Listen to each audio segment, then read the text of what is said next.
up and let my brain crawl out. Yeah. I decided that probably wasn't the best time to be playing D&D. You thought right. Well, it turns out I was wrong. No? Yeah? I should have showed up so that we would have run the hell away from the cloud giant who was chasing us down with a giant bird 5 times larger than any of our birds, Yeah. and who can apparently fly because, he's in cahoots with Mushi. Yeah. I think he just wants to talk, though. If he just wants to talk, then why is he attacking us? I think we attacked first. And if he just wants to talk, why is he called the Punisher? I don't know. Maybe he doesn't like who he's working for. We had that last time. I don't believe it's going to happen 2 weeks in a row. Oh, that's true. I don't know. I mean, you heard my whole plan. I was trying to get inside the bird and kill it from the inside. Yep. There's the traitor. Hey now. Hi. And Mushi, I'm not here to debate motivations with you. I'm just saying, you cast fly on it, and then you flew me right into its fists. Okay, well, you know what? Clearly that part wasn't well thought out, and I don't think I knew it was fly at the time. No, you just hit it with I something. mean, I don't remember. I mean, I hit it with something, okay? I was really hoping it would do damage. I mean, my heart told me that it was probably the biggest disappointment in my life. You're doing the thing where you break up again. That's a lot. no, it's the truth. Don't start.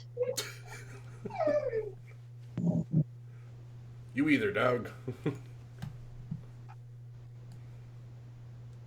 Nothing. You was talking to your dog. Oh, well, one of them isn't so nice with the others, so she has to be not with the others ever. And so then the other ones are mad out in the room, so they're never happy.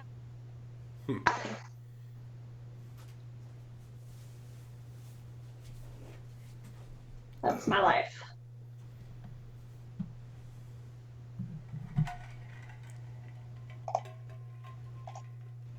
I don't want to deal with my internet issues today.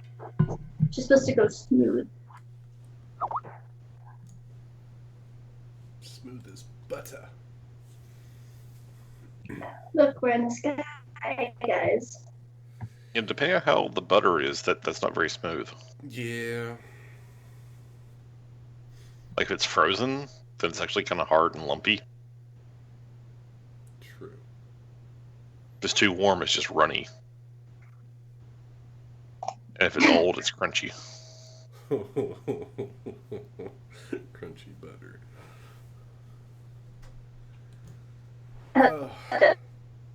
So I didn't think about this all week, and I have no idea what I'm going to do. You just asked the bird to eat you. I did, yeah. I tried so hard, and it won't eat me. I even heard you go, eat me! I did.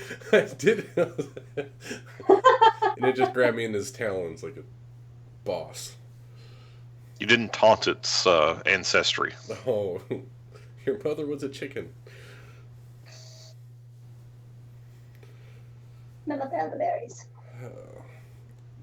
My thing is, like, I don't think we can run away from this thing.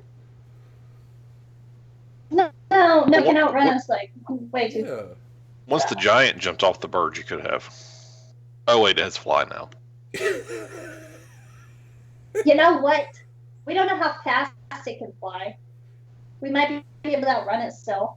All he has to do is fly back to his bird, and then he's outrunning all of us. Casting frost I'll cast Frostbolt on it, and it'll slow its movement. Okay. At least by 10 feet.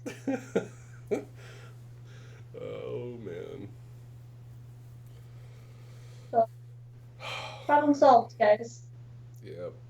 For I me, would just like to so make it to this level is my 9. That'd be nice.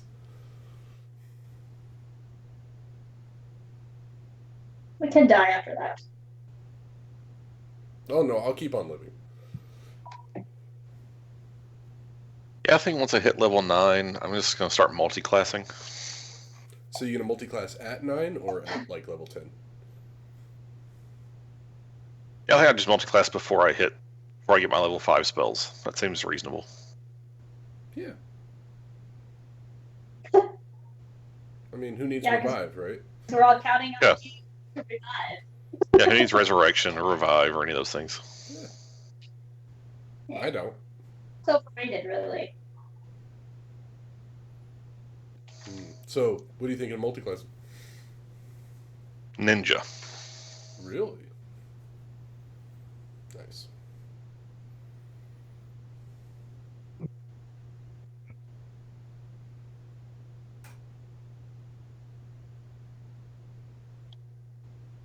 Can't really think of anything that would go good with Cognar at the moment.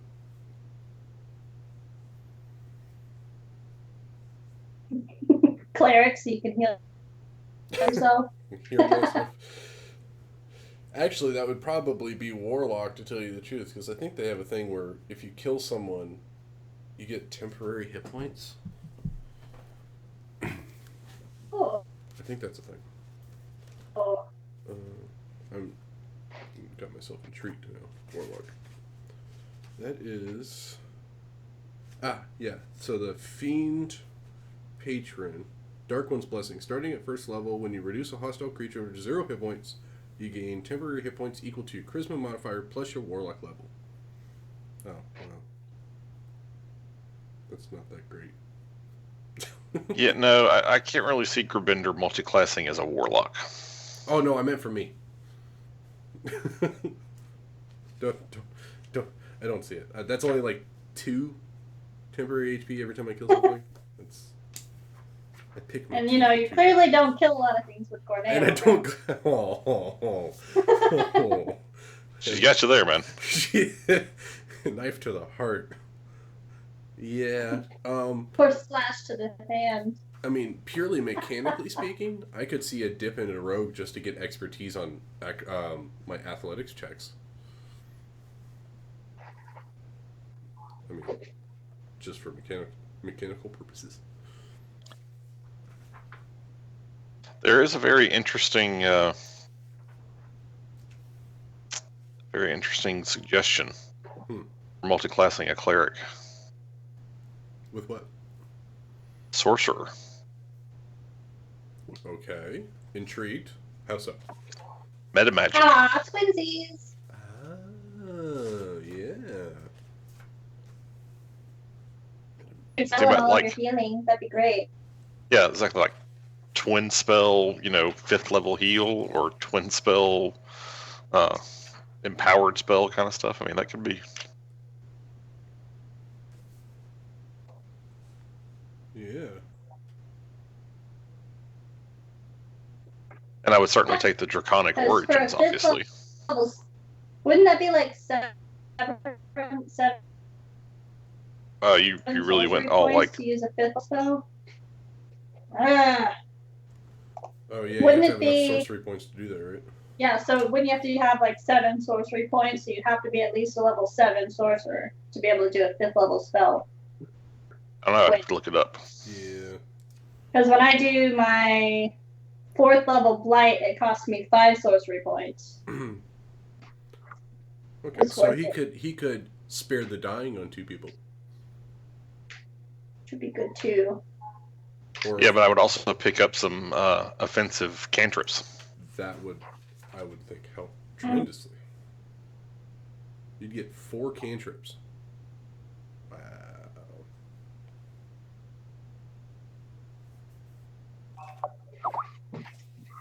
What the hell?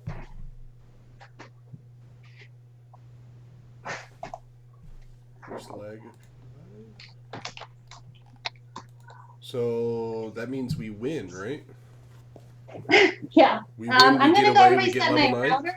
I'm gonna reset my router to see if that helps at all. So if I See you in a disappear, little I'm bit. sorry. Hi, animal.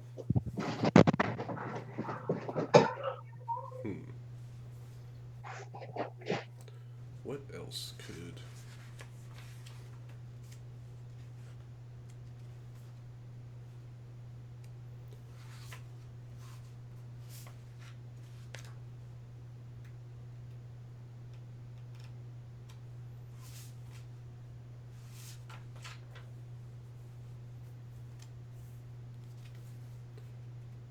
What's Skerbender's max HP? 68, I think. 68. Do you have like a 14 con? I think it's 13. 13. I'm opening my character sheet now. I'm trying to judge of like what's a good HP amount for this character that I'm building. Yeah, my maximum's 68. I do have a 14 con.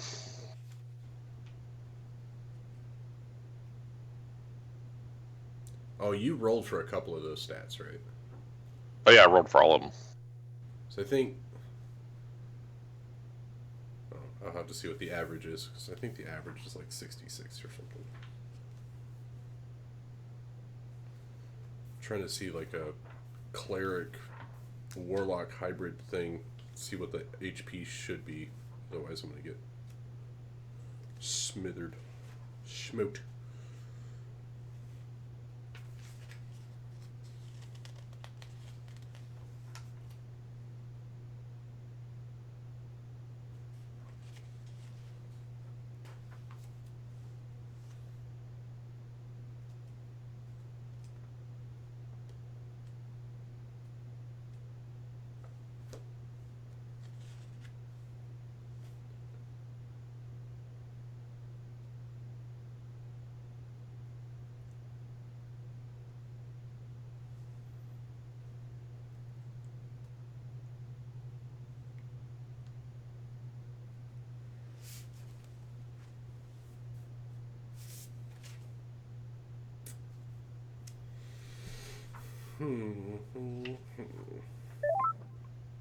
Welcome back. Hello.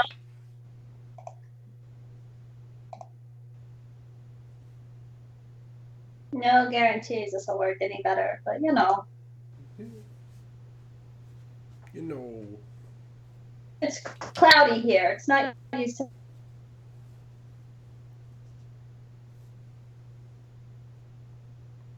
having clouds like that.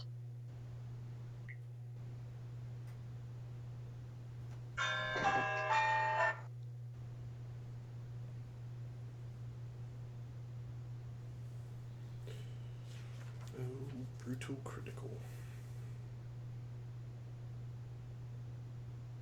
Damn you, rolled 20. Is it crashing your shit again? It's a white screen. Like I can get the chat, but nothing else.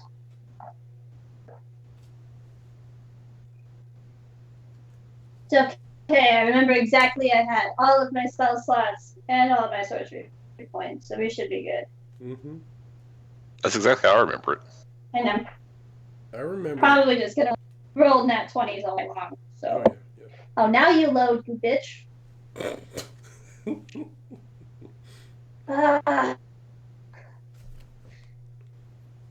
It's like, oh, you're trying to do that? Yeah, no, we're gonna load.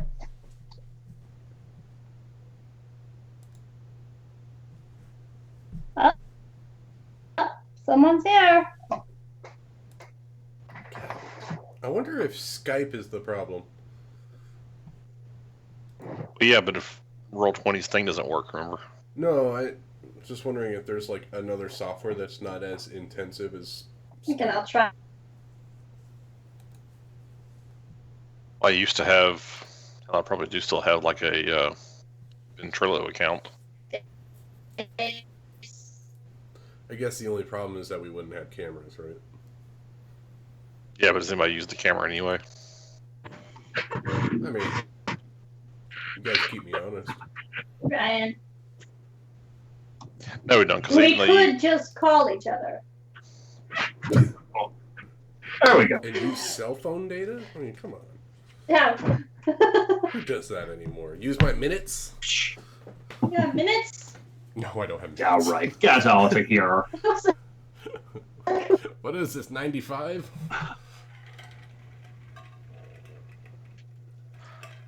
Maybe I can multi-class as a bard. I've been thinking about that for Aravan. Yeah, everything's Bard, so. really? I don't see because, Aravan like, as the bard type. Not so much like singing a musical, but more like for the inspiration, like giving inspiring tactics and shenanigans mid-combat. Like a general? Kind of sorts. It's people were like, "Oh, you're the leader now." I'm like, "Oh, okay, let's go with that." Let's not with that. Okay. I mean, you could always dip into fighter and go battle master. That was my other route. I was thinking. Or you just take the feat inspiring leader. I was looking at that too. Like I was thinking about either dipping into bard or dipping into fighter. Then the next ability point increase going for that. Alright, let's see how much shit Gorneo has stolen. Oh, is he not coming this week? He is not going to make it this week. Apparently he has a headache. Loser. Oh, you know what? He might just misplace Wind Vein this session.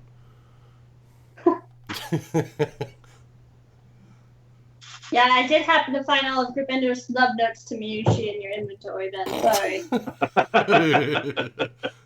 And yet you still ran off with Randall. Oh. Well, Miyushi Maybe it was because of those doesn't know letters. about him. He chose to openly read them all out loud last session. Like, here are all of these notes I've been writing. In secret. Now's a great time to reveal them. Wow, he really doesn't have anything. Yet he's so good. Don't forget about his magical cape, okay? I'm not. How does he have 1,000 gold? He's holding out on us. He has loots everything. Well, he doesn't Because buy Katrina looted everything. And most of that gold's from her. Yeah. Alright, where are his charges? So if I multi-class with another spellcasting class. He made the charges, or the cape, the red circle, and his key points, the blue circle on his token. Okay. 3 charges. And if I can get a d20 roll from everybody. Oh. Lucas, if you need a minute to kind of go over his character sheet, you can be excluded from this roll. Yeah. Just need to make sure I know what his items do.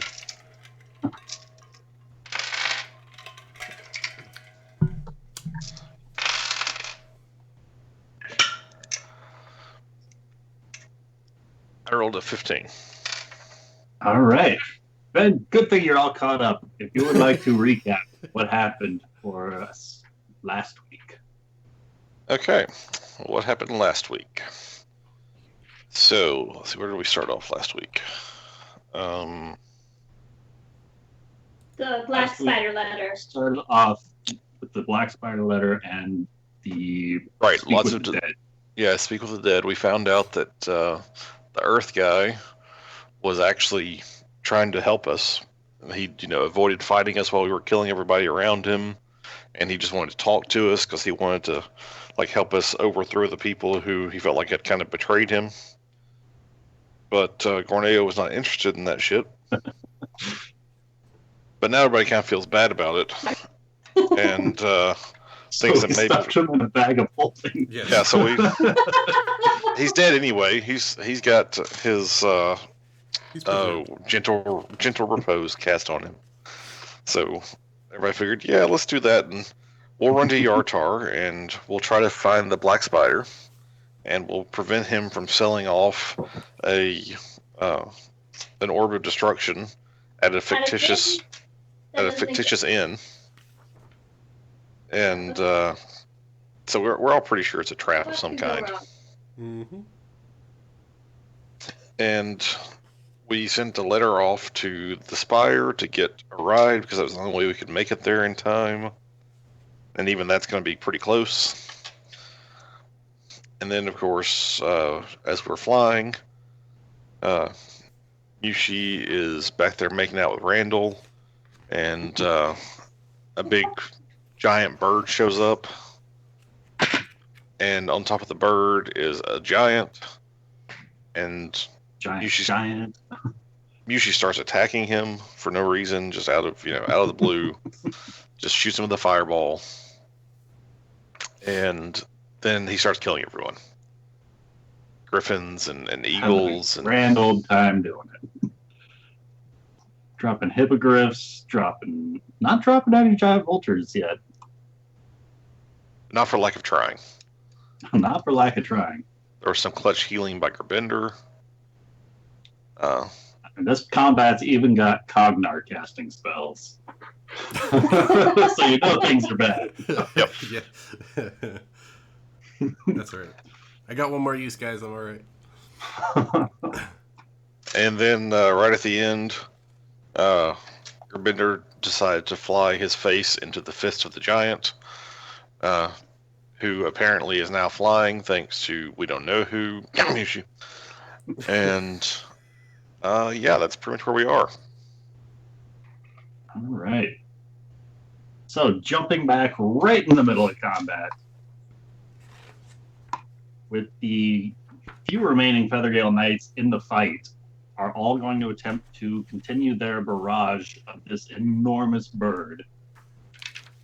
So first up, Sabra has taken 2 swings with her own longsword, and one is going to be a miss. The other is going to hit. And Randall, the only other mounted knight left, is going to be a miss and a miss for them, as they are obviously kind of starting to panic now, having seen one of their guys just outright knocked right out of the fight. The other guy ripped off of his own mount and is slowly gliding down to the ground. And so they're going to try their best to rally up the 2 mounts that are riderless to join in this combat. And each of those giant vultures is rolling a 4. So these giant vultures are more or less frazzled as they are going to try and fly off. They are spooked. And I cannot remember if there was an attack of opportunity taken Let's see. already. So we can go ahead and risk it with the giant vultures. And that is going to be a hit. Of course. So the one up top Hey, at least the vulture used it, not us. gets his wing clipped by the beak of this enormous bird, and in doing so, an audible crunch of bones as the giant vulture starts plummeting from the sky, lifeless. And I said, that was supposed to be me. The other one flies off to the south, getting out of the fight as quickly as So hot. Yushi. You flew your own hippogriff 50 I'm going feet to down. target. Go ahead. Okay, I'm still on the hippogriff, so yes. Still on your hippogriff, yes. I think it Okay. was Connor's hippogriff. Yeah. Yeah. No, That was Grenade was fine. on mine, I think. Um, It's only on 1 HP. So I'm 50 feet down. I'm going to move up to here. And then I'm going to target Mr. Giant Man. And quick refresher, hippogriffs movement are 60 feet if you want to use that as your own movement. Perfect. I'm so happy. Okay. And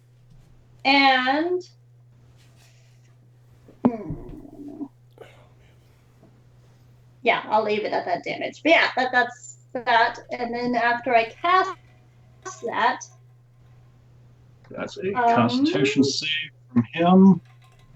We rolled a natural 2. Yes. So that is 32 points of necrotic damage Yes. to him. Is there an orange dot?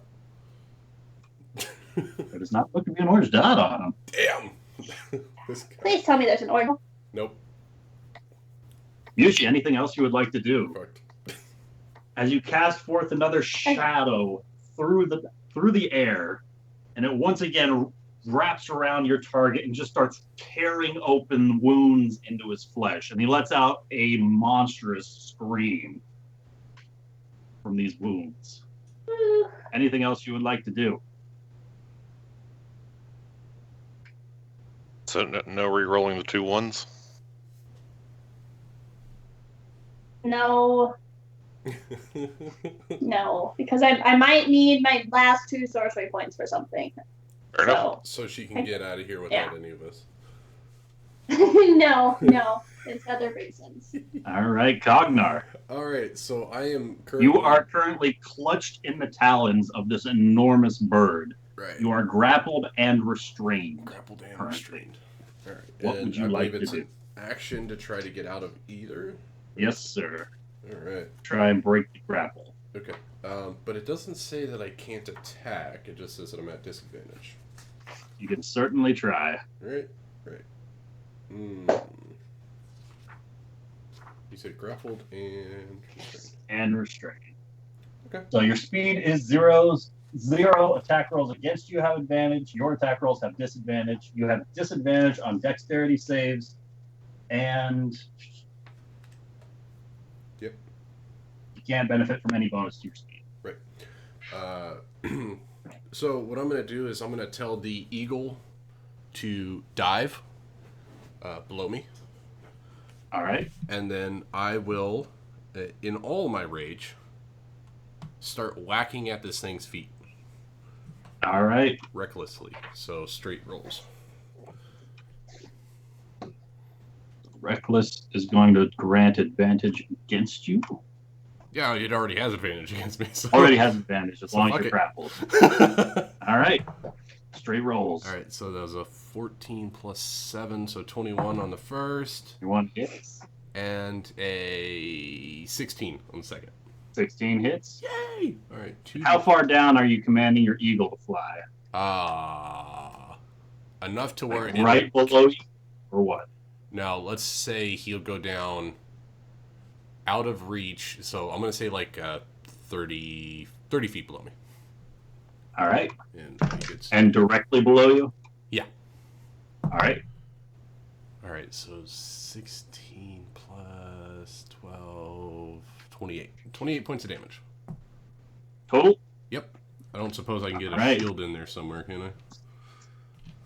I'm going to say no on this one. That's what I thought. I can't prone the bird while I'm on it, right? You can. That's Connor's turn. Anything else? All right.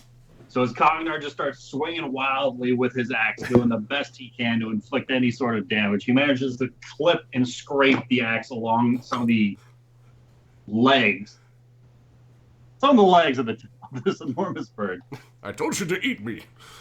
As he starts screaming at it, his own commands, hoping it will follow the way his giant eagle is currently. Yeah. All right. No, Gorneo, right? No. No. The rock itself is going to drop Cognar, releasing its grip on him. Catch me, bird. Cognar once again starts to free fall right above his eagle.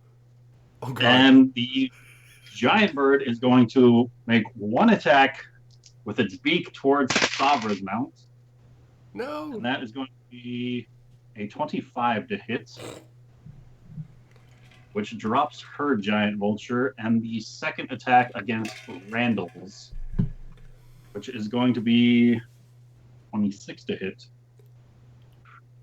which also drops Randall's. Man, this bird's getting a lot of experience, guys. As it rips the bird out from underneath Randall, tears it in half, and tosses the two halves to either side of it.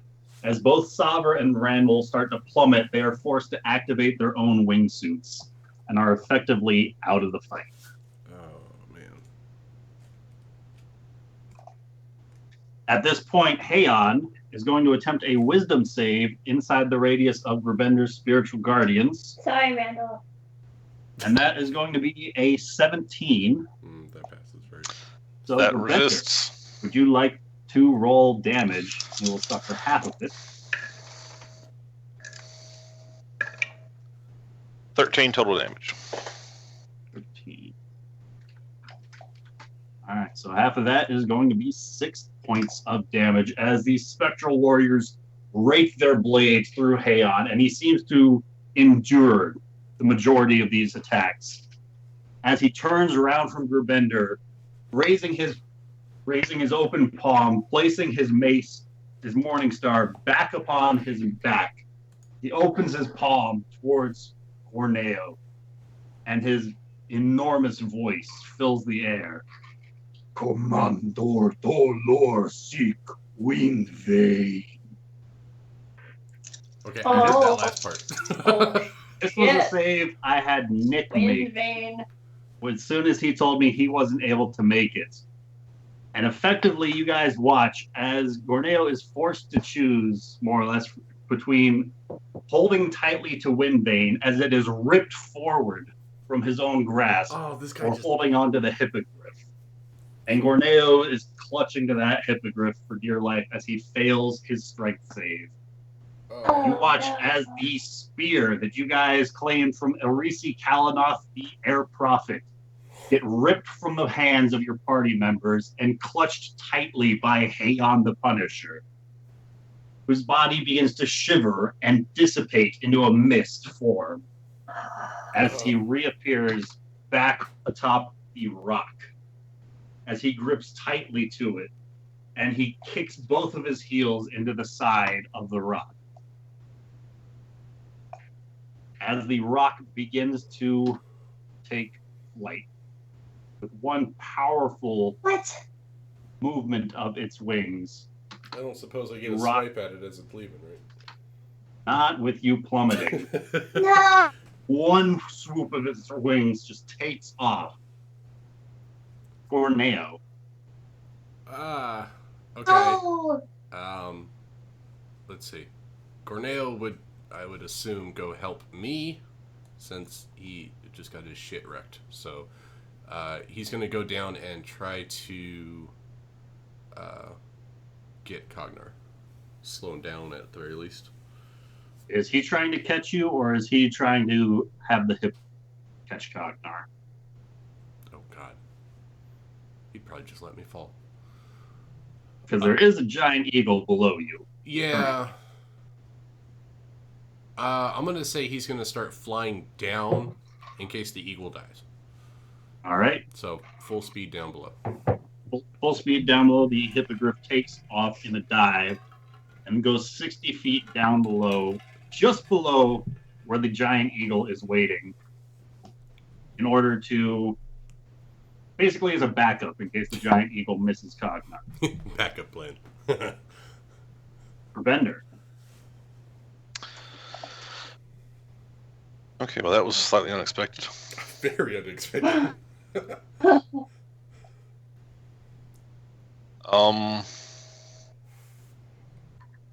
Let's see, what sort of distance can I make up here? Hippogriff moves 60 feet. Hmm. Are you gonna chase after the rock? Fuck yes. He just took our staff.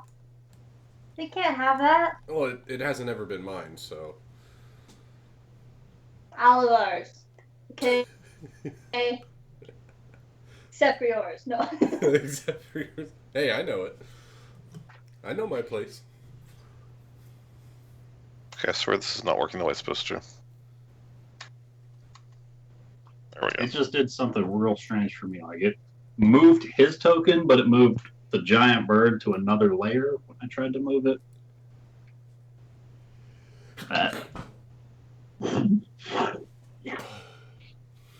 Okay. This is kind of a one shot here. So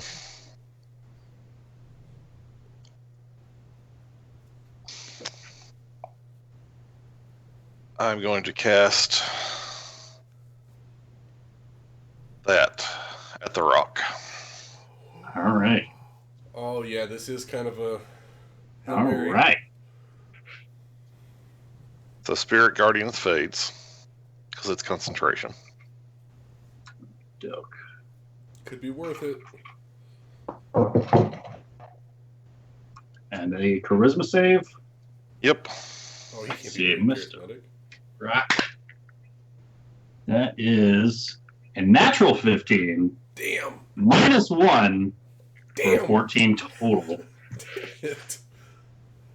As Gravender, Oh, wait. Tides of Chaos. Ben Luck. Uh, You were saving sorcery points for something. yes. Okay, that as a penalty. Oh! attack roll. Yeah. All right. Usually you have 2 sorcery points to spend. She has just 2. All Yes. right. Good thing you saved him. No. So 4. I'm assuming you want to add that 4 to that guy's roll, right? No. All right. So you watch as the enormous bird, there's a glimmer about its form as it continues to flap and shake it off as Mushi takes hold of that glimmer and distracts this enormous creature for just that split second that it takes for Gravender to finish his own spell, and it vanishes from sight. Yes.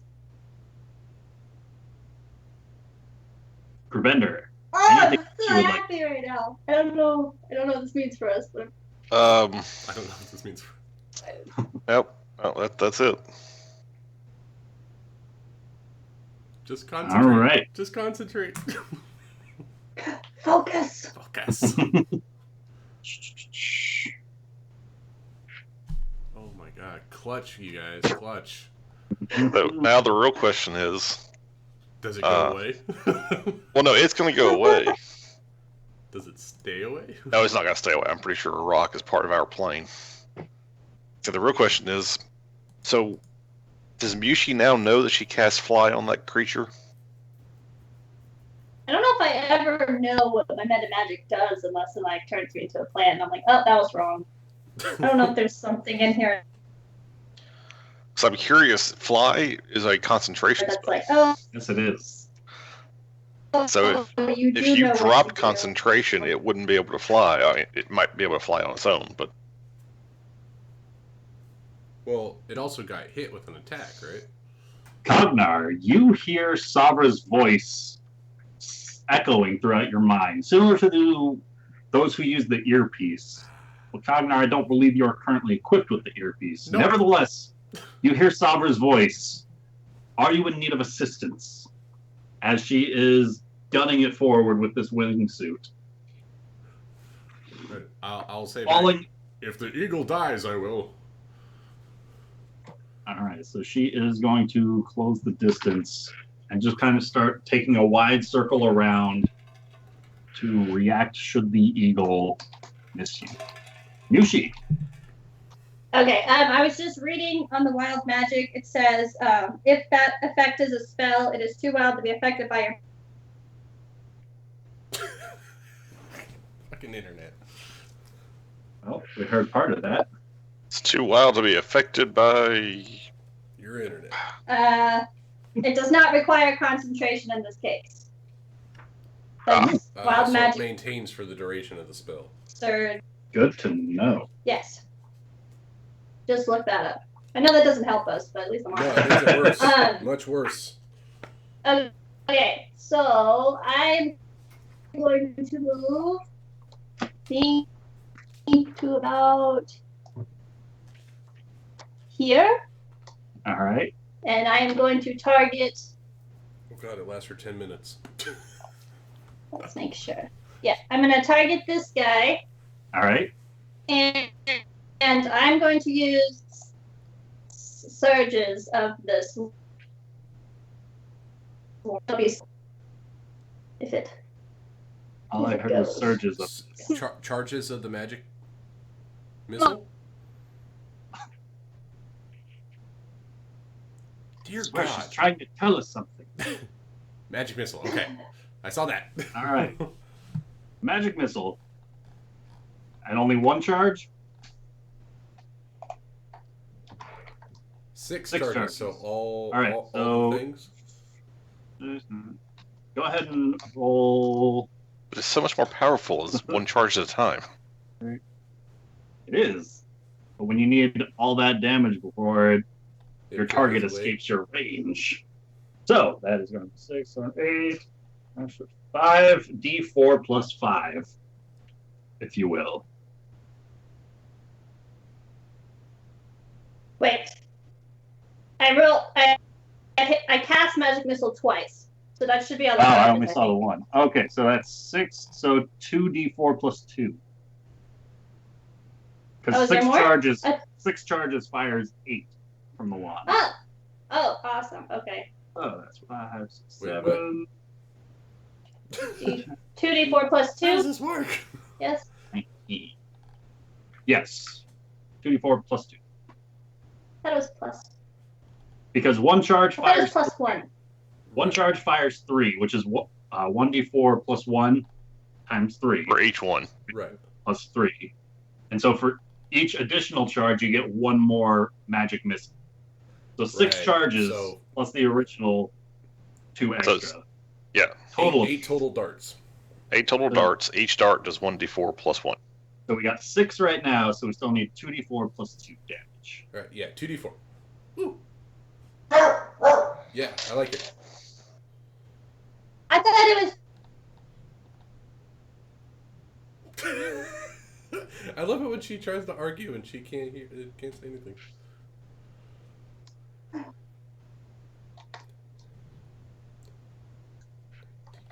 Now we can hear her keyboard typing, but as soon as she just tries to start talking, you know it's going to fail. 2d4 plus 2, because it's plus 1 on each magic missile. So for 2 magic missiles, it's 2d4 26 plus total 2. damage. So Is that that's right? 6 more. I think it's 28.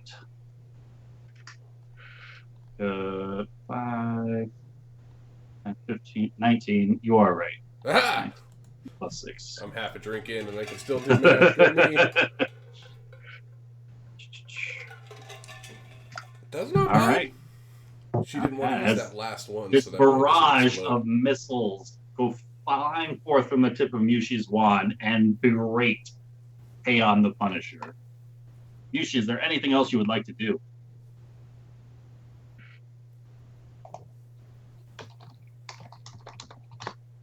All right. And Cognar, All right. you are falling through the sky. What would you like to do, sir? I'd like the bird to catch me. Go ahead and roll me an animal handling check. Ah, fuck. All right. Or you can roll an athletics or acrobatics check with disadvantage. I'm raging, so I get advantage on athletics. So this will even out. Okay. For a So straight I got roll. a 22 on my athletics. 22 on your athletics. As you are plummeting downward, go ahead and roll me a d6 as you slam into the back. Fuck. I think it's only got 1 HP. Actually, 30 feet down, roll me 3d6. Okay. Well, it's dead. As you slam into the back of your Of course, giant I roll ridiculously good. and No, wait a 13 minute. damage. Is it just like hovering below him? Because if I'm it's gonna like roll me an animal handling check real quick to see if it's diving with Natural you or if 20. it's waiting for you. Natural 20. All right, Cognar, roll me 1d6. Oh god, it's still gonna die. I think it only had 1 HP left, so. It has 2 left. Oh well, I got a 4. 4. Okay, I remember now. I picked all these dice because they rolled high on my damage. Yeah, that's great. Fucking killed it. All right, well, that's a dead eagle. Cognar, as you land upon the top of your giant eagle, there's a slight snap in one of its vertebrae as its wings cease moving and it starts to dive with you. As Gorneo continues to plummet his own hippogriff in your direction, as you feel a sudden lightness about your form. Ah, And your slowing is reduced to 60 feet per round oh, well, this is pleasant. as Featherfall is cast upon you. Okay. I how high saw- up are we? about 300 feet up. Enough to kill one Cognar if he falls all the way down. I thought you couldn't be killed from falling damage. I've taken At full damage in health. this combat, so it's enough to kill me. All right. So what actions have I used this turn? This turn, All the actions. I think you still have an action and a bonus action left. Okay. So trying to grab the eagle was a movement. More or less kind of a movement, yeah. Fuck's sake. Fuck. All right. How far is this guy? I could hit him. But I'm not going to. All right. I'm gonna use my last pearly pearl thing. Yes. My last conjure animal charm, and I'll send All right. 2 more giant eagles, one below Savra, one below myself, and I will drop my rage All right. to do so. DM likes it. We can just reuse the same tokens. I that figured are you already would. on the board. So make sure we put them back to full health. 26. And that will be Cognar's turn. Not. All right. And that's another concentration dot. Yay! I didn't need the last one. As Heion is now kind of just floating in air where he was left after his mount vanished from beneath him. He turns around, glaring at Rubender as he starts fumbling about. Rubender, you see him reaching into a pouch smaller than his hand, but his large hand completely disappears as he reaches deep below the bottom of this sack. And he pulls out a giant boulder and he hurls it in your direction. Oh, shit. Stupid bag of holding. He's got a giant bag Oh, of wait a holding. minute. How can he fit a boulder in a bag of holding? You can only hold it to 500 pounds. It's a giant bag of holding. Rubender, this is going to be a 26 to hit. That hits. As this boulder is hurled through the air, slamming into you. This is going to be... Oh, metal die, you fail me. You're going in timeout for another week.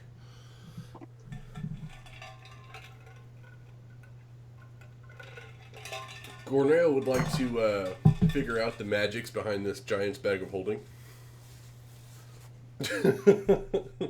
No, that is not right. 126. Whoa! Wow. He's straight out dead. And plus 9, plus 9, plus 9, plus 8.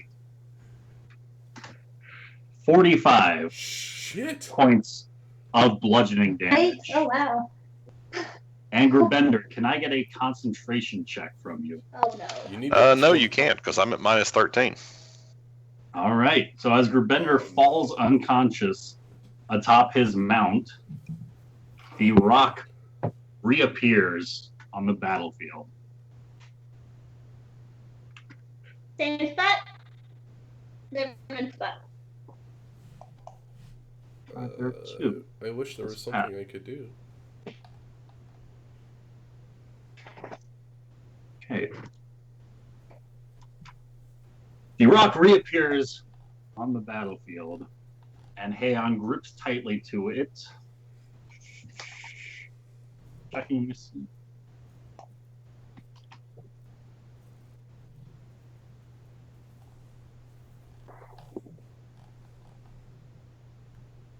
Was that And 5d10 of damage? That was 4d10 of damage, and he rolled a 10 and 3 9s, Jesus plus Christ. 8. That was a really good roll for him. He really wanted to kill Herbender. You sent You my bird really- away, I kill you Really? back. You got rid of its mouth. He was not a fan of that. So the bird is going to reappear in the nearest available space. So we will say here, as Heion is going to use his movement to remount the bird, effectively stalling him in this spot for this round. Gorneo. Alright. Well, Corneo, seeing that I'm safe and feeling like a pinball, is now going to rush towards Gerbender because he sees that he's down. So he's got 60 feet, and he will do the same thing. Since he's still below, he's going to fly below Gerbender and attempt to catch. All right, so he's just using the full movement and action to get below Gerbender. Yep. Should Gerbender topple from his mount? Yep. All right, Gerbender, can I get a death save from you? Oh, God. Sure. Do we get the dice camera for this? Oh, the suspense. 7. Oh, 7. Fudge monkeys. As Gerbender takes his first failure, One. his dance with death. Oh my god. I don't have any health potions. Oh, God. Oh, No. God. No. I'm the one that's supposed to die, not Gerbender. Sabra is going to. How does 80 get her? 50. 80.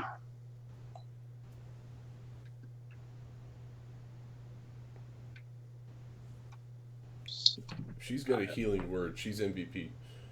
Just saying. Oh, yes. Please do. Sabra does not have a healing word. You suck. Ugh. I still Have love a you, but you phantom. suck.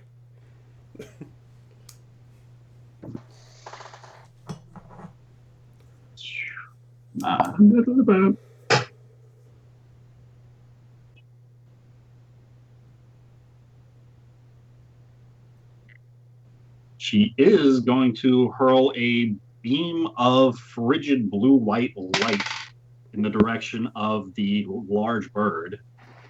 That is going to be a hit. And slow its movement speed by 10 feet per round. Oh. It's down from like 1,000,000 miles to like 199,000. Math doesn't work. Oh well. And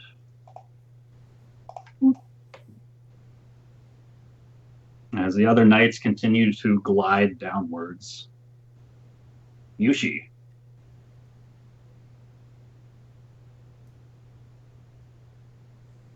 To use a healer's kit to try and stabilize him? Is that an That's action? an action. Yes. Okay. Well, you got Oh, this. damn you, giant. Okay. You got this. I'm gonna move here. All right.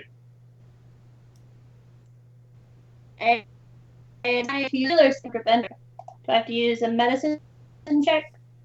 Go ahead and roll me either an animal handling, athletics, or acrobatics to teeter over from your own hippogriff and begin applying bandages to Gerbender unconscious on another flying mount. Oh, Oh dear. Oh dear. Did You you start just reaching fall off? over and your saddle Wait, starts wait. to slip as you... Wait. Go ahead. Oh. I have one of these All right. Oh. today. Please don't fall off. So, I don't have any more eagles. Yushi, if you would like to roll another acrobatics check. Oh god.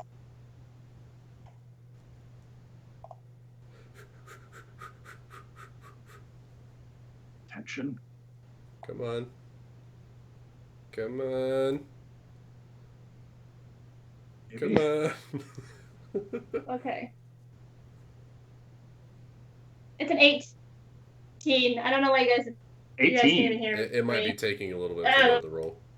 Your own saddle starts to slip ever so slightly on your own hippogriff, and you just latch onto the saddle round Gerbender's hippogriff, and you just start applying these bandages. Go ahead and roll a medicine check.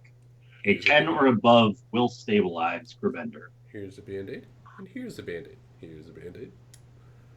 You might have to tell us the result. Needs a triple It's black. antibiotic ointment. It is a You're like a 6. 12. 12! Whew. Bender is You got me. stabilized. Oh my god, 12. the internet suspense, man. Saved you. Right? As you make use That's of these terrible. as you make use of these bandages to almost duct tape Gerbender to the saddle of his own mount, so that he is incapable of falling off of it. in addition to patching up the majority of his broken bones from that impact with the boulder. Anything else you would like to do? Man, I was looking forward to falling and getting a new character. Did you really mean that? Cuts the And bandages. then, Did you no. really mean that? No, not really. I can make it My work. name's Rebender. That Yushi, anything else you would like to do? can't do anything else. I'm pissed, but I'm happy you're alive, okay? Very happy you're alive. Agnar. Okay. All right. Cognar is going to deal what Cognar does, and run headlong into battle. Right. All right. So there's 80 for the. But you're not raging. I'm not raging. No. All right. 80 feet. I just need to check something real quick. He's not afraid of heights, just fire. Actually, I'm not really afraid of fire anymore. You've kind of cured me of that. Thank you. You're welcome. Was it after I stabbed you with the knife that I got on I fire? use the medieval treatments where you're just constantly exposed to it until you're over it. Oh, okay. So, I can actually make this work because it doesn't say anything about them being at 0. Actually, I probably should check the rule on that. Temporary hit points affecting someone at 0 hit points. Yeah, you can give it to them Will that It's bring just them to once- consciousness temporarily? temporarily. Yes, as Okay. soon as those temporary hit points are gone, if they don't have any of their own hit points, they are back to unconscious. All right. So instead of moving up diagonal, I would move down diagonal, and that should still be 80. All Well, right. I guess the bird's in contact, but I'm not. Am I in contact with Urbender then? At that point? Not quite yet. Not quite yet. Shit balls. All right. Well. All right. Well, never mind. I can't save you. Yeah. You are one round I am one round short You are of being 5 heroic. feet Fuck it. from being. Is the range? a It's touch? touch. I'm just short. Hey. Well, you are a dwarf. Oh, man, I'm giving you guys all kinds of ammo. You might have been today. able to reach if you had that left hand of yours. Oh, Just over with Man. your arm. You can't quite reach him. short on hands. Can I poke him with my axe? But you know what? Roll an attack roll, absolutely. Don't worry. With Tides of Chaos, I'm sure Mushi's about to fireball us. Yeah, that's true. All right. Well, since that's one of those per day. all I can do at the moment, I will. Let me make sure I got the item up and I know exactly what it can do.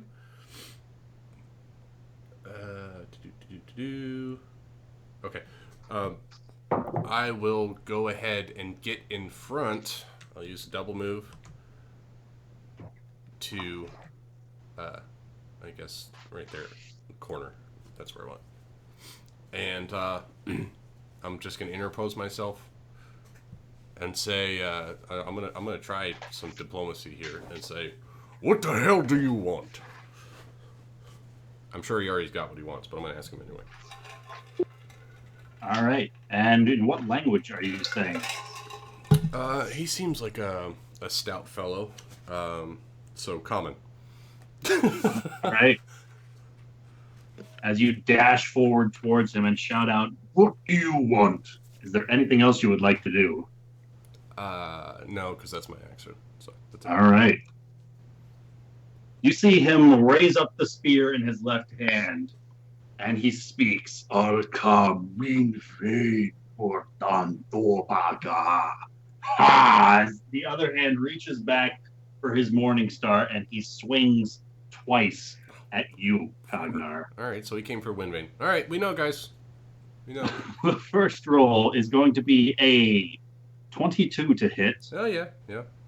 The second is going to be a 21 to hit. Yep. 2. He doesn't want to talk. I was totally wrong. Did any of us understand what he said that time? I understand. anyone I speak understand giant? one word.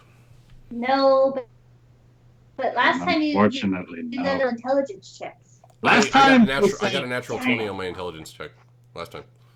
I know, shocking. He said Last punish. time he was also repeating the same thing again and again and again. Yeah. He said punish. Yeah. And thematically speaking, Giant is relatively close to Dwarven, which is why I Oh, would hey, say look at that. Ragnar got it.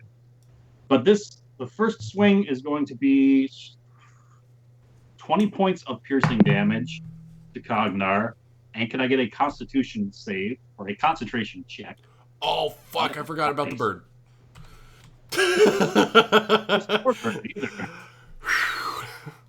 Don't fail me now. All right, so what? How do you forget about the bird? I forgot about the bird. So a concentration check. I don't. He's not used to casting spells. I don't use spells. All right, so how much damage was it again?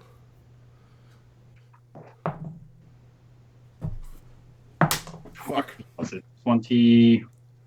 Doesn't matter. What did you roll? A 1. That's not gonna cut it. So that's only 9. So if you want, I can just go with the average damage for that first one. What do you mean with the average damage?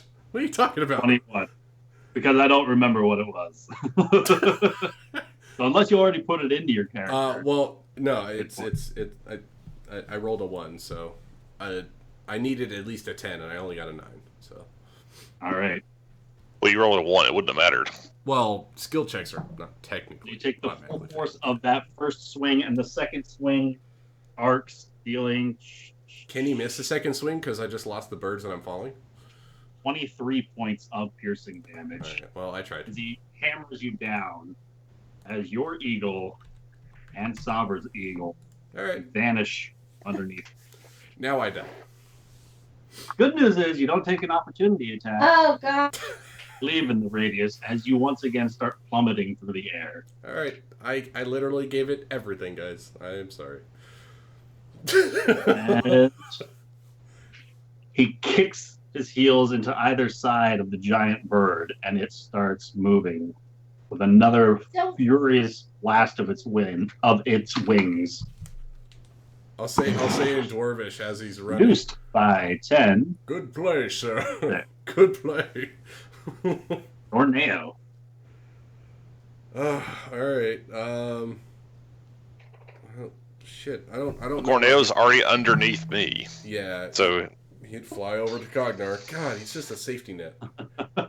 I mean, The his thing hippogriff though, is okay. at 1 hit point, so he was a little iffy about getting back into combat. Right, if I right. remember. So here's the thing: the bird's gonna die if he tries to catch me. Would this is Depending on the would don't he like try to it. save me if his bird's gonna die? if he's able to reach out and do any sort of athletics or acrobatics check to grab you as you're falling, he can avoid the damage, because kind of mentally telling a bird to be like, be here, as opposed to dive with me and slowly increase your arc. Okay, we'll try that then, because Gorneo is obviously the most intelligent one in the group, so he would know that's how a bird works. So we'll do that. We'll try to catch Cognar. I think basically the hippogriff would just, it's like hunting. He could just reach down and grab you with his claws. That's what I thought with the eagle, but apparently it didn't work. You went above the eagle. Claws of eagles are below them. Well, Much like the talons the giant bird grabbed you. I saw Lord of the Rings. They can flip upside down and grab shit. I've seen They it. can also show up at the last possible moment to do anything, the lazy birds. Fucking eagles. All right. Gorneo is going to attempt to catch Cognar, even though Cognar is All right. fuck it. So athletics or acrobatics to grab himself, or an animal handling to have the hippogriff try All right. and grasp So you. checking his, he's going to go acrobatics because he's got an 8. I'm gonna leave it up to the program, so it's not my fucking dice. All right. So 17. Ooh. Cognar, your false arm is nearly ripped out of its place, and you are very thankful that you met another dwarf with a dwarven blast furnace to make this immaculately crafted piece of metal. If it was any lower quality, it might have just popped right out of its socket. But you are gripped tightly by Gorneo, who pulls you on top of his own hippogriff. Oh, thank you, friend. I would kiss you, but I don't kiss men. And he still has 30 feet of movement if he would like to take. Let's start moving towards the ground. Let's land All this right. bitch. Starts descending. Because there's really nothing he can do about Gerbender. Oh, what? Let's move up to Gerbender and make sure he's safe instead. All right. Let's make sure he doesn't fall off, because Mushi's not going I to be able to already hold did him that, onto a so you're freaking fine. hippogriff. All right. No, I literally taped him to the saddle. Bandage around the saddle. Use the bandages to just tie him into place to prevent him can't from being fall. able to fall. And Gerbender, Apparently, I'm stable, so you are stable. You're good. As the knight, Sabra is once again forced to use her wingsuit as she continues to glide downwards. Mushi, being the closest conscious individual, you hear Sabra's voice in your mind. Do you wish us to pursue?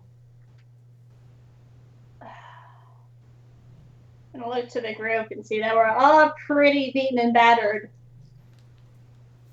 I don't think that's really an option. We will meet you back down on the ground. Fall safe. I suppose. Fly safely. Mushi.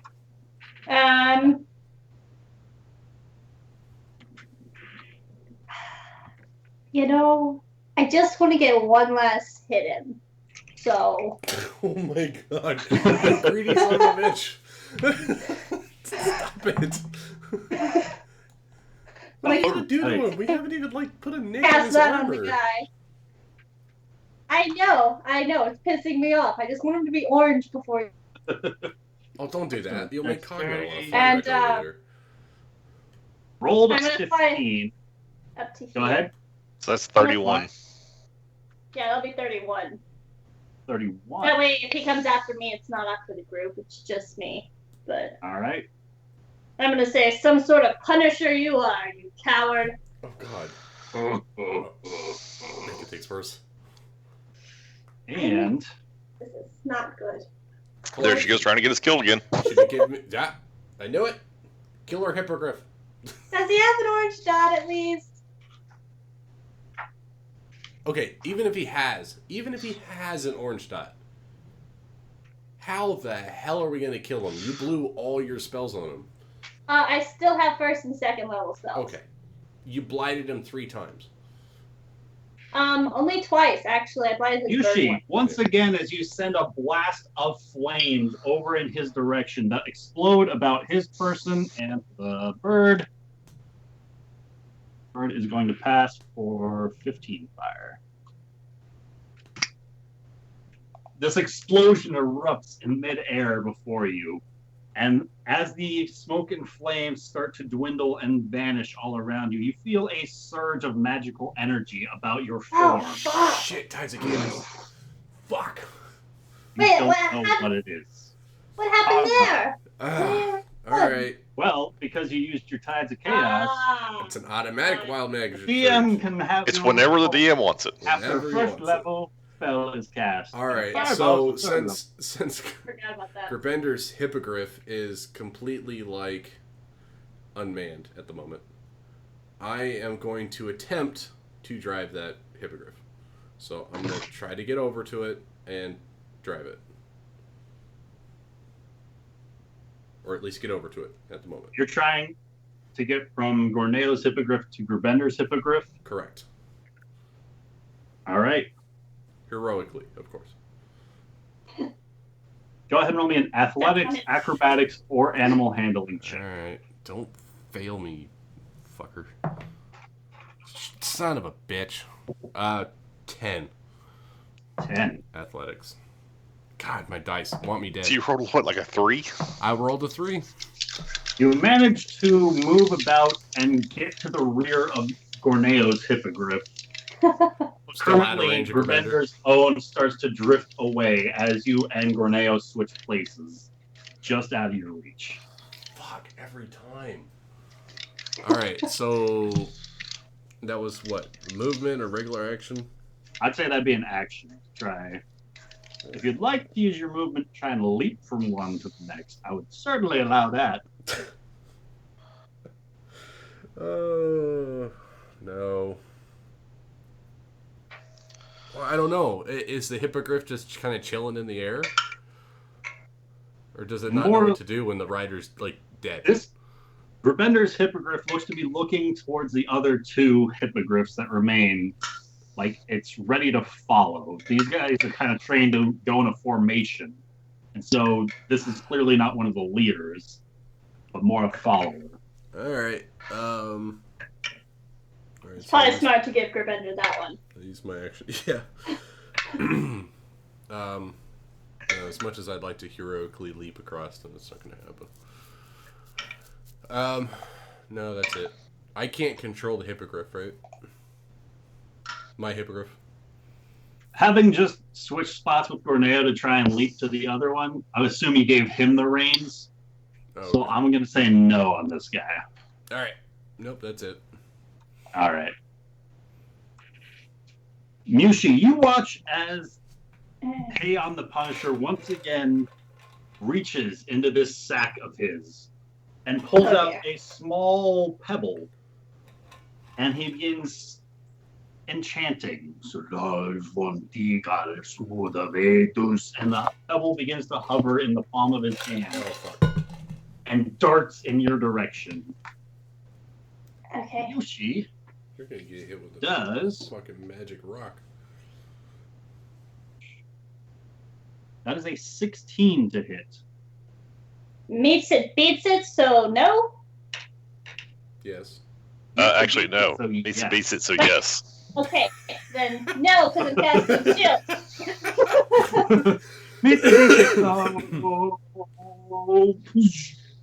As this spectral shield appears around you and your hippogriff, and the force of this pebble is surprising, to say the least, as a visible crack appears around the invisible shield. This crack just in midair, inches from your own face, as it makes impact. And the large bird takes another flap of its wings, no longer hindered. The 10 feet slower. At least I intimidated him. Yep, that's what you did. Alright, Gorneo is going to move us beside Grabender and essentially take the reins and slowly drift us both down. Alright. Essentially You guys getting will be Cognar right next to Grabender.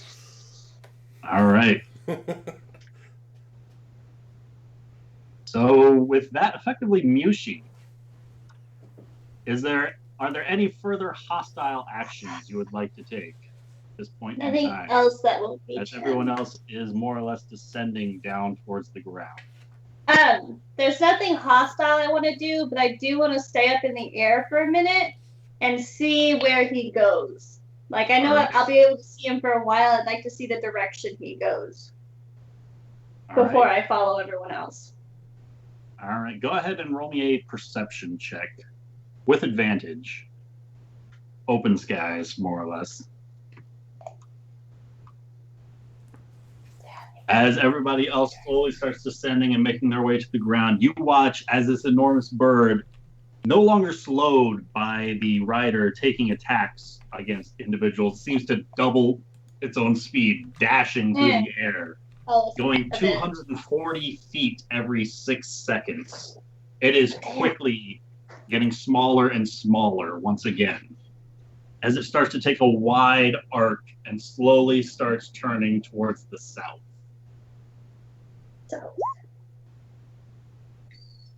Okay. As soon as it's like completely out of my vision, you know, like that balloon you're watching take off and finally can't see it anymore, I'll join the others on the ground. All right. And it's not long before you make your way back towards the ground, where the two other hippogriffs are already kind of patiently waiting with Cognar, Gorneo, and Grabender. The Feathergale Knights themselves are still slowly drifting through the sky as it takes them longer to descend.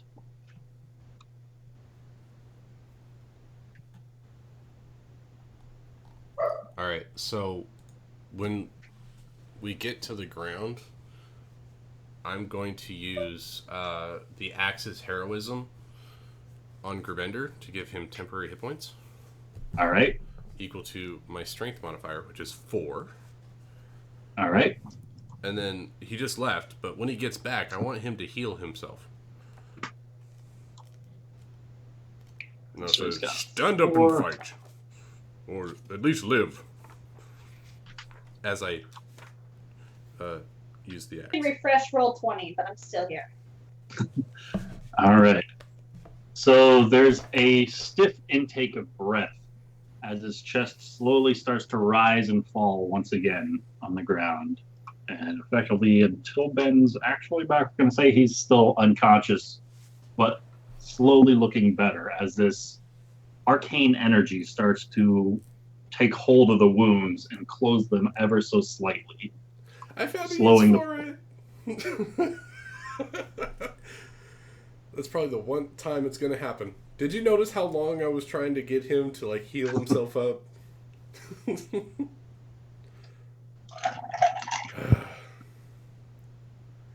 Well, that was interesting. Yeah, Looks I like did not see it. looks like we lost one of the keys to the elements.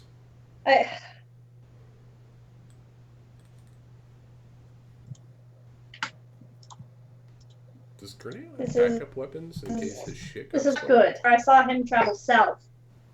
I know he didn't he have something before he got the spear? He's got a short sword. Short sword. Plain ass.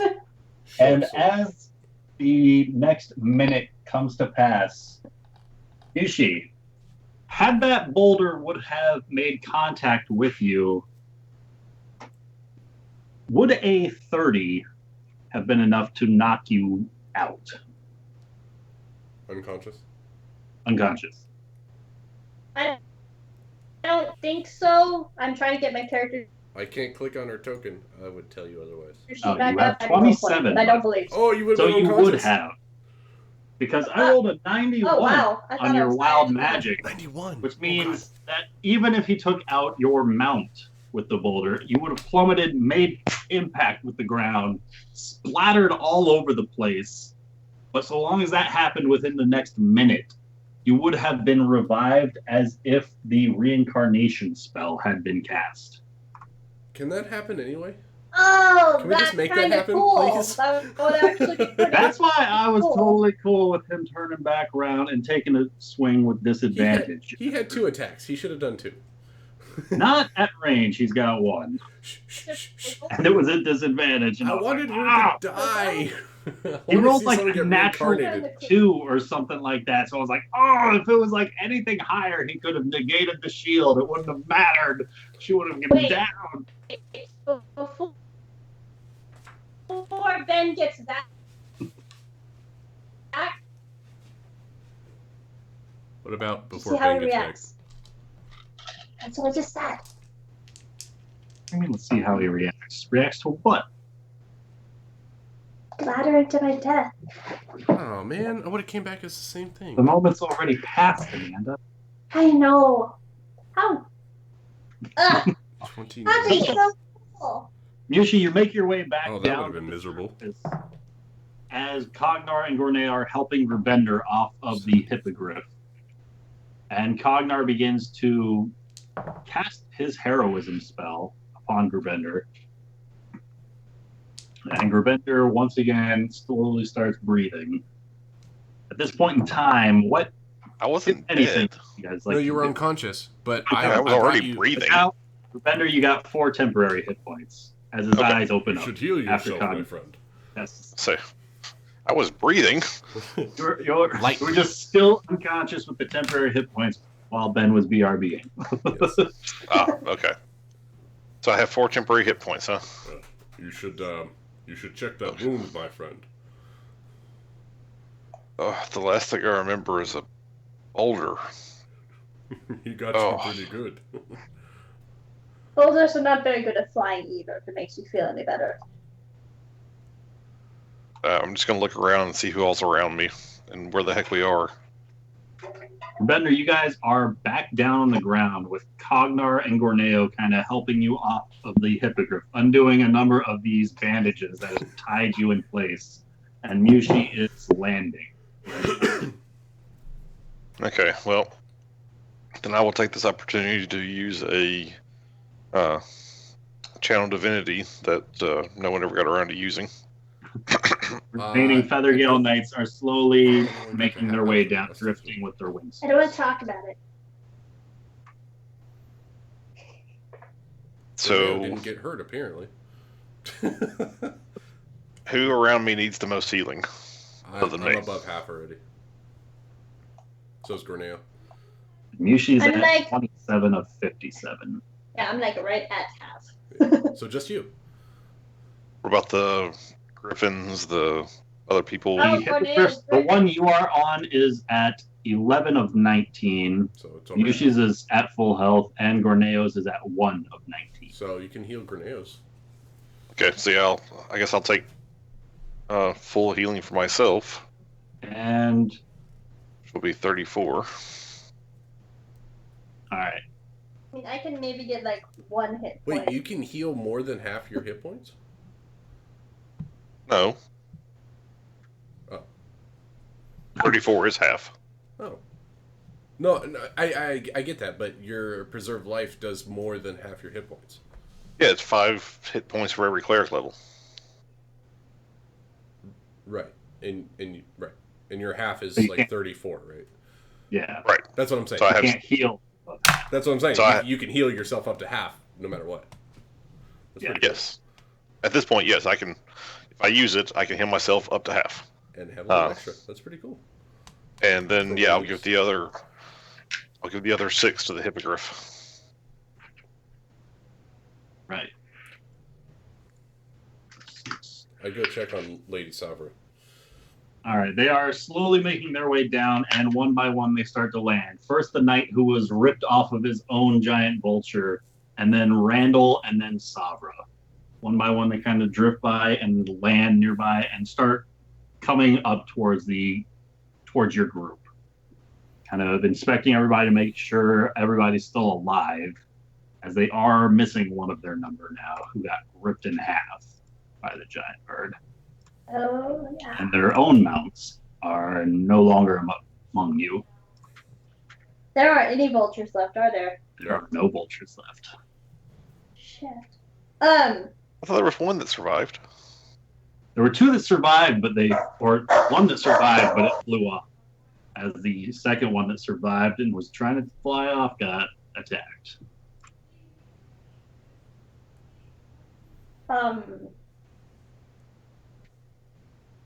Well, how far would you say we are from Yartar? Yeah, drop us on the world map. Let's see where we're at. We're on the world map. Oh, wow. We almost made it to Yartar and that asshole killed. This was day 2, the end of day 2.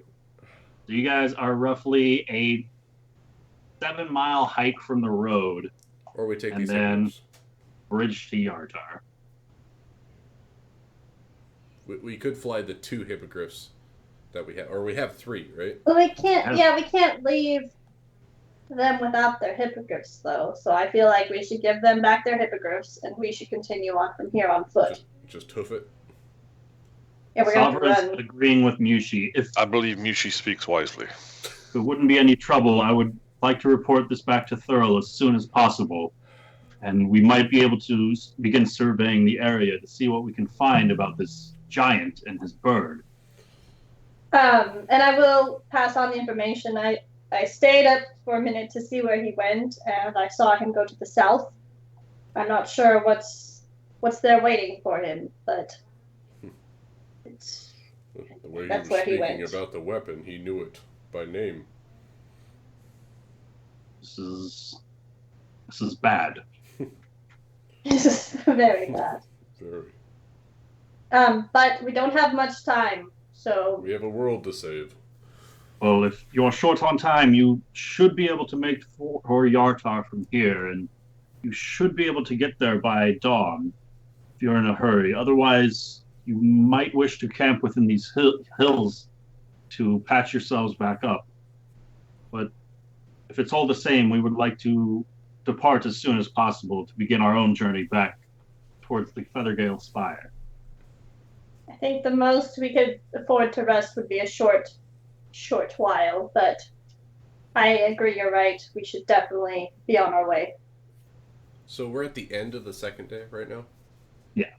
Okay. So we have a whole they day said- to get there. Yeah, we have a whole day to get there. So we can rest But all it'll- night and then travel in the morning. Well, I don't really want to be cutting it. How long would it take us to travel there? It's only 7 miles. I know, but I don't know how far we can travel in a day. Like, So- how many hours would it take for us to travel that far? So it's about 10 miles through hills, which is about 20 miles. Oh, shit. Or, sorry, 10 miles total. 5 miles through the hills, which is 10 miles. And then another roughly 5 miles to Yartar. Okay, never mind. So about half a day's travel. And then we still have to get there and find this inn that doesn't exist. Yeah. So,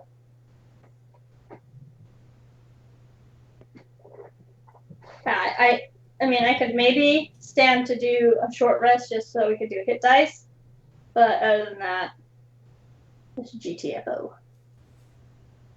Oh, okay. Lady Sabra. Yeah. Please be on your way and let Thor know. Safe journeys and keep your eyes to the sky should that thing return. Yes. Safe travels. However, I would like to ask, does she doesn't have the earpiece, right? No, She she does could not. just speak to people's heads. Okay, never It mind, was a never spell mind. she had. Yeah, I forgot. I was like, how did she get the earring in the first place? Never mind. Because she's awesome. Because she's awesome. cool. She tuned into your radio channel and was like, hello. She Yeah. hacked your earpiece. She's like, Hacked your Twitter, yo. Okay. I guess the consensus is that we walk, or I guess short rest, and then we start hoofing it. Yeah, I think short rest would be good just for hit dice sig. But yeah, So as you guys start to begin your own short rest, Feathergale Knights start mounting up on the remaining hippogriffs and take to the skies quickly. No, we're not taking to the skies again. nope, we're not there. Nope, they are. We We'll gave them still the be hippogriff. very careful with that giant and his beast flying around. I fear for their safety. I think the giant got what he was looking for. Yes, but if we have roused the anger of a giant, or more than one, and they have access to those sorts of birds, the skies will be an unfriendly place for some time to come. Which is why they went to Thurl to tell him of what happened. Yes. But we don't have much time, Commander. We will rest shortly, then we will go to Yartar to save the world, as Cognar put it.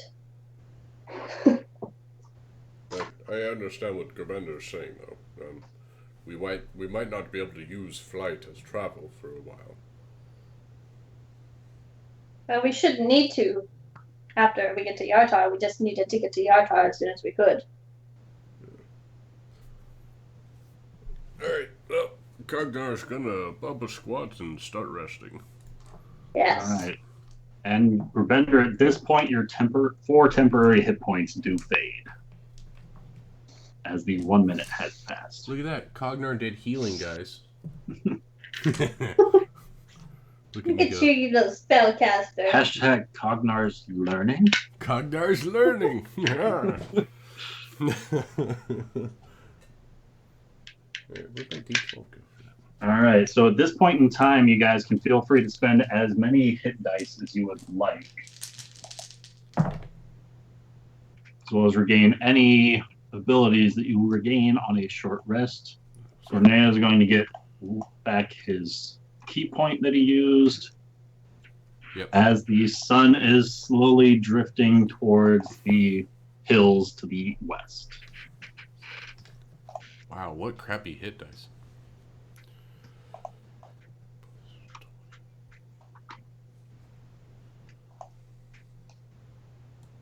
Also, in the interest of you guys, because you did survive the encounter, if you would like, I can give you half the XP's worth divided by the 4 of you, as well as the 4 Feathergale Knights. God, they should have all died.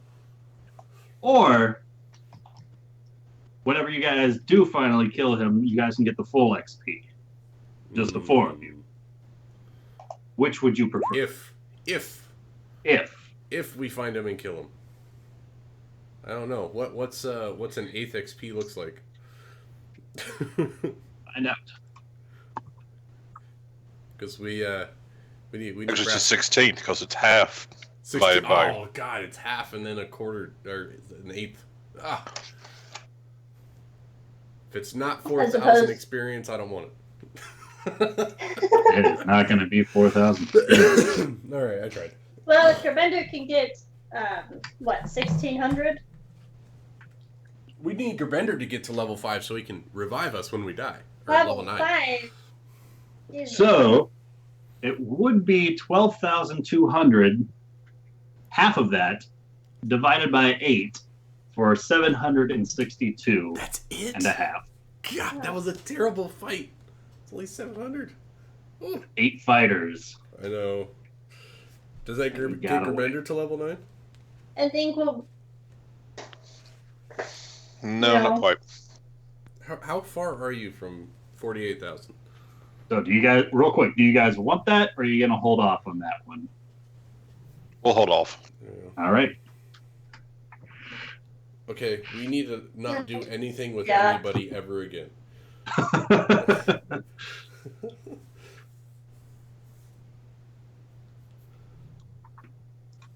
Oh, man.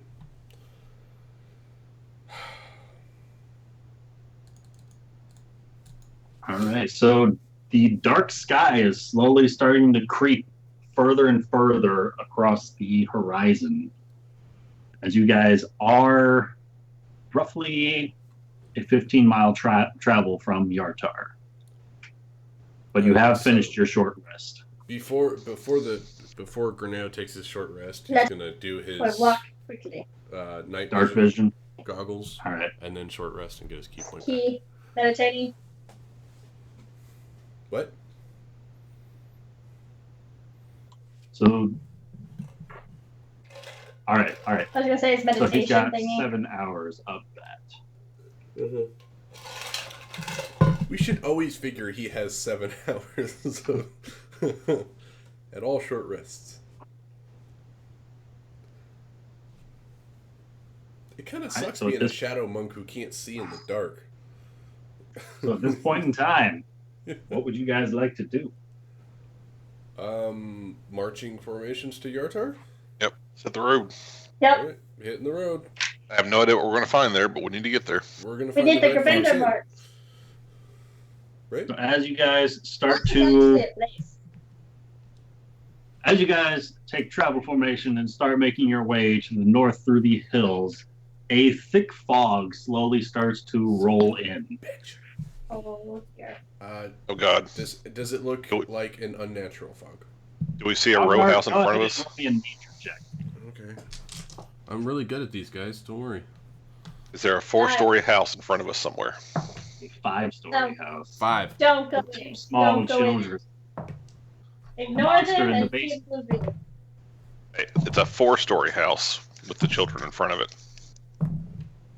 That sounds 3 dangerous. stories above ground, I think. 4 above ground. 4 above ground, and then theoretically a basement. And the sub basement. Terrible basement. Cognar, what was your nature roll? A 5. This looks like thick fog to you. My dice hate me tonight, guys. I'm sorry. In my my new tabletop group, actual tabletop group, Yeah. They just discovered the basement. Tell them to leave the mom and dad alone. No. Are you talking about that fog? Yeah. Fuck that shit. Bad fog. I'm sorry, I Still on was it. busy being pissed at my dice. You're an asshole. Now you roll a natural 20. Figures. All right. So as you guys continue to press forward, marching through this fog, effectively your own lines of sight are reduced by half. Cognar, you probably notice this the most because of your own keen eyesight. Figures. But nevertheless, you guys choose to press on. And Well, how long do we have to reach there in time? We have a full day. until tomorrow afternoon. Tomorrow at sunset. Yeah. So we got like 16 hours, 18 hours. And you have half a day's travel to get to Yartar. So we're going to get there just in time. Yeah, if we can find the place. Well, then maybe we should slow our roll and try to find a convenient place to camp for the night.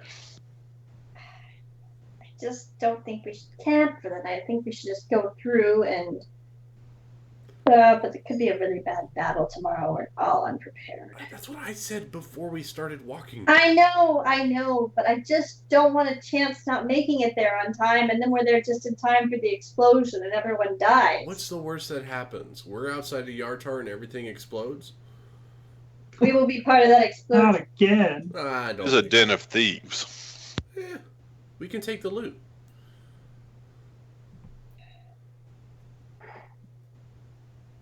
I'm up for sleeping. Well, I mean, we don't even know where the Red Fox Inn is. It's Though. nothing.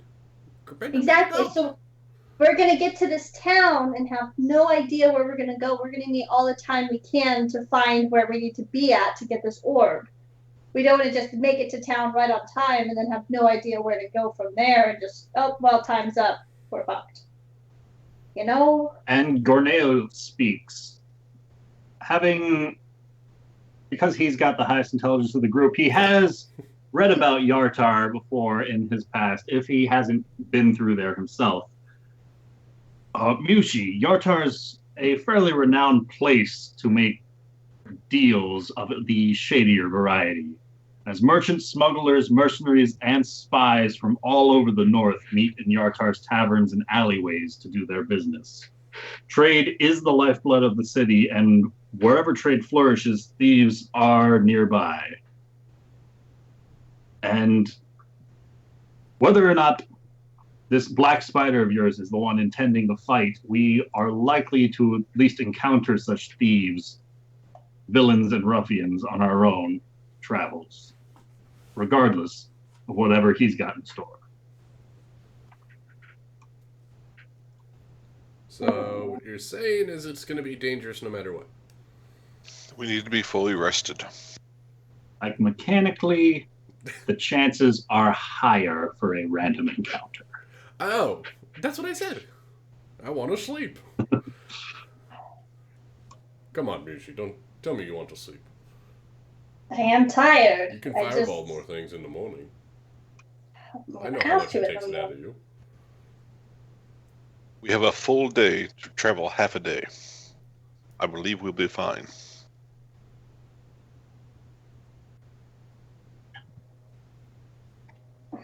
Cognar starts unrolling his bedroll. Fine, but sleep quickly at least. Cognar, let's at least find a defensible position. Not just in the middle of the woods.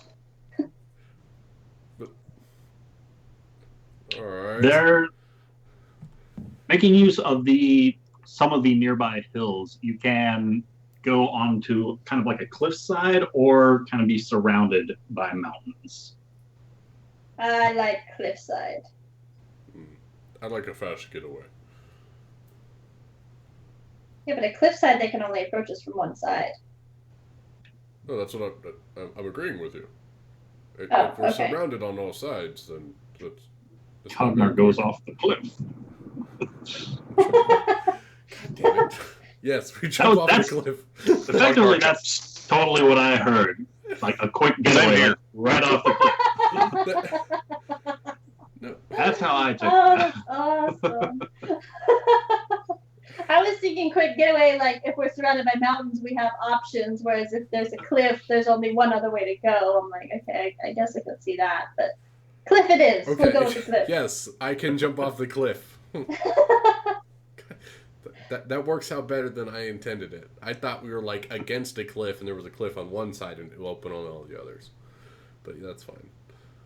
The edge of a cliff. Sure. Let's go sleep on the edge of a cliff. That sounds fantastic.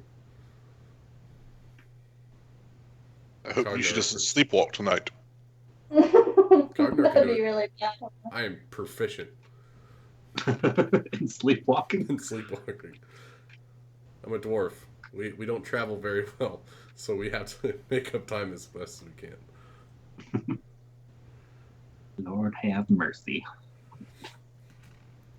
All right. So as you guys make up a campsite, more or less, in the time allotted, is there anything you guys would like to do before settling in for a long rest?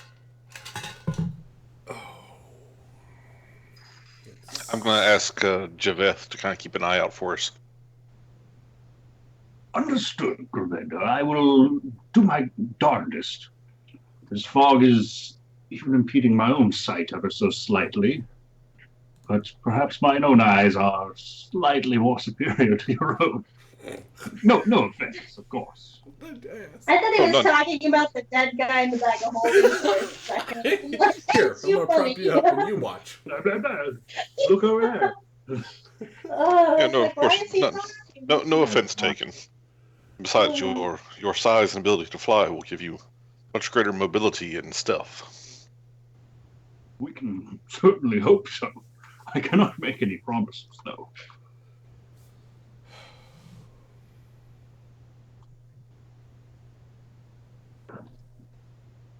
All right.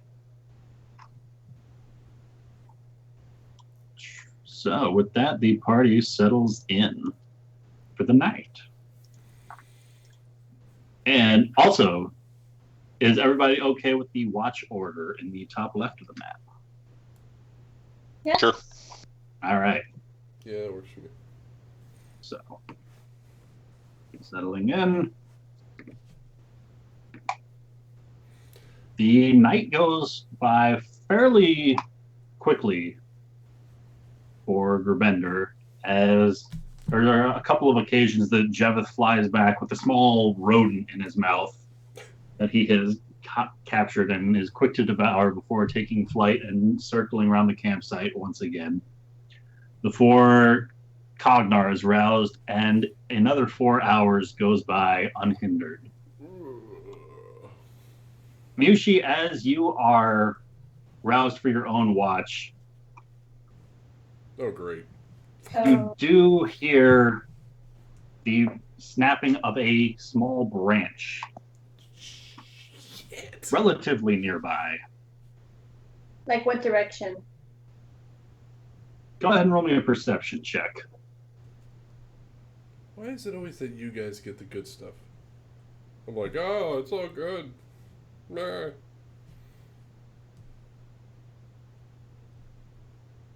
Hey guys, maybe it's something worth 1200 XP each. Oh.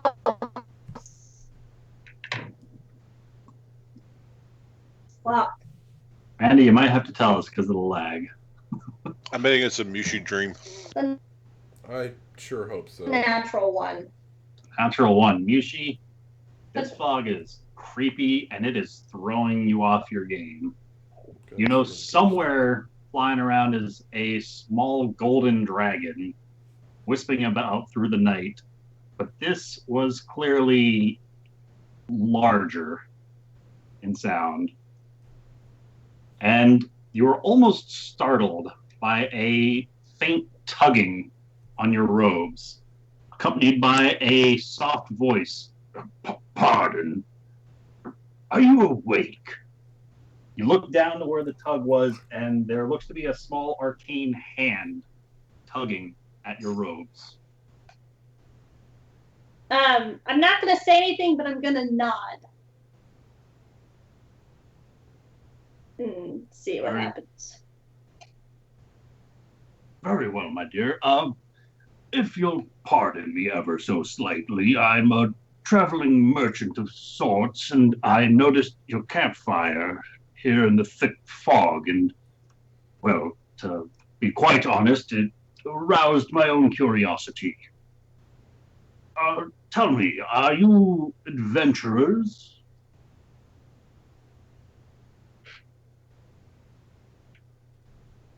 And this spectral hand continues to float nearby, just kind of waiting as this voice rings out kind of all around you.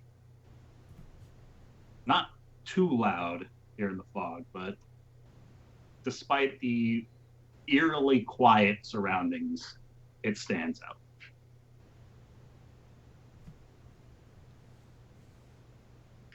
Did it reply? Did you not hear me? Well, you said that it stands out. I asked who it was, but it kind of Oh, like I did not. stopped I did not hear you ask that. halfway through. So My name's oh, sorry. my name's Token. And what's your name?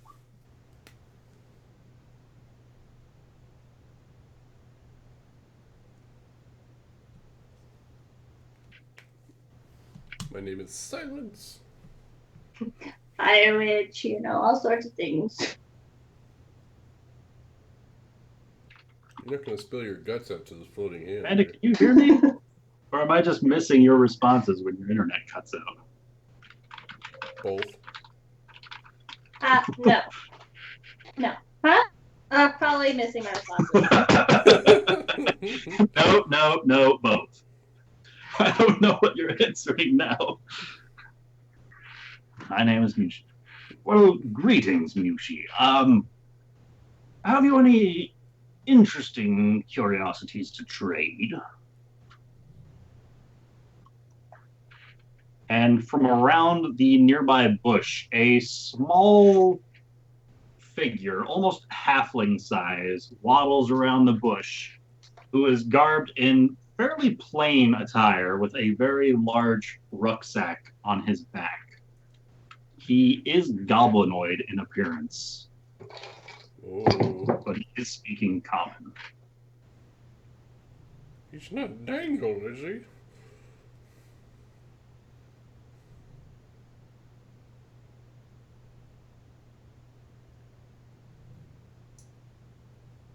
Suspense. I know, man. It's like a good thriller flick. And you might have to type out anything you want to say. Type out everything. Yeah. We gotta figure out your internet situation, like, stat. Alright, well, while she's typing, I'll be right back. All right.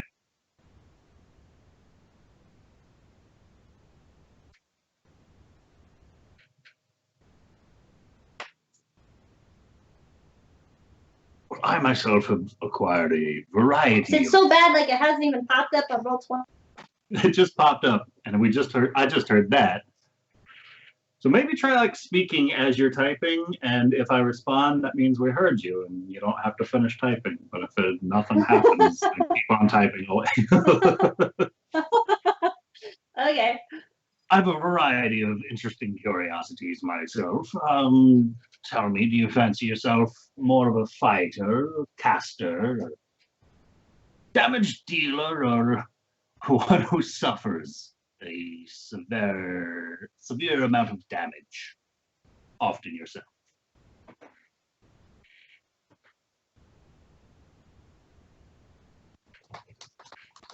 Can I do an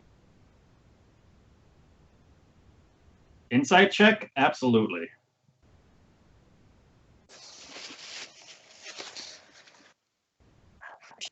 Yeah, she just wants to do an in.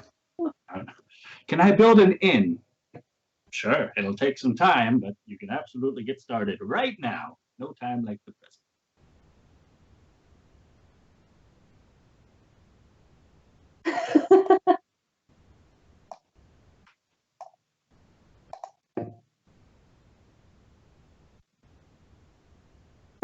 14. 14. He seems Damn this odd, internet. What the hell? but he does seem to be keen in selling you something. Okay. Well, my friends and I, we ranged all sorts of specialties. What is it that you offer? As I said, I acquired a variety of items in my travels. Potions, trinkets, artifacts. Mhm.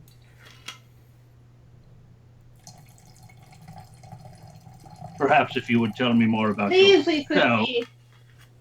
Perhaps if you would tell us more about yourself, then we'd be more keen as to how we might be of assistance. I'll flicker some fire in my palm and just say it to myself as if I'm not.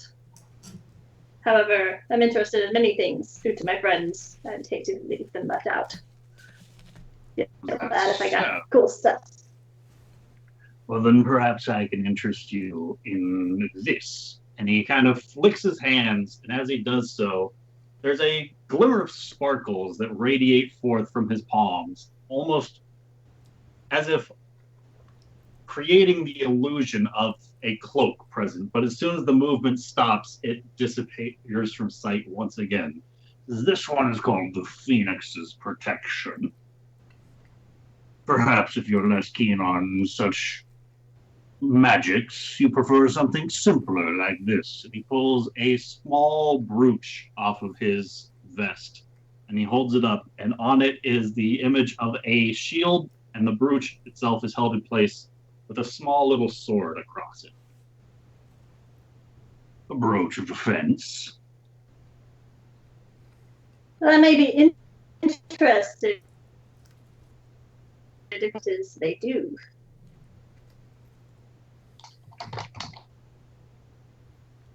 I heard part of that one, so you might have to type that out.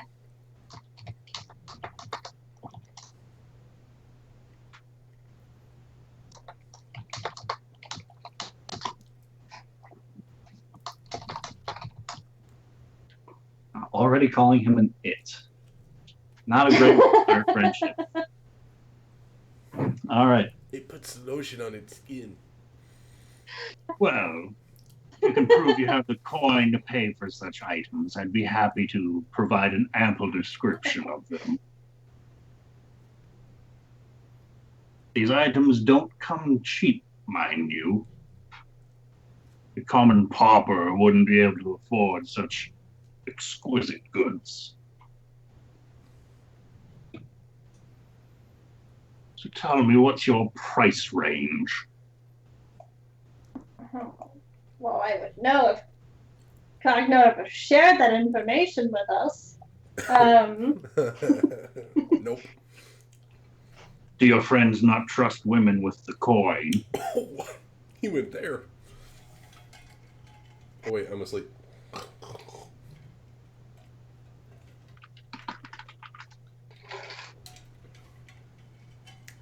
Well, you know women love.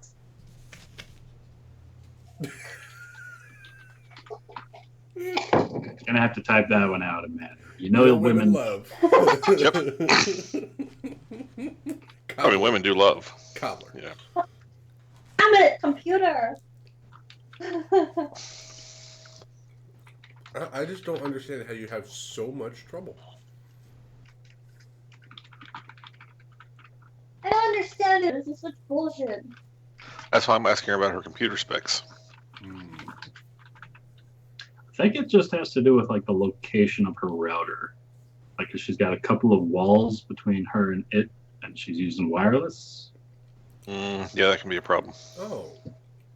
Okay. Because I found just this past week that moving my tower literally 1 foot further from out of my desk where it has been for all of this time. Just 1 foot further, and it connects to the internet relatively fine, no problem. Like, I'm not lagging on Roll20 now. No problems So there. what you're telling me is you need to go to Home Depot and spend $20 and buy a 50-foot Ethernet cable. That's what you're saying. And some duct tape. Lots of duct tape. I don't know if it'll survive your dogs, though.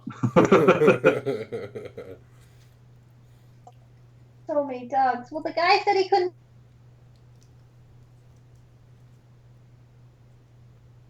Connect it, so screw off. He's like, oh, I'll move it from the living room. I'll find a way. Yes, I suppose that is a good point. You'll pardon my eyes in noticing, but I see you have a pair of horns atop your head. Is there any story behind that? Have you devilish blood within you running through your veins?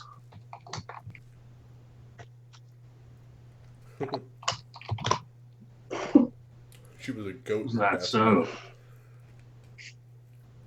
Well, perhaps you're the perfect person to be making my acquaintance. And he takes a deep bow, and as he does so, the spectral hand near you begins to float and move about in a fashion. As he finishes his bow, he produces a small little box in the palm of his hand.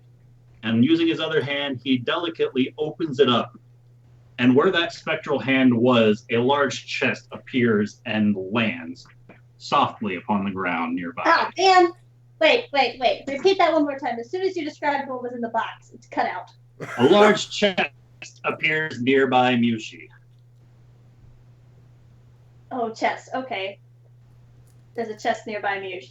Yes? He opens this tiny little box in his hand, and as he does that, a chest appears near Mushi.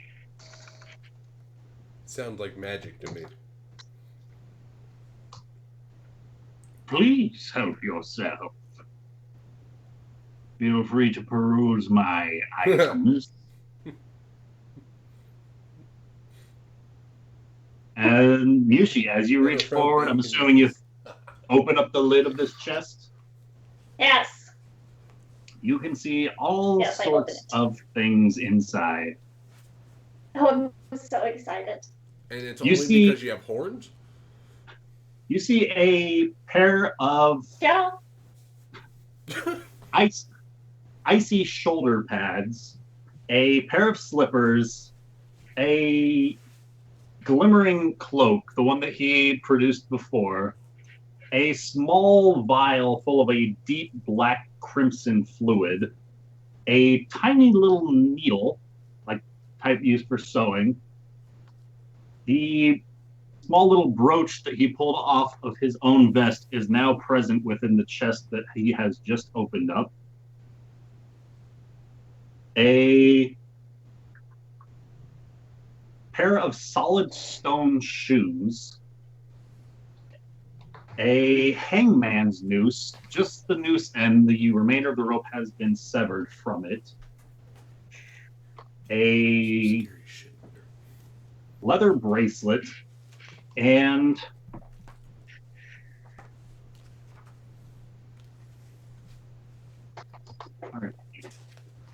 a small piece of parchment that has been folded up in on itself. What, no sticks? Sorry. I had to do it. Let's see. It sounds like a bunch of stuff. There's no shoulder pads. I'm so excited. No pouch with playing cards or Excited. anything like that. Slippers. There are a what? pair of slippers. Slippers. Fluid, cloak, needle, brooch, solid stone shoes, hangman's noose, her bracelet. Yeah. That's what you see.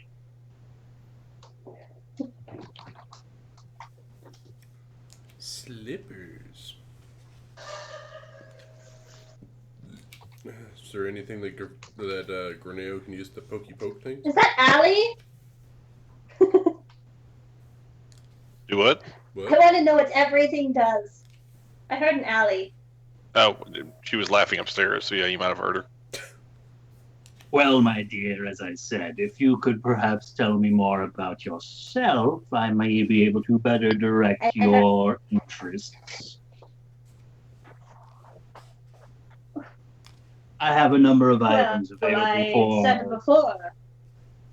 A number of these items are quite useful for defensive properties, others more of the weapon variety, and others still better to move about or other such uses of whichsoever you find capable. They are interesting curiosities of their own nature, and may not be so useful so far as a fight would go, but are incredibly useful nonetheless. Such as this, and he reaches into the chest and pulls out the hangman's noose. And he kind of places it around his own neck, and he gives a tug. And as he does so, the loop quickly tightens around his neck and yanks him upwards, roughly about 20 feet, before he just disappears from sight. His voice continues to speak, however. You see, this hangman's haversack is capable of providing a nice, cozy little environment for the user and any of his friends who would wish to join him for a temporary period, of course. Useless nonetheless, but perhaps not so useful in a fight, as I said. And a couple, roughly 10 seconds later, he hops down and just appears roughly 10 feet above you and sinks into the ground. The soft. I'm curious about the needle I see. It's quite a small item. Ah, yes, this one is indeed curious. If you wouldn't mind, please pick it up. I nod and I pick it up. And Yushi, as your fingers wrap around the tiny little sewing needle, it quickly grows in scale and size as water rapidly forms and then freezes, flowing about before making an arched sword-like blade of frozen ice in the palm of your hand. Ah, I love magical items so much. I can tell you love magical items very much. Oh, they are very intriguing. As I said. However, let it be known, Token is not one to be deceiving. And should you release your hold upon that blade, it will falter and the blade will cease to be. If you would, please drop the needle back towards the chest and you will see for yourself. I drop the needle back in the chest. The pommel of this ice sword over the chest, you release your grip, and immediately the ice shatters into tiny little crystals as the small little needle drops softly back into the chest. That's so cool. Kagnar, not a weapon for you. I'm asleep. I know. I do have a question. Why is it not a weapon for me? Because you threw it. I haven't thrown something in a long time. Does Mushi have a question or does Amanda have a question? Everything. If I were to wake everyone up, to look at these, I don't get a full night's sleep anymore. You're gonna have to type that out. If she wakes everyone up to kind of shop, are we not going to get a full night's sleep? So long as no strenuous activity is taken. Like, should everybody wake up and you just jump onto this guy and start attacking him? Well, I mean, If we take the small I test, better then be we have fixed. It's not a everything. very restful slump.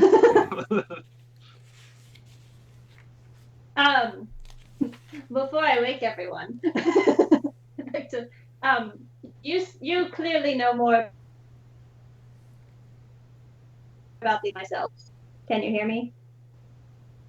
Clearly Okay. know more something than myself. He knows everything, of course.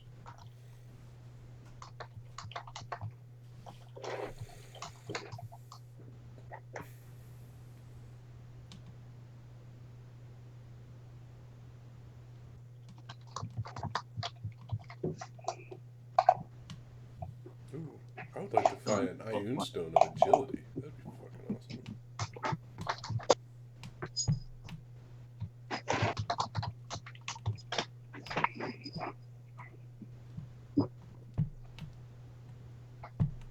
For defensive items, you'll find these, and he gestures towards the large frozen shoulder pads, are what I've dubbed the frostbite pauldrons. So long as you wear them, they provide additional defense to your own stamina, and should anyone get close enough to strike at you, they will regret it. They'll feel the jagged shards of this ice pierce into their veins. Or the Phoenix's protection, as I was showing you before. Likewise, fairly similar, but this one deals flame damage, Oh, as if you were protected from the very great. Phoenix itself. You had to say fire. I know. I'm like ice. That's opposite, but that could be useful. The small little brooch He went and provides said fire. a rapid defense in a split second. If you are indeed a caster, I'm sure you're familiar with the shield spell. The brooch effectively stores the shield spell, and when an attacker would make Of such course. when an attacker would make such a swing against your person, it would activate.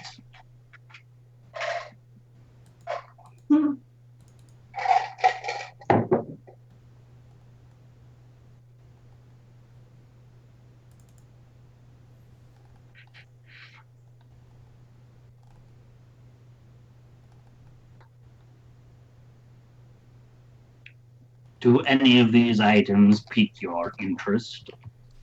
Or should I take my goods elsewhere? I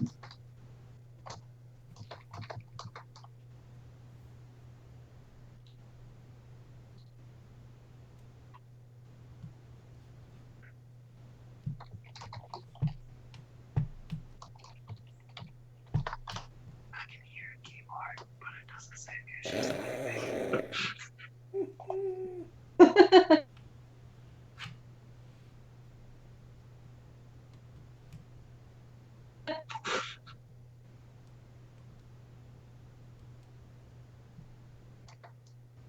suspense. I know. Do you have anything that makes a Cognar more effective? Amanda, are you typing right now? Or trying to talk? Not anymore. I was typing, but I sent it. Now I'm waiting for you to receive it. I'm about to exit roll 20 and just type in Sky. Might be better. Might be. This is crazy. And then you can just watch the stream and see where you're at. Can you hear me any better? No. I can still hear You're you. not breaking up. Yeah, I don't know if it's better or not yet. Okay, well, I exited roll 20, so, but yeah, I was basically saying, I don't remember because I typed it.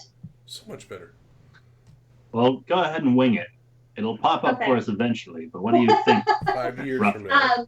I said, hey, like I said, my friends over here are carrying my money.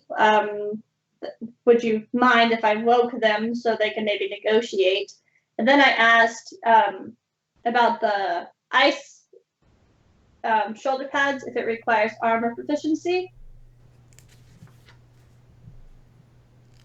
You are certainly more than welcome to arouse your own friends, if you don't mind me bringing my own closer. As long as you mean us no harm, I mean you none, and nor will they. Just give me a minute to explain that I'm not waking them for a battle. They're not used to waking up peacefully in the middle of the night. If you wouldn't mind. And he places his fingers into his mouth and gives a very loud, shrill whistle. Cognar, Angorneo, and Grabender can all hear this whistle pierce through the sky. Oh, are we under attack? Cognar, calm down. No raging. It is quite an exciting night. Mushi, stepping through the fog nearby this goblinoid, is a very, very large wolf with spines growing out of its back. It is currently chained and being held closely by an armored orc-looking individual. And they step their way closer. Lucas, this is why we don't steal his chest. I can kill them. No, I'm not talking to Cognar, so I'm Lucas. Oh, I can kill them. Like I said, they mean no harm.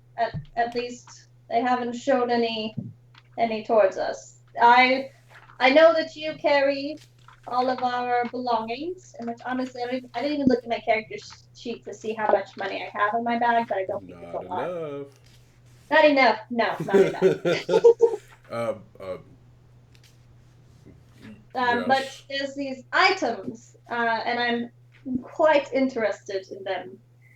And I was hoping you wouldn't mind coming over here and maybe taking a gander, along with Gerbender, if you're up for it, and Gorneo. I know you look very tired, but I think it's worth waking you guys for. Well, Gerbender? I think he's BRBing.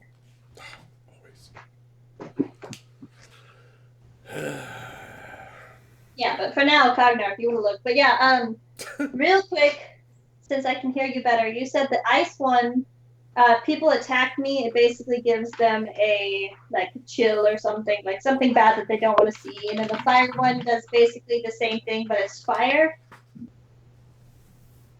Like one of them, if they hit me, they get a reaction of ice, and one of them, it's a reaction of fire. Did I get that right? Should another individual's blade make contact with your own flesh, they will feel a severe regret, leaving your person and entering their own.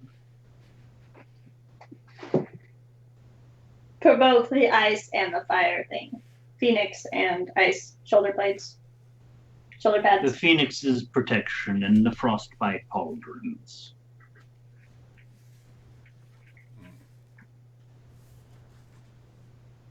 So I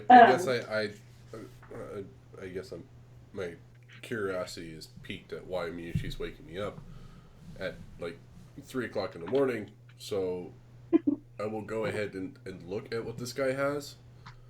I, being a man of the trade, will not tell him how much money I have. Well, yeah, I mean, I need that. I just, And I will come up to, besides Miyushi, and I'll try to quietly whisper in her ear, don't forget, you might have to buy a specific item in Yarta. Oh, man. What item is it you're hoping to purchase? I whispered that. Ooh, you yes, sneaky goblin. Sneaky goblin. I can see Cognar saying that. My dear dwarven friend, that's no way to greet your superiors. How tall is he? How tall is he? Taller than you. If he's a goblin, he's taller He's than shorter me. than you. Oh, yeah. Cognar, he comes up to roughly your chest. I will put my hand on Cognar's shoulder. Yes, Miss Giant Mushi, miss. Oh yeah, I'm really tall now, huh? You're almost twice my height. Freakishly tall. No. It is quite alright. There is a specific item that we know of in Yartar that must not fall into the wrong hands, let's just say. And we're not sure what their price is on it. But we must make sure that we have enough to purchase it. For the safety of this realm.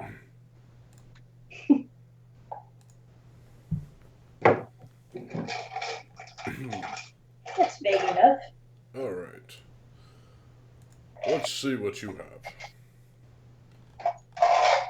Well, as I was telling your dear demonic friend, there are quite a variety of items I have available, should you be wishing to purchase. If you're willing to put up with a vile goblin of my own ilk. I don't have problems with goblins. Well, your voice certainly seemed to indicate otherwise earlier.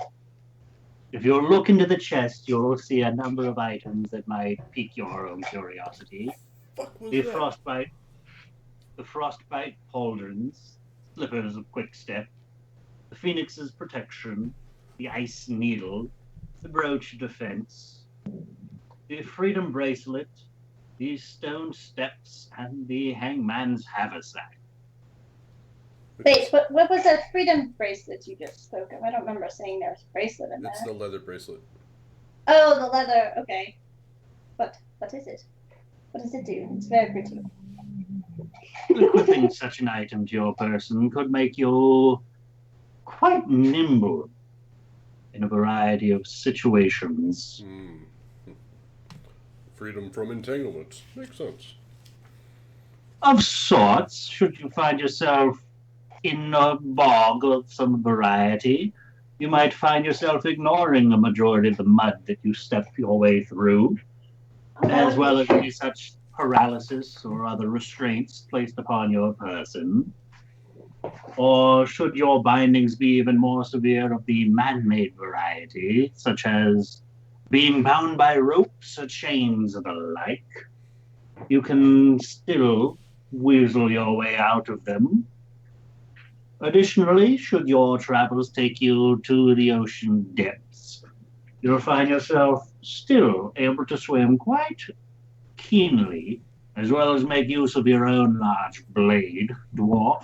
He gestures up towards your large stone axe. That does sound handy. See, Cognac, these items, they're quite fascinating. That was the reason I woke you. Okay. Tell me about those stone shoes. Those are quite odd. Yes, indeed.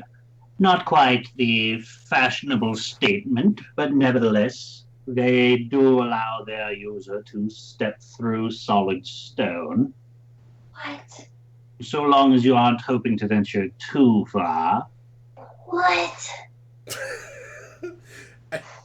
I'm getting the feeling Mushi wants everything. Well, take it all! Cognac, you've never told me how much we have. I told you guys, I love magical items. They're like my favorite I know thing you do. ever. Is there anything that's particularly useful? Several things. I believe every single one of these items have a use. Cognac, how could you say that? If you Clearly find every- Out of character. if you find yourself smart enough to make use for it. Okay, so we've got Out of a character. cloak that does Damage if you're hit. damage if you're hit. And did you say if it was resistance? Added resistance? So, going down the list, you've got the Frostbite Pauldrons Yep. that effectively give you 10 points of temporary hit points, and if you are struck with a melee attack, that creature takes 10 cold damage, so long as you have the 10 hit points. Okay, so it's like... So if you were to take I 10 get this spell. strikes of a single point of damage, that would be 50 or 100 points of cold damage dealt Right. out. Okay. And then that's a piece of armor. That's the shoulder Uh, pads. Just shoulder pads, just the pauldrons. So- Okay, so Do you- it's not So you technically armor. doesn't even require proficiency in armor to Oh, don. that's Okay. You've got the Slippers of Quick Step, and once activated, then as a bonus action or subsequent turns, you can dash. You've got the Phoenix's Protection, and when a creature within 5 feet hits you with a melee attack, flames erupt from it, dealing 2d8 fire damage. Oh, I love it. You've got the Ice Needle, which you can Cool. conjure as a bonus action to make the full blade, and on a hit, it deals 2 or 3d6 cold damage, and as well as provides dim light for a 20-foot radius. You've got the Brooch of Defense, which is activated as soon as any attack would hit you. It immediately adds 5 to your AC till the start of your next turn. So that one, there's not so much a choice of like, now I want to use it for this one. As Right, soon as first something time would you be AC. You've got the Is there a Freedom. certain amount of uses on that brooch or no? You haven't asked him. You've got the Freedom bracelet, which ignores difficult terrain or speed reduction, or paralysis or restraint, and you can also spend 5 feet of movement to escape non-magical restraints, as well as swimming imposes no penalties on movement or attacks. You've got the Stone Steps, which use the entirety of your movement to step into solid stone, and you are able to leave that stone within 5 feet of where you entered it, using the entirety of your movement. Then you've got the Hangman's Haversack, which is essentially the rope trick, which you guys saw the family of halflings use, where it opens up an extra dimensional little pocket that you guys can climb into and remain invisible to the outside world, but you can still look through that little hole. That would be useful. As well as the Crimson Vial and the Folded Parchment. Right. And we haven't asked about either of those two Haven't yet. asked about either of those. Okay. All right. Just the Ice Needle, is that like a short sword or a long sword? Sure. Short sword. I would It's guess, a because it's one-handed. One-handed. Long sword can be one-handed. Oh. It's 3d6 cold damage. It doesn't make use of your strength. Like, I'm just thinking for Greneo, if he was awake and if it was something that he could use. Because he has some money. He might want to use it. I don't want to use his money. But effectively, Nick, whenever you listen to this, assuming you listen to this, if any of these things pique your interest, this is the point in time where Corneo could speak up and be like, that thing sounds great. right, we can retroactively buy these items if he wants to. he With can his money. not us. I'm being a little vexy here and making sure that. Okay. So stone shoes are cool and all. The only thing is the bracelet of freedom bracelet. Freedom. Oh God, now I gotta have it. I just bravehearted that shit. Oh. I do want to ask about the two that we didn't ask about. because I'm curious. The fluid The and Crimson parchment. Vial. Yeah, and we the gotta parchment. know what we want to buy. Exactly. Clearly. I want to know more about the sword needle. The sword needle is a short sword ice needle, 3d6 damage. If you let go of it, it turns back into a needle. But while you're holding it, it's an ice sword. Short sword. 3d6 cold damage. That can be pretty handy. Badass. Can you use that, Gravender? I'm trying to remember. Is a short sword It's a? a martial. Oh Yes, shit! you have to be proficient in that. Probably. Because I mean, even I could use that little melee things, like because I have my staff that I can bop people with, but I'm like, here's a needle, it's a sword. Fuck you. I mean, 3d6 would be an awesome weapon, but yeah, I'm But if you don't get not your proficient strength- with You martial. Yeah. Let me see. Am I? It's magic. Doesn't matter. Yeah, but if you don't get that extra +4 to hit or +3 to hit, whatever we're at right now. I mean, you still get your strength on it, right? You just don't get the proficiency bonus. I don't know. I don't know if it imposes like disadvantage for using a weapon you're not proficient with. So it's similar in size and shape to a scimitar. Okay. Yeah. Oh, that means Corneo can't really use it either. Never mind. I think- you can't have it. Can't? No, monks it's a can't short- use scimitars, I'm pretty sure. It's short swords. I'll double check though. Yeah, it's short swords. It's technically a needle. No, it's technically a sword when you're using it. You're not stabbing someone with a needle. Stab them with the pointy end. Simple weapons and short swords, so no, they can't use any other martial weapons besides short swords. Technically.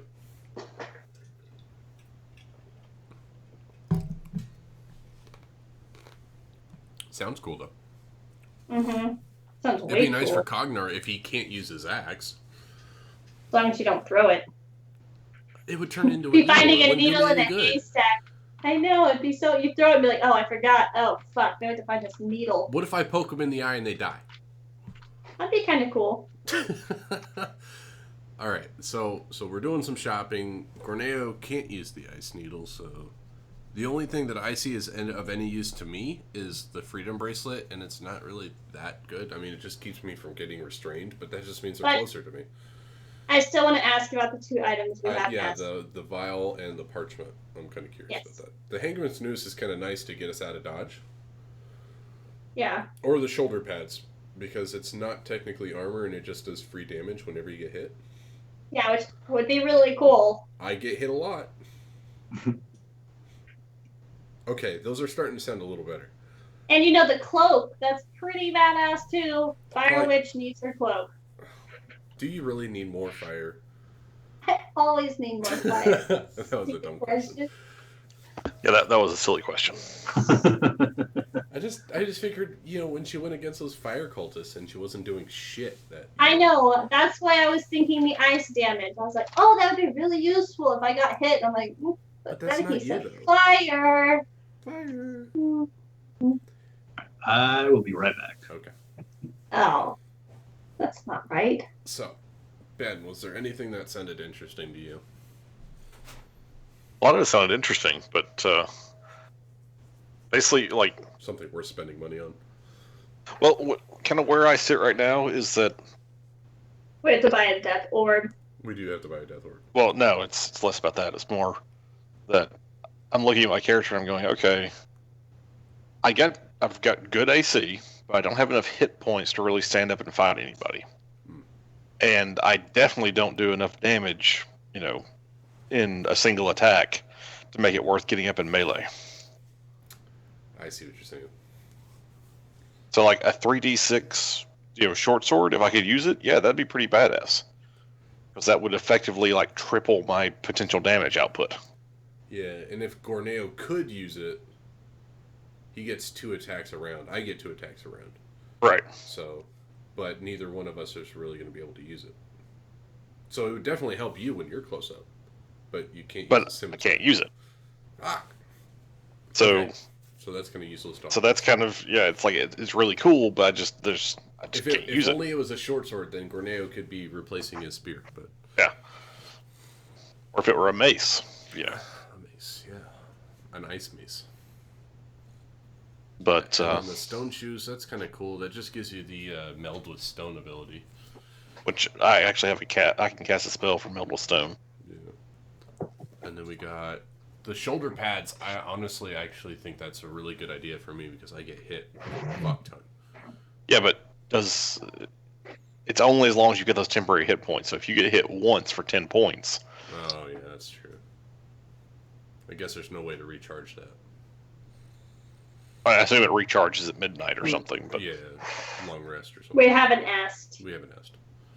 Okay, so that basically acts like the Armor of Agatha's spell. right. And then the fire one, I assume, Ah, works like I fire didn't really hear shield. about the fire one. I think What was it works doing? like fire shield. It just does damage when hit. Oh, yeah. like 2d8 damage every time you're hit. Which, if it is truly fire shield, that would be better because it's not based on temporary hit points. Yeah, but how long does it last? Well, the spell lasts for 10 minutes. But do you have to cast it, or is it just every time you get hit? Well, fire shield, it's a continuous shield for 10 minutes. The spell. Yeah, but this is a cloak. So I understand that. I don't know how he made the item. So you probably have to like activate it or something, and then it's good for a little while. It probably lasts a minute or something. 10 rounds. Think of how pretty I would be in that cloak. Oh my god. The thing is you rarely get hit in melee. Yeah, but when I do, Sparkly. And this is how Amanda ends up with 10,000, gold pieces worth of magic items, Well, I'm and not the rest of us doing have something nothing. just because nobody wants it. I'm not doing that again. Hey now, hey guys. But yeah, let's ask about the parchment and the potion. And then the brooch is kind of like the shield spell. So Yeah. Right. So the fluid and the parchment. All right, what are you asking? Oh god. I noticed that there's these other items in here we have yet to ask about. What is it that this goo does? And he kind of peeks around your leg. And there's a quizzical look about it as he is quick to scoop up the vial of the crimson-like fluid and kind of tuck it away into his own vest. He says, yeah. Sincerest of apologies. That should not have been there. I assure you, you have no interest in such an item. But this parchment is an interesting piece, if you don't mind my saying so. What's inside can only be used the once, but it is quite a valuable item, as it marks the opener of this parchment with a certain seal. And once that person would be knocked unconscious outright, they instead remain conscious. If you look over to my orc friend, very much like their own orc ferocity, once they would be dropped to 0 hit points, they are instead dropped to 1. Enabling you to keep on fighting the good fight, I'm sure. And how would you know we're not interested in that vial you hid? Well, if you don't mind me making my own assumptions, judging by your friend's shield and holy symbols, you're a holy man of the Bahamut dragon. Is that correct? That is correct. Yes, so despite your companionship, I am quite certain that you have no interest in the use of demon's blood on your journeys. Vile magics, that one. Not for the holy men. Well, he may be a holy man, but as you've said before, I am a devil child. Might be infernal of some nature, but I speak of those from the 9 hells themselves. You'll forgive my saying so, but you don't look like you would belong in such a terrible place. Cognar just kind of giggles to himself. Yushi, listen to him. Surely you do not wish to have the blood of demons carried with us. Surely it would mark us out as unworthy of our task. Well, some have already seen us fit as that, so why not go along with it and see where it takes us? It was just curiosity. If you all insist, I suppose we'll let it go. Damn it, Bender, why did I have to wake you up? You ruin all the fun, man. If you don't mind my being so blunt, just about how much coin are you available to spend?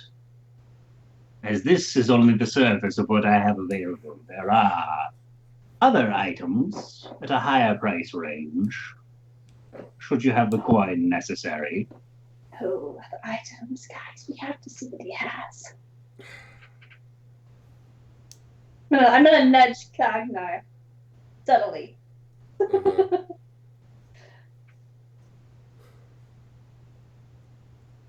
How do you feel about trade?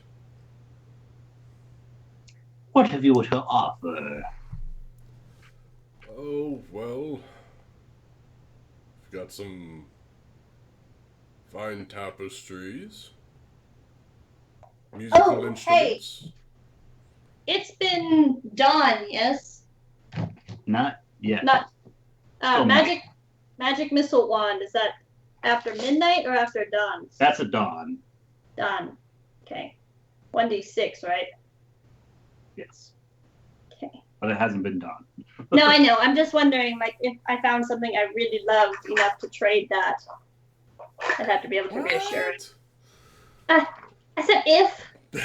And I also have some tomes of knowledge. I think you just ought to give me the magic missile wand. That would be pretty useful for good measure. Guys, I said if.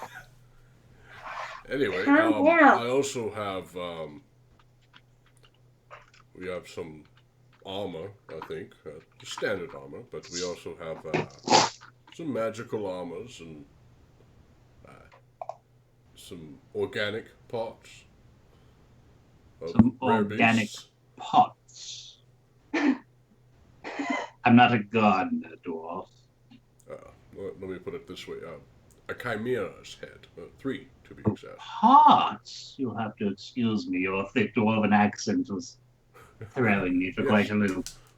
Sorry. You are nearly impossible to understand with that beard of yours shrouding up the words as you speak. Yes, sorry. Chimera heads. As well Cognar, go ahead and roll me a persuasion check. Is that what? Oh, I'm good in that one. Don't fail me, die. Failure. Yes! Natural 20. So, 24 total. Well, my dear dwarven friend, perhaps it is best that you were roused this fine evening. As it seems we do have a good bit more to trade. I suppose I could make some exceptions for some extravagant items. Would you be worth trading for some of those more expensive items? I suppose I could, at the very least, show you what I've brought. And he reaches down into his pocket and he pulls out a small little envelope. From that envelope, he quickly opens it up and pulls a parchment out. And as he does so, he scribbles something onto the parchment. And behind Cognar, there's an audible thump as on top of the chest, closing the lid of it, a small glass case has appeared. And within looks to be 4 items laid out on like very elaborate looking pillows. One of them, the first he gestures on the far left looks to be kind of a chunk of tree bark. Says, this is the bark from a tree ant that could be fused into one's own skin with the proper medical amenities. As the rest of these items, they run the higher price point. But should you find the surgeon or cleric, and he gestures over towards Grabender, capable of modifying his enhancements onto your own form, you will be forever enhanced by them. But this next one is a curious item indeed. The eye plucked forth from a drake himself could offer you the very sight that they themselves are capable of using to see those invisible around you. Or perhaps the flesh of a stone golem. He gestures to a couple of pebbles that look to have been kind of sheared off of a larger object to thicken one's own hide. Or this, my own favorite, if I say so myself, the tongue of an incubus. Liars, the lot of them, but they do serve their purposes even after death. And his gaze falls back upon Mushi and says, these are such demons and devils I spoke of. Are you interested? What does that last one do again? It's like a liar's tongue. It provides, while perhaps shading the individual. Let me start from the beginning.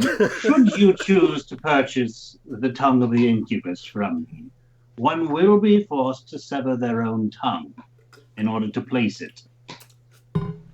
And should the new tongue accept its user, and should this reattachment succeed, the tongue itself will enable the user to speak a variety of languages that same devil knew in its life. If you're interested. However, fair warning, as I said, Token is not one to be shrouding in deceit. Should the connection fail, you will be without a tongue. Much like many of these items, and he gestures towards the four on the pillows, they are quite extraordinary, but they do come at a cost. For instance, should you remove your own eye in favor of the drake's, and the drake not be implanted successfully, I do believe you'll lose the sight of your removed eye. I'm not one for. I am one for modifications. The ant bark and the stone golem flesh. What do they do? More specifically, than turn me into part ant and part stone golem.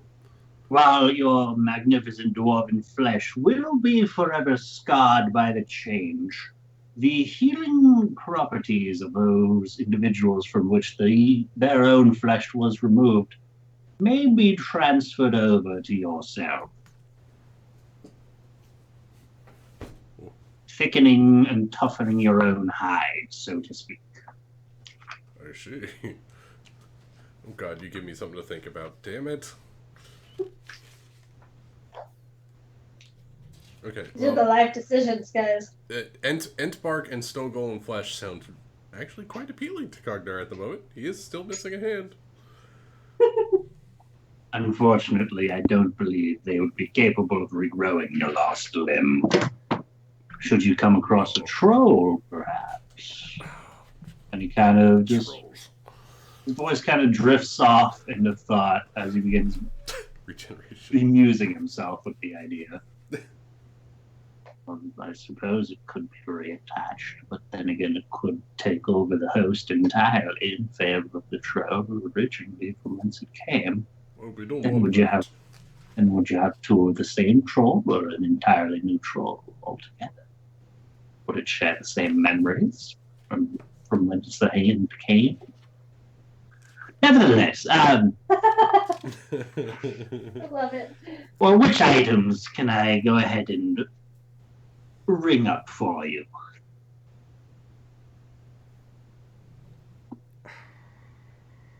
You say the Drake's eye Yes, will indeed. grant you the vision. Was it a Drake or was it a true dragon? I'm told from a very reliable source that it was from a very powerful drake of sorts before it was removed. And the mage whom removed the eye took particular care to see to it the ocular nerves remained intact on its removal. I have been assured that the other eye has invoked such abilities as being able to see those invisible around you, and depending on the reconnection made, could entirely adjust the number of times or uses that this property is available to the new host.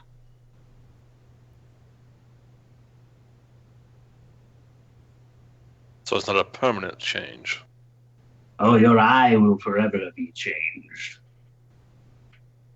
But the use of the Drake's ability may be limited depending on your surgical expertise.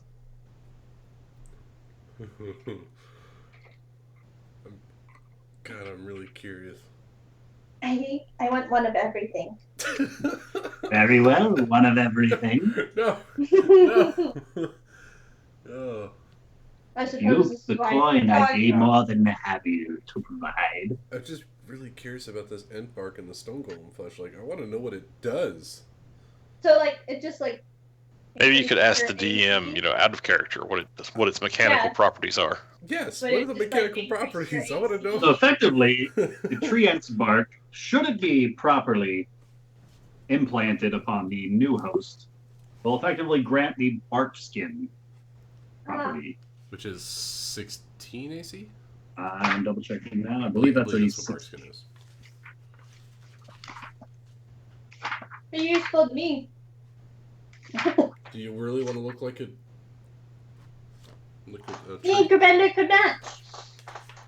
So your skin will take on the rough bark-like appearance like a tree, but your AC can't be less than 16, regardless of what kind of armor you're wearing. Okay, that's not helpful to me. What about a stone giant? I'm already naturally hardier than 16, so. I assume it's going to be like a stone skin spell. Probably. It is indeed. Is that the same thing? That one turns your flesh to solid stone. To be more cold.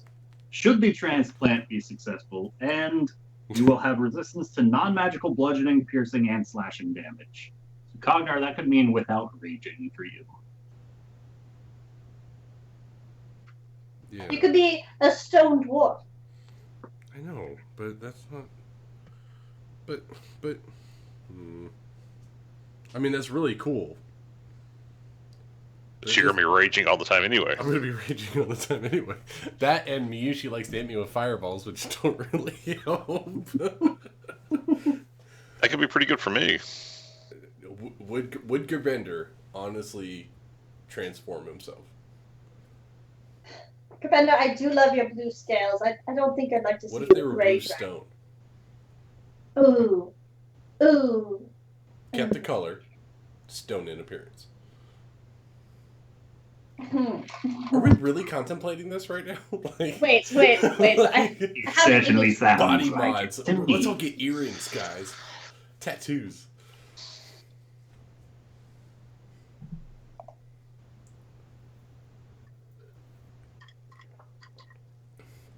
So, what are you interested in purchasing?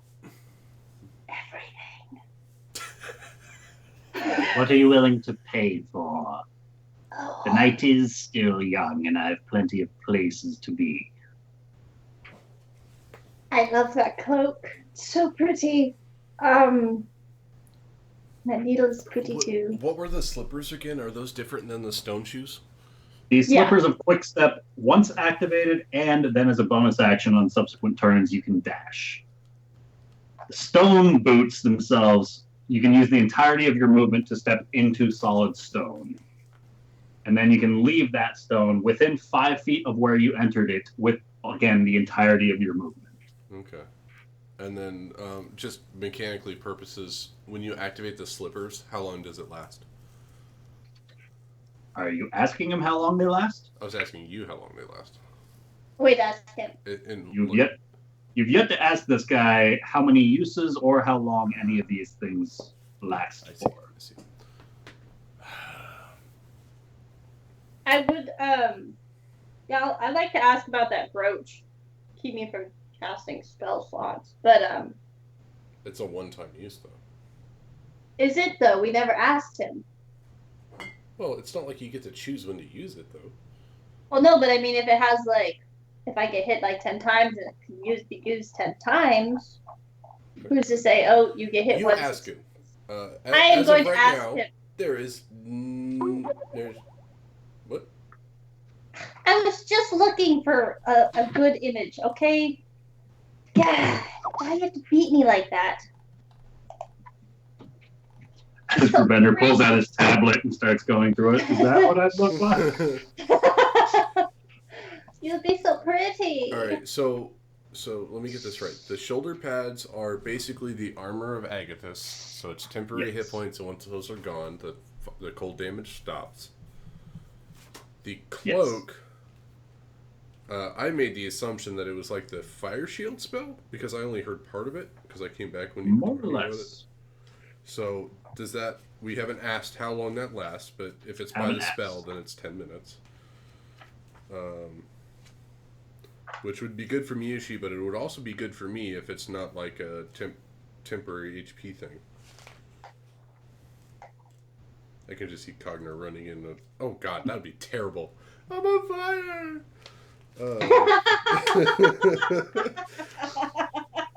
Stop, drop, and roll, guys. Stop hitting me! I'm on fire. Okay. That'd be great. Cognar doesn't see anything of use to him. Yeah, I want to ask about the shield brooch. See how many, like, how often you can cast it, or how often it's of use, or if it's just like a one-time use thing. How much are you willing to pay? So it matters on how much you pay to see how much It you could can use certainly make the difference.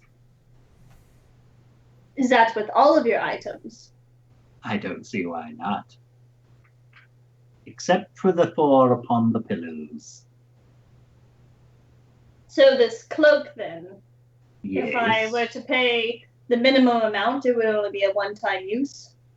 Unfortunately, I do believe so. And if I were to pay the maximum amount, how many uses could I get out of it? Significantly more, I assure you. And are these items rechargeable, or as soon as they're used up, they are gone forever? Once again, that could entirely depend on how much you're willing to pay. Oh my gosh. I love this guy. He's a swindler. Yes, indeed, friend dwarf. Heading to the city of Yata, you should make use of such deals and dealings. Oh. Businessman. We're so At the shrewd. very least, I assure you of my own honesty. Can't guarantee you'll face the same within the walls of that city. Can I insight check this guy? I don't think anybody else Absolutely. Somebody has. I did, yeah. has. Okay, good. I trust him. Yeah, I'll inside check him too before I find out what All right. Cognar rolled. You know, when he's saying things like, "You can trust me," and he's coming out to our camp in the middle of the frickin' night. Yeah. Ooh, that was really good for me. 22. That was crap for 22. me. How much smoke is he blowing up our asses?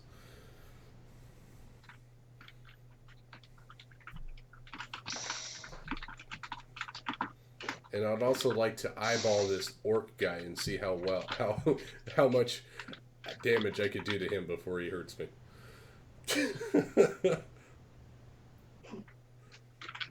just sizing up his security.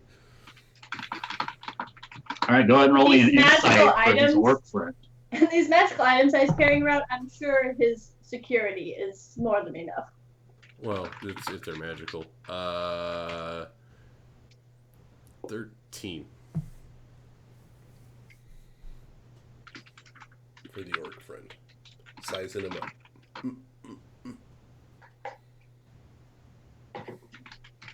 I mean, he's got to be at least like 6 feet, right?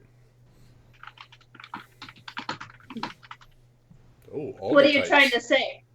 I'm 6 feet. I know. Everyone is like supremely taller than I am, so. All right, and what was it on the orc?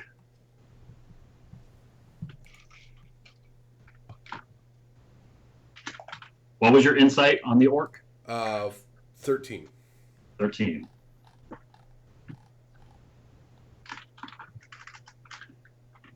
Kind of taking a quick glance over towards the orc himself, you can see he's decked out in full plate mail, and he looks to be waiting any kind of signal, as his eyes have been watching the goblinoid the entirety of this conversation, taking the occasional glances up to each of you as you walk up, giving you each like an ocular pat down as you approach, but then his eyes fall back towards the goblinoid.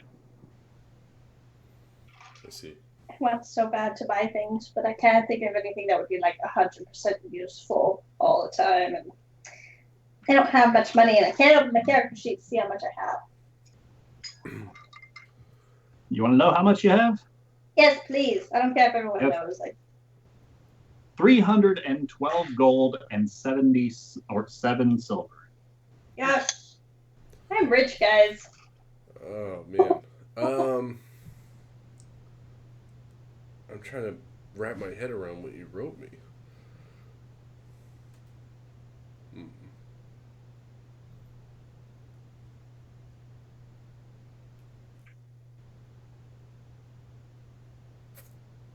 Meld.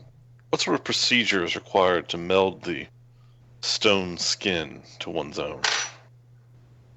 A significant removal of one's own flesh, accompanied with the pain, agony, and the blood that would ensue from such a wound. And should you find the capable hands of a surgeon, as I would highly recommend not performing the procedure upon oneself. Should one fall unconscious in such a state, who could know what could happen? But should you find a surgeon whose hands are capable and swift enough, then I don't see why it would have any sort of problem latching onto your own skin. And that flesh from the stone golem would slowly overtake your own over a period of time. Specifics of how long it would take, I cannot say for absolute certain, but I do know that when you are successful, it will latch on. If you're unsuccessful, it will not. And unfortunately, the stone flesh will lose its properties. But should you be successful, it will slowly overtake your own skin, and you should notice the significant change over a series of days.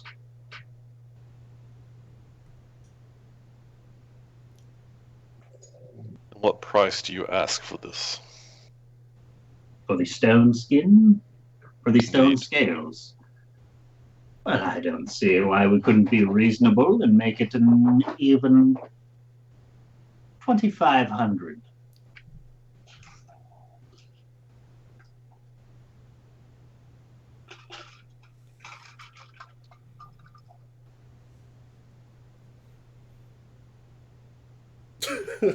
Wow.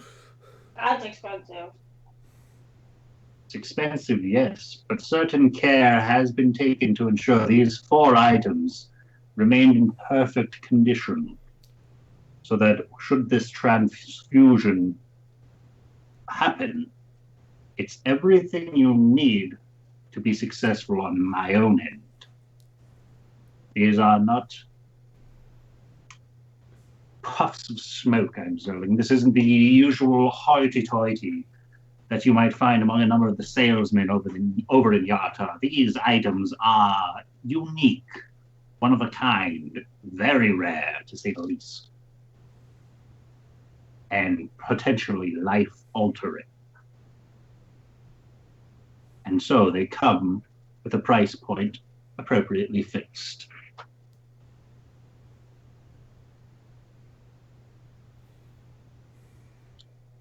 Your infernal friend here says that you have a plethora of coins available, as well as your dwarf has indicated a number of items and remains from such creatures in your own travels. Indeed. Perhaps an agreement could be worked out. I will smile. I will excuse myself. Excuse me, can I speak to my colleague for a second? In private. Feel free. I'll take Miyushi and I'll just turn around and I'll take a couple steps away, kind of dragging her with me, and then I will whisper to her, I don't know if this goblin is actually a goblin. If you can, you might want to investigate him magically. It seems like he's hiding something. And I'll pretend to be going through, like, counting coins and pointing to my good hand. One. How much do you have? In coin? Or how much do we have, I guess I should say. In coin, we have 2,100 gold. But we know we need at least 1,000 to buy the orb. That's starting bid. Yeah, starting bid. So, but we also have tons of Chimera heads. alchemical books. We've got, the Chimera stuff, which we need to offload soon because it's rotting. Yeah, I was gonna say this. We got some armors and things that we can get rid of. Like if we don't need the splint armor anymore or the Delver armor, we can get rid of that stuff. I've got some stuff that I stole from the Earth cultists. Let's see what we can trade. I would like to turn around after this conversation with Kagnar, if I can find my D20.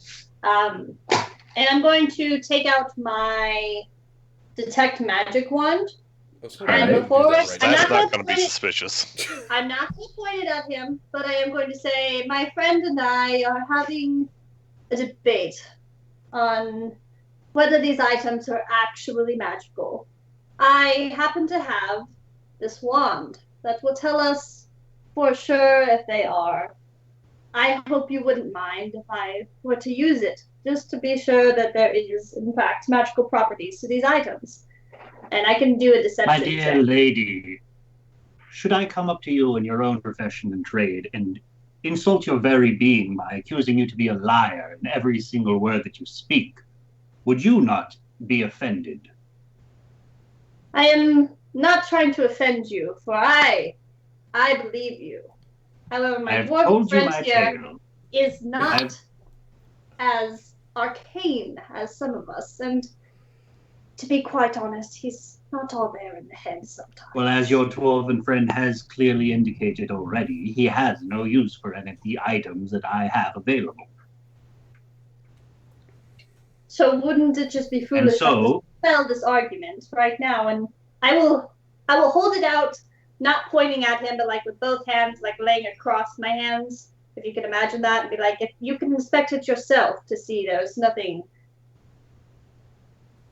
My dear lady, I know precisely what this item is capable of. Should your dwarven friend wish to be reacquainted with his dreams, I would take no offense to such. But should you cast this particular spell, you will more or less be outright calling me a liar to my own very face. And as such, I will, of course, be deeply offended by such. And so I'm afraid the prices could be inflated as a result. I would hate to perform such a thing, as I have been having such a wonderful time with our conversation. But should you force this upon me, I will act accordingly. Well, as I've said before, I have no problem with your items. I was merely trying to settle my friend's doubts. And I will put the wand away. Your friend with the doubts has already indicated he has no such use for the items I bring to you. I think it's merely because he doesn't believe in magic as much as these items are. Traveling with a spellcaster of your own nature, perhaps that falls on your shoulders. Perhaps.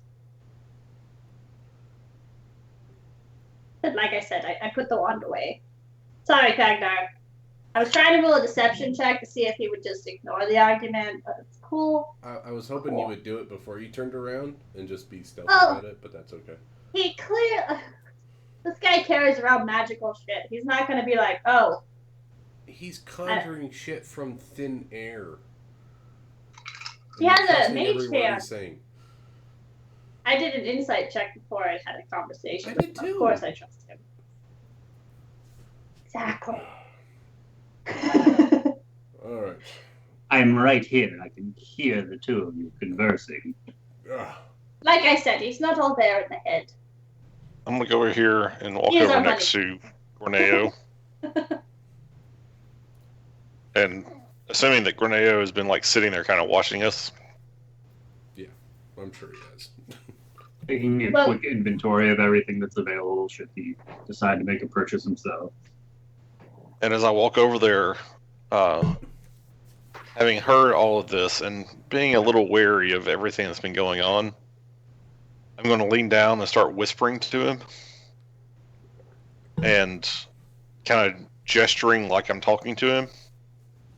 And I'm going to cast that. Nice. All right. Go ahead and roll me a performance check.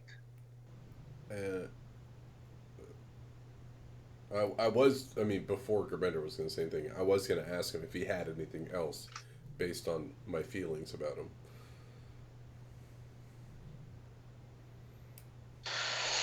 Okay, here goes. I don't have any like inspiration or anything, do I?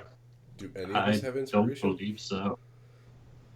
We haven't completed a long rest, or I'd give you men luck. But He don't need it. He don't need it. Gerbender's the boss. Gerbender, Bard.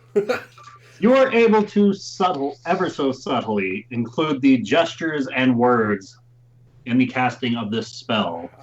Way to go. Unfortunately, you are far enough that you don't catch the goblinoid the moment that it's cast, and a number of the items on the outskirts nearby Cognar and Mushi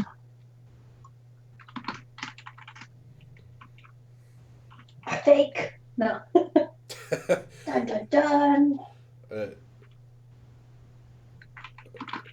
I guess I would like to ask him if he has anything that would help a dwarf who loves combat. Like anything that might be more useful than what he has shown. Like, dude, I'm trying to give you money. Okay, and after talking to Gorneo, I'm going to step over to where like I was sleeping and where my bag would have been. All right. I'm going to like rustle around in it and pull out basically a smaller sack of things. Basically going to make like a smaller pouch and walk back over. All right. My friend Dwarf, perhaps if you would be more particular in your requests, I could be of more assistance. I've provided a number of weapons, arms, and armor already. It is you who seems to lack any sort of necessity to the situation for me to provide any additional assistance to you. Gerbender, as you are making your way back, can I get a Constitution save from you? Oh? Sure. Oh? Well, while he's doing that, anything that will help. Oh. I can't see any of these rolls and I hate it. It's a 19. He rolled a 19. And he rolled a 19 on his performance as well. Nice. When did you get big dice? Roll 20. What really does Cognar need? I guess that's a tough question. What does he need? A new hand. How about a weapon that every time you throw it automatically returns back to you? That would be a fantastic item. Do you have something like that? A hammer of returning? My friend Dwarf, perhaps you're interested in speaking with a woodcarver and acquiring a boomerang, as they are called. I'm sure you'll have no problem finding one in the city of Yata. This guy, you're funny man. God, what does he need? I mean, I guess technically speaking, I don't. There's nothing mechanically that I can think of that Cognar would need. I do have a question for him. I noticed you have quite a plethora of items here. I'm not sure if such a thing even exists. After a day's work, I seem to be a little bit drained of using my abilities. Do you have something that might be able to help me regain any of those? Maybe instead of taking a long rest, a short rest, or just some sort of booster I could use throughout the day. I do believe I can be of assistance in this specific area, as I do have a number of potions available as well. Healing, flying, invisibility, climbing, resistance, growth, strength, clairvoyance, diminution, speed, water breathing, heroism, dragon's breath.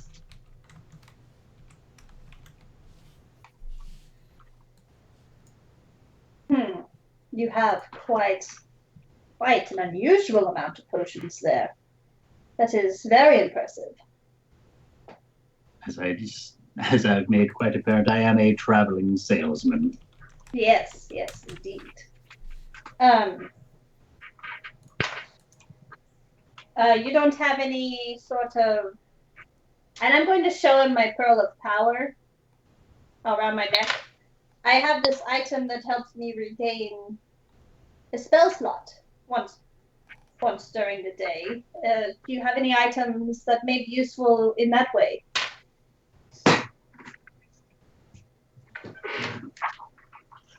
And as she's talking, I'm going to start. I'm just waiting for her to take a break so I can start discussing a barter arrangement. All right. My dear infernal lady, I do have such a potion at my availability, but I do question whether it might be out of your own price range. Are you willing to spend 2,000 gold pieces? On one potion? On one potion.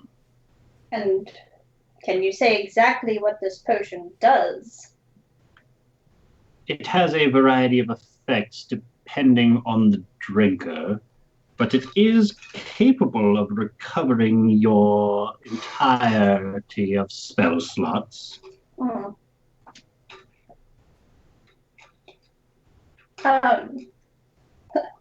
Well, this is clearly an investment. And as you know, I don't carry the money.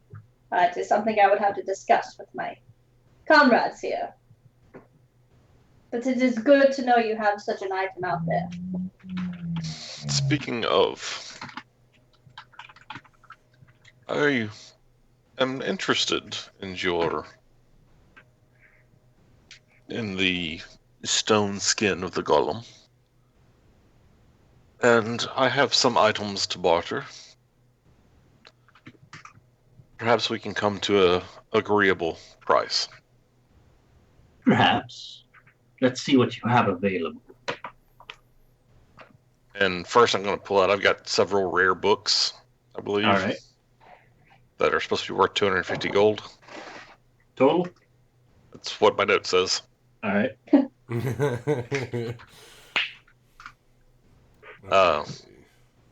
And I believe I also have a silver ring set with small rubies that says it's worth 600 gold. Small little drows. Wow. I say, Drows? just What? don't give it to me. Nope, don't do it. I love rings. I have like 6 Ruby? of them. Hilarious. Oh, right. Bad joke. Ah! Nah. Now I get it. And I also have 10 sardonyx that are supposed to be worth 50 gold pieces each.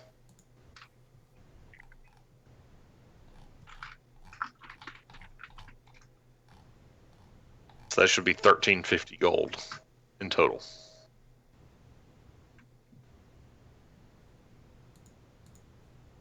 $1,350, yes, sir. And then I want to haggle with them and try to get the price down closer to 2,000. All right. As you are describing the means by which Grubender is attempting to haggle, if you would roll me a persuasion check. Yeah, and what I'm trying to do is basically, tell him that I appreciate all the effort and work he's put in to maintain this item in good working condition, but that unless he's willing to make some sort of guarantee as to the effectiveness of the transfer, that I think his asking price is a bit too high.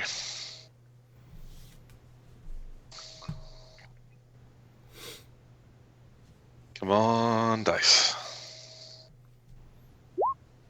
All right. Nice.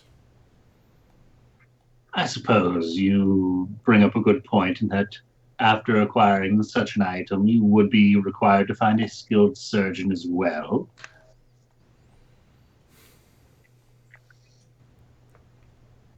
Do you have the coin to make up the remainder of this payment, or more goods? Oh, I believe we can come up with Trade. I believe we can come up with a mix of coin and goods. And I'm gonna look at Cognar and ask him about the Chimera. Anything you need, Govinda.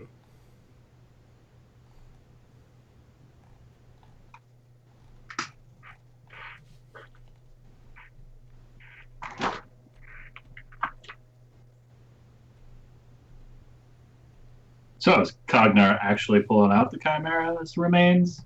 What's If going he on? needs it. Is that going down right now? Yeah. Oh, then sorry. Whatever you need. I'm over here trying to look up items that might be good for a barbarian. I pull out the ram's head, the Chimera All right. ram's head.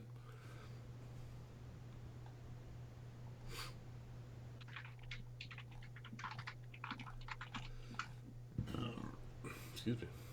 Oh, that's a start. Large goat's head. I believe most chimera typically have 3. Indeed, and Cognar, I assume, is going to retrieve the next 2. Right.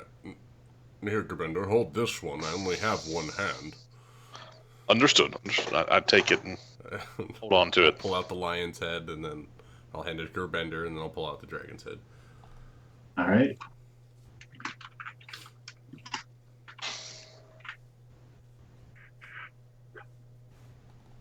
And I want to say, I think that certainly this collection will be of some value to someone who has the skills to preserve the items you've already presented to us.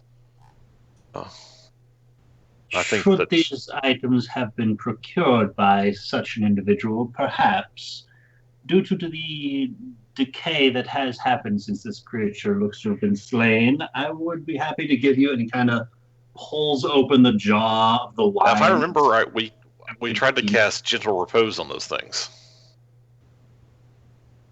Did you, or did you try to?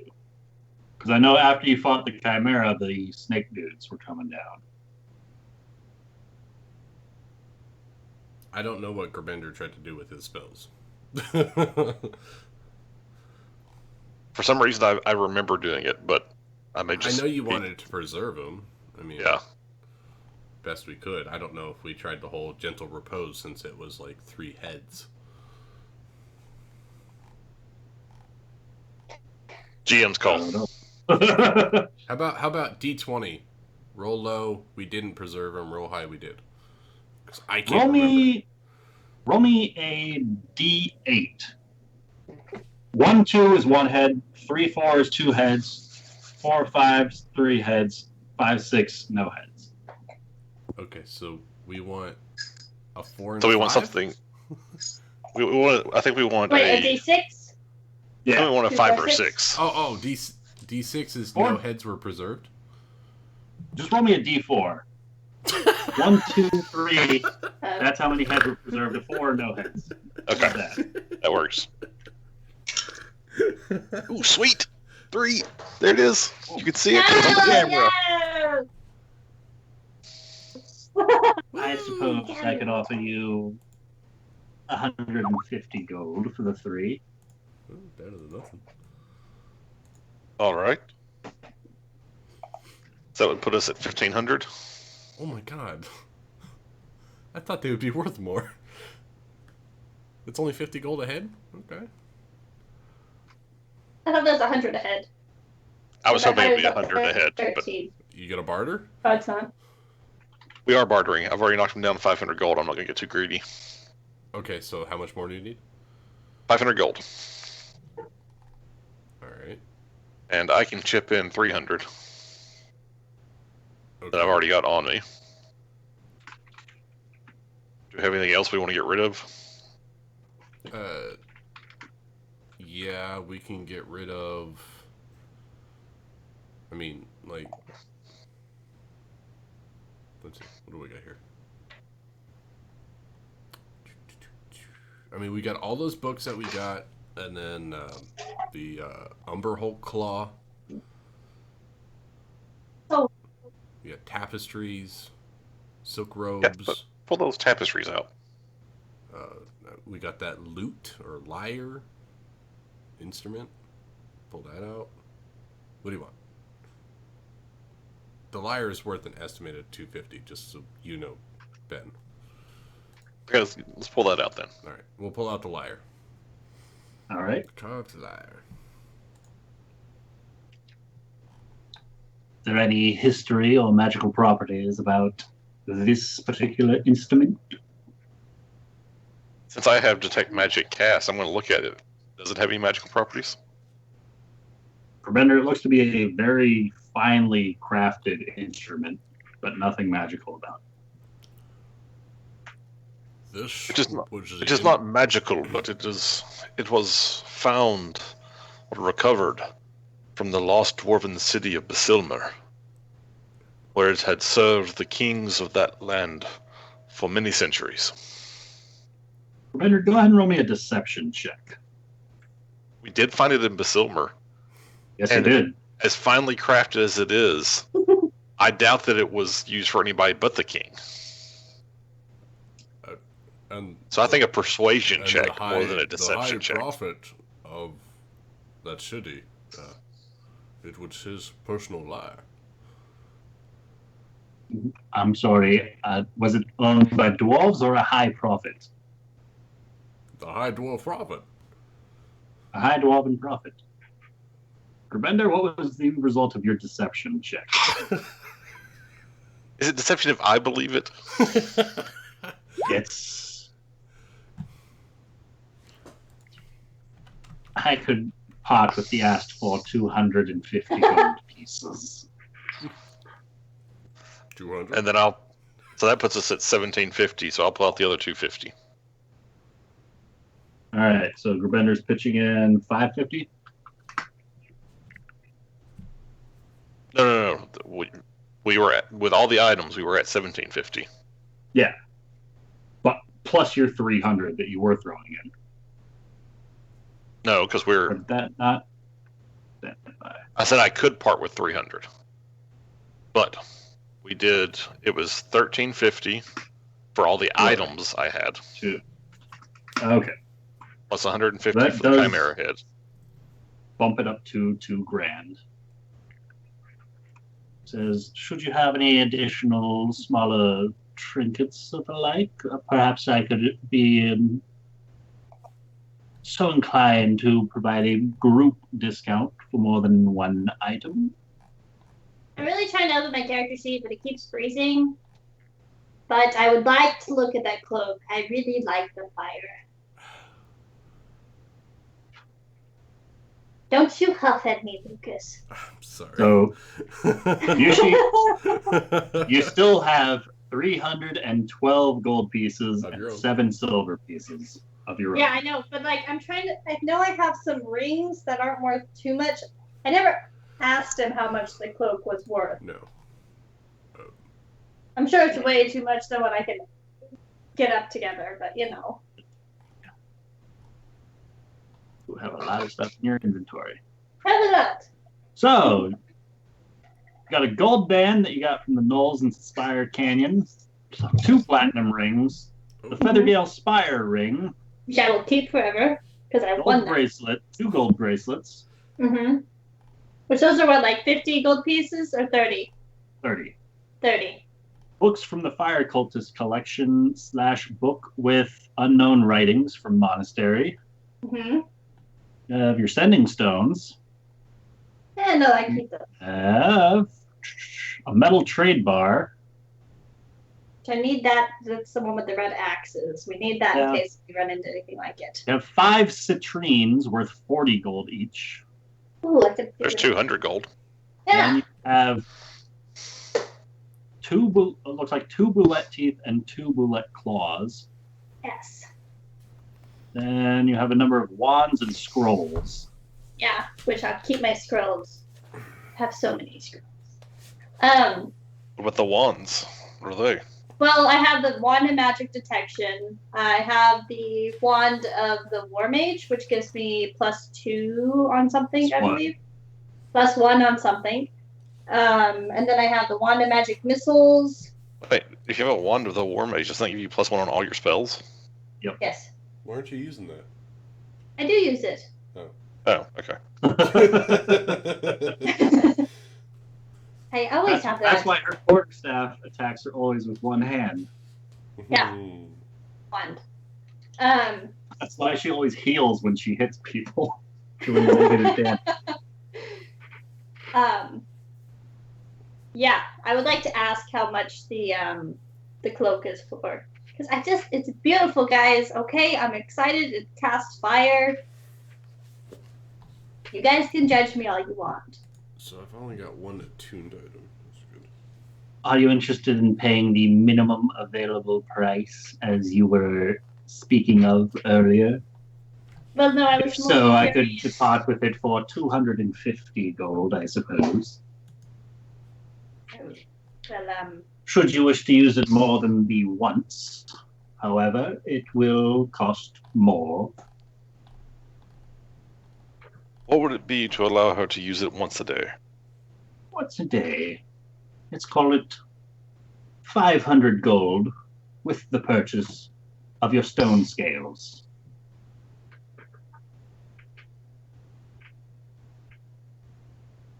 I think I could do 500 gold with the stuff I have. Yes, you had 200 in citrines. And then I had 300 gold pieces. But I also had 2 bracelets I could sell. I would like to be able to use it once a day and like have it be rechargeable. I don't want it to like just not work after one time. That would be really sad.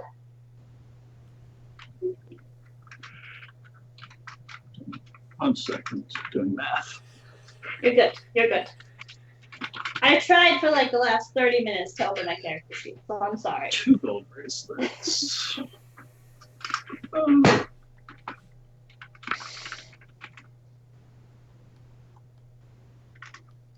I don't want to part with my rings because I really love rings. I know they're just plain boring rings, but I have a thing for rings. Okay, so not even the platinum rings worth 50 gold each? I have 2 of those, don't I? 2 of those, yes. If I absolutely have to, I do love my rings though. Alright, so let's see, 5, 6, I'm a girl, guys, okay? 40 gold each. That's why I didn't give you the $600 ring. Well, that's your own fault. You should have given it to me while you had the chance. And then I met Randall. Look what's happened to us.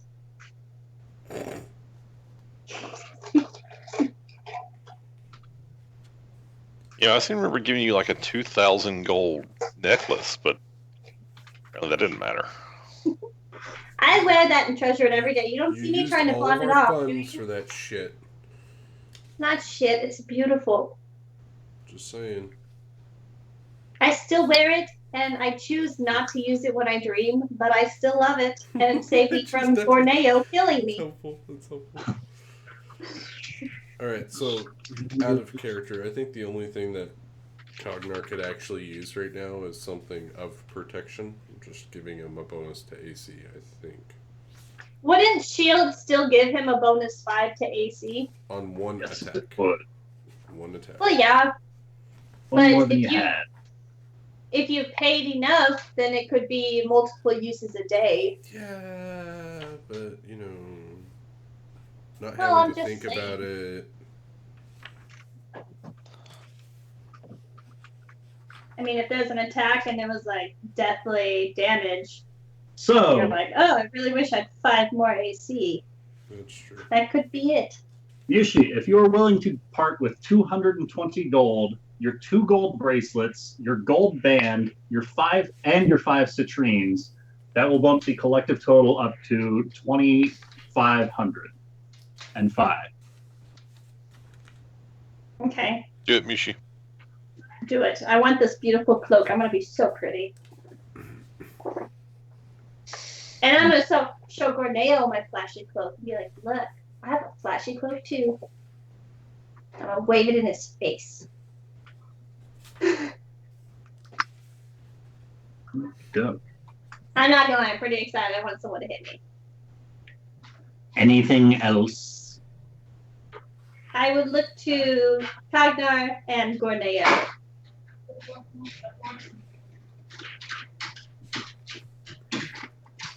You wouldn't happen to have any items of regeneration or protection? I'm afraid not. Unless you're interested in purchasing potions.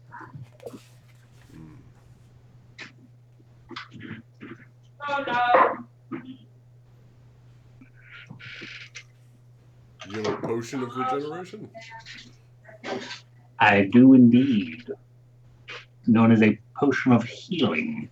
It is capable of providing a boost to one's own stamina when one is feeling low. And a more advanced version known as a greater healing potion. I actually might want healing potions because I don't have any, so I don't know if anyone else has any or not. As well as Still got two. potions of resistance, depending on what particular foes you might face. It could be particularly helpful.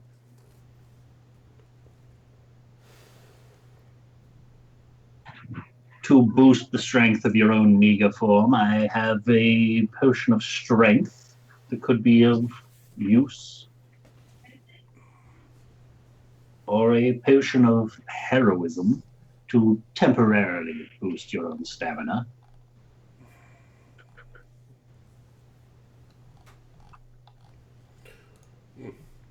No, I'm fine on my own might. Do you? And if you need anything else?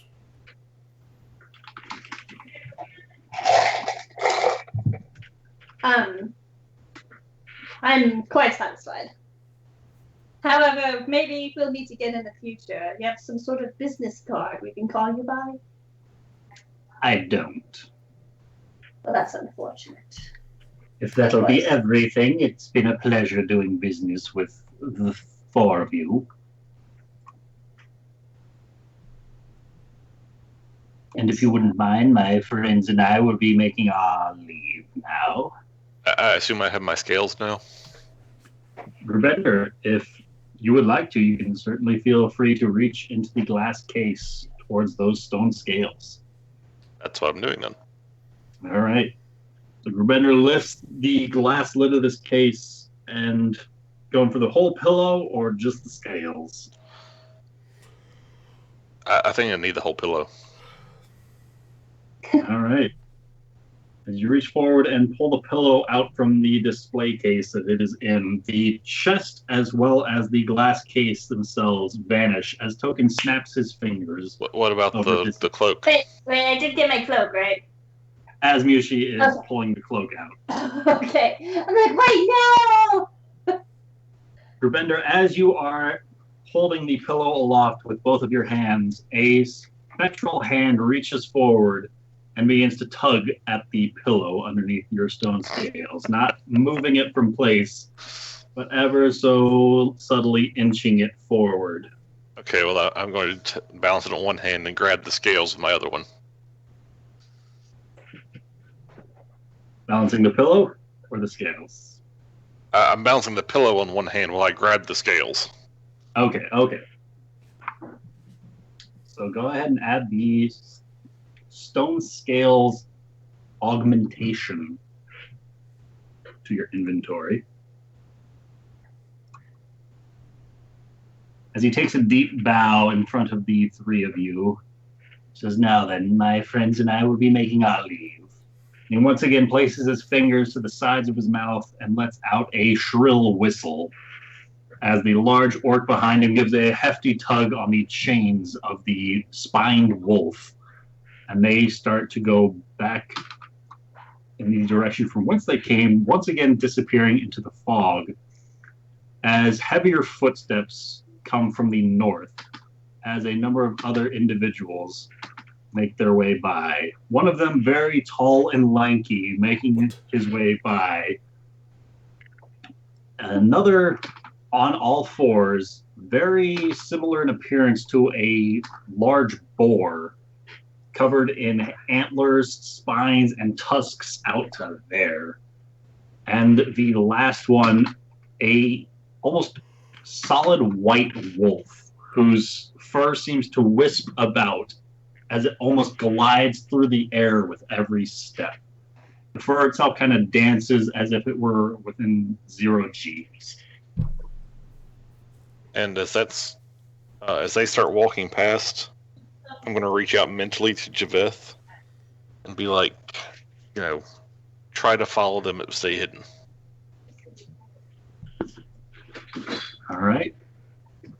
This guy rolls deep. You feel a nod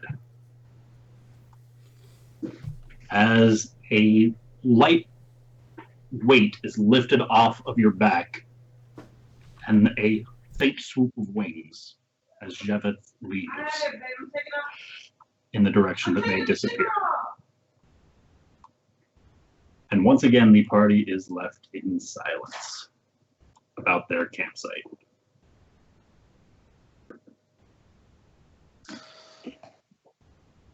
That was a most unusual visit. And Cognar, you were absolutely correct. You don't mind that I woke you? No, of course In what not. way? I am concerned. Felt the best way to deal with them was to conduct business. But Cognar was right. That thing was not a simple goblin.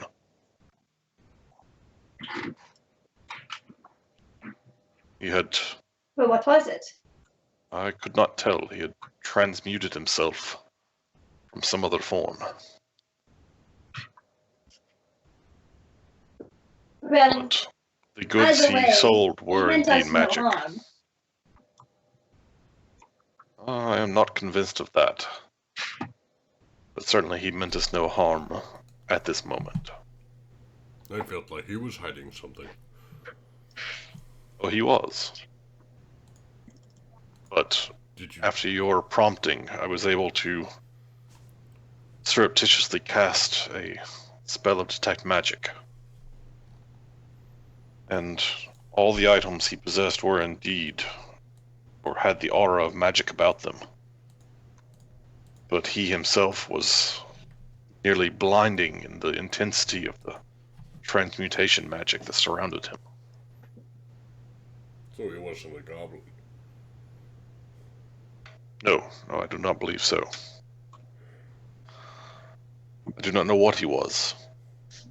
He spoke But- too nicely to be a goblin. If you give me a few moments, perhaps Javeth will learn something.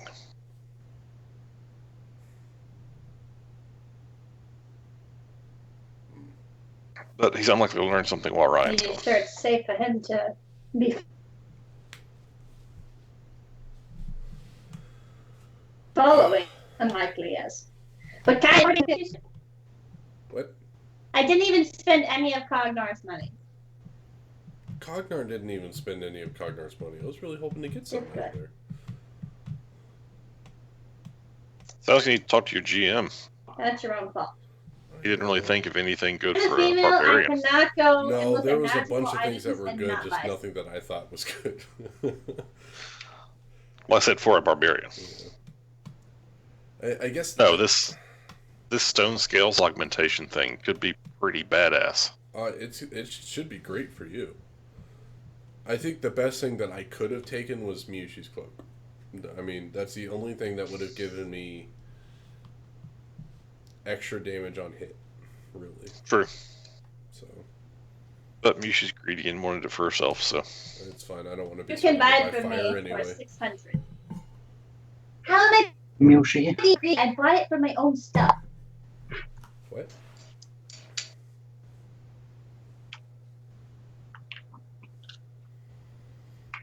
So, All right. It's not greedy. as Sure, as Nick is gonna be Javeth like, I wanted all follows that.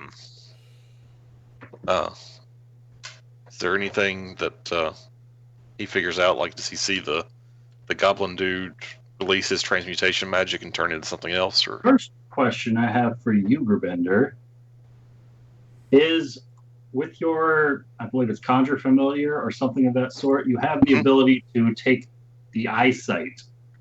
I sure do. And when you got Jebeth, that did transfer over to him. If you are interested in seeing through his own eyes. Absolutely.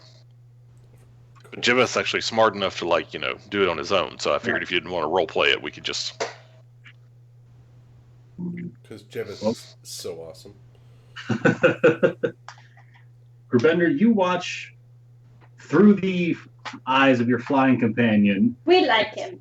Continues to travel while the rest of the party settles back into their campground. And after following for roughly 200 feet or so, it's a lot harder to tell just how far in this very thick fog. Jebeth watches as this individual goblinoid who identified himself as Token reaches into his back pocket and pulls out a silvered mirror. And he begins speaking something in a language that you yourself are not familiar with. And as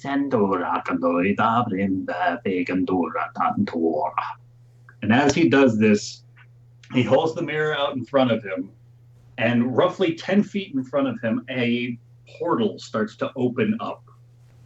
And as the dire wolf, the orog, the giant boar, the troll, and the winter wolf all step through this portal before Token, with his arm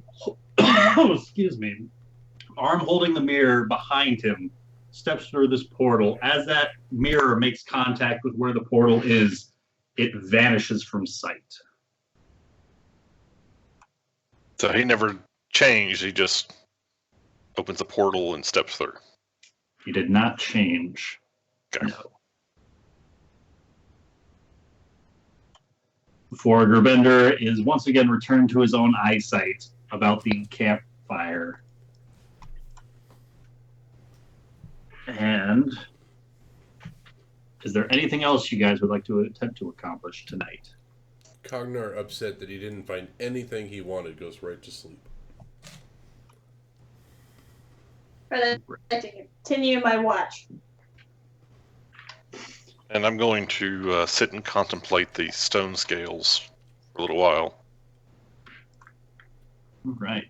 And see if I can, intuit anything about the procedure by which to acquire them or whatever. Gerbender, go ahead and roll me an Arcana or a Medicine check. You go with medicine. Oh, look at that. Fucking 20. Effectively, whatever process was used to harvest this from the stone golem is kind of beyond your own comprehension as far as your current cleric abilities go. Well, I mean, what it would take for me to apply them.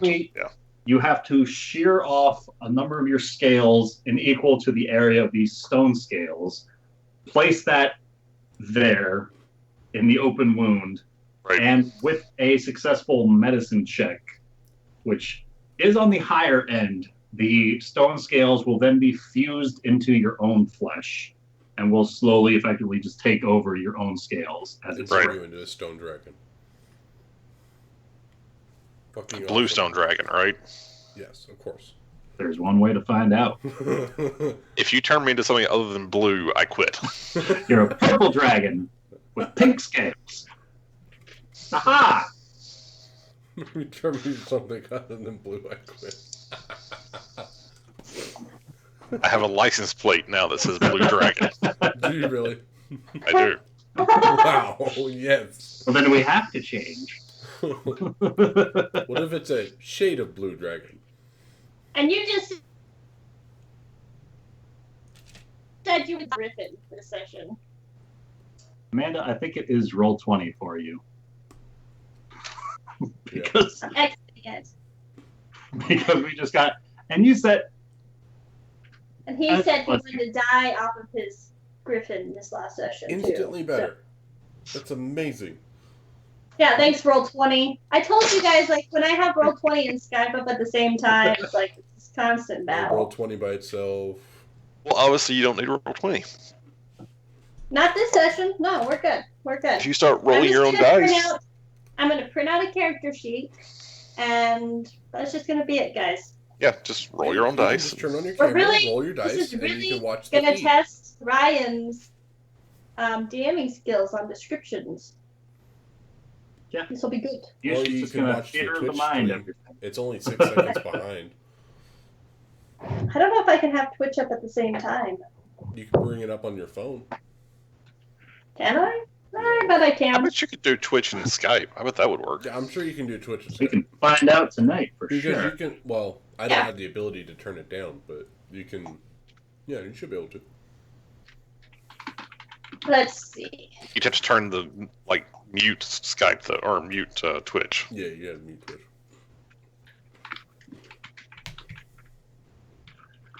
Okay, so we're sleeping. Right, so Mushi spends, I'm assuming, the remainder of her watch attuning to her new item. Uh-huh. I'm sending her Yeah, the no, details. everyone of just went that. robot. What? We hear you just fine. Yeah, but everyone else went robot when I tried to bring up Twitch. They were like, yeah. And I was like, oh, yeah, nope, not keeping that up. Well, that means But your shit's broken. I will be right back. I'm gonna start investigating all the spells I can cast on myself to make me roll better. So that when I attempt to do a ritual to turn myself into a stone dragon, it works. I will You cast certainly heroism hope. on him so he's not afraid of cutting his own scales off. He suffers fear and temporary madness. He just starts carving and he won't stop. But it feels so good. With that, Gorneo awakes for his own shift, and nothing of a similar nature happens to disrupt the party. Of a similar nature. As the sun begins to crest over the hills to the east, beyond the large length of that river, the party one by one awakens. And what would you like to do? On this, the dawn of the day of the auction at the Red Fox Inn place. So I have a question for you. Yeah. If I were to use that, would a heal check be a wisdom check? I believe wisdom, It's a wisdom skill. medicine is wisdom. Yeah, it's a wisdom skill, but would that count? And I would say, yeah. Sweet. What does it do? Enhance ability. It gives me Al's wisdom? advantage on wisdom checks. Yeah, Oh, I would. Yeah. Al's that's- wisdom. And then you could put guidance on yourself, right? I don't have guidance. Why did you have guidance? God, it's one thing that you could do to add plus a D4. I just need to, have a bard who gives me inspiration. Well, Miyushi could give you Tides of Chaos. And the reason I don't have She's the reason that I don't have Guidance. guidance is because I picked Spare the Dying, Sacred Flame, Thaumaturgy, and Light. Do you get another cantrip at some point? Nope, you only ever get 4. Really? Oh, bummer. Unless I take, if I do in fact multi-class as a bard, And then you'd get everything you then I ever would get want. bard cantrips. For clerics, do the cantrips work the same way as spells in that you can change the ones you prepare every day? Or at least can you change like whenever you level up? You might be able to change it when you level up. I honestly haven't don't really know if they looked. specifically say about cantrips, do they? I don't know offhand. I think they probably do because they talk about how you can switch spells when you level up for some classes. Yeah. But I don't know that they do for clerics, since clerics know all their spells. They just have to pick which ones they prepare.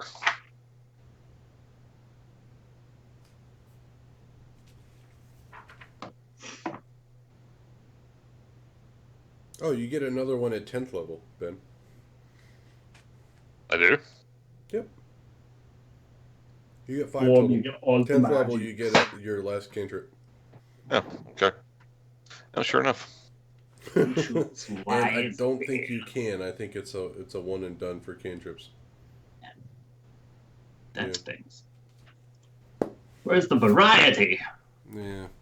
What if you pick a cantrip that you realize you don't like? Honestly, it really should be like the rest of your spell casting. But I get why they did it, so you don't have to prepare all your spells, including 5 cantrips, every day. But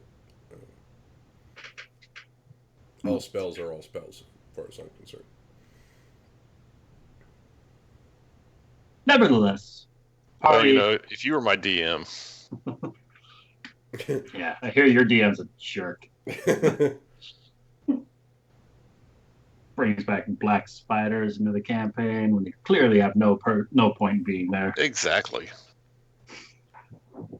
Sun Not happy crest about this on the stuff. horizon.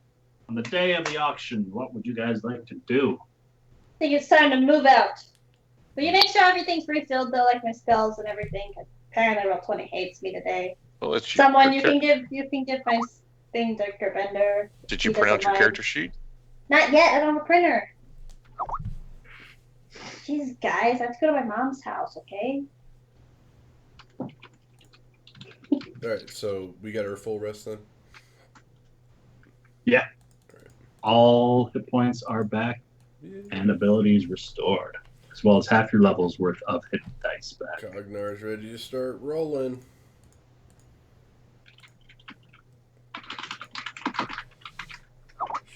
I am kind of excited just at the possibility of, almost doubling my hit points by, getting that resistance to non-magical bludgeoning piercing. That'll be pretty sweet. Yeah, it's nice. I mean, basically, you have like 200 hit points. Yeah, I have almost 250 hit points.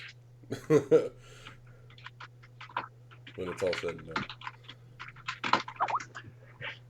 All right, so the party begins pressing onward through what remains of the hills of the Desserin Hills, to make their way towards the Evermore Way. As they spend the early hours ticking away before they make contact with a well-worn road. A bridge visible in the distance to the west, as well as a walled city beyond. Continuing to press onwards as the party swiftly closes the distance between themselves and the bridge, a small tower is growing more and more apparent on the western side of the bridge. As you guys make your way even closer, a couple of individuals begin making their way down from the tower and kind of halting your progress, blocking the bridge ahead of you. Just beyond, you can see the makings of Yartar, a walled city that stands on the easternmost bank of the Desserin River. A number of extensive docks look to line the city's riverfront, and you can already hear from this distance that the city is bustling about with wagon trains consistently coming and going along the river itself, and where you currently stand, it looks to be a sort of guard outpost. As these individuals kind of halt, slowing you guys down, a couple of them start to surround the party. What's your business here? What you doing in Yartar? We come for business. We heard there's an auction happening at the Red Fox Inn. You don't look much like traders to me. Not traders exactly, but collectors. Well, collectors such as yourselves might be keen on paying a tax to bring those weapons of yours beyond the city walls. Otherwise, you can leave them here with the city guard. Does this guy look like city guard? Individuals who came down from the tower do look to be garbed in similar armor with a little crest on it. What's the tax, friend? Of course, good sir. What is the tax of the good city of Yata? And he kind of leans over to the guy next to him, and they both start to kind of whisper to each other. Gravenda is the only one who is actually able to hear. Well, it sounds like a good tax for weapons. We could charge each of them, like, I don't know, 100 gold. Nowadays, not going to pay 100 gold. But let's say an even 20 gold for each of you who wishes to bring weapons beyond these walls. Good sir, 20 gold. 20 gold, and we could buy new weapons once we reach the city. Unless you got some sort of invitation or otherwise from one of the noble folk beyond, I don't see reason not to. You go into that city and cause any trouble, it'll be our heads. Oh, an invitation, you say? Ah, well, of course. And we'll pull out the letter. All right. I'm just going to flash it to him and say, yes, we come at the request of him. And the guy kind of reaches to snatch it from your hands and quickly looks it over. I don't think I want to let him snatch it. I think I'm just going to show him the signature. All right. So he is clearly squinting and having some difficulty in skimming over the letter. And he doesn't appear to have any kind of obvious reaction to the signature of the Black Spider.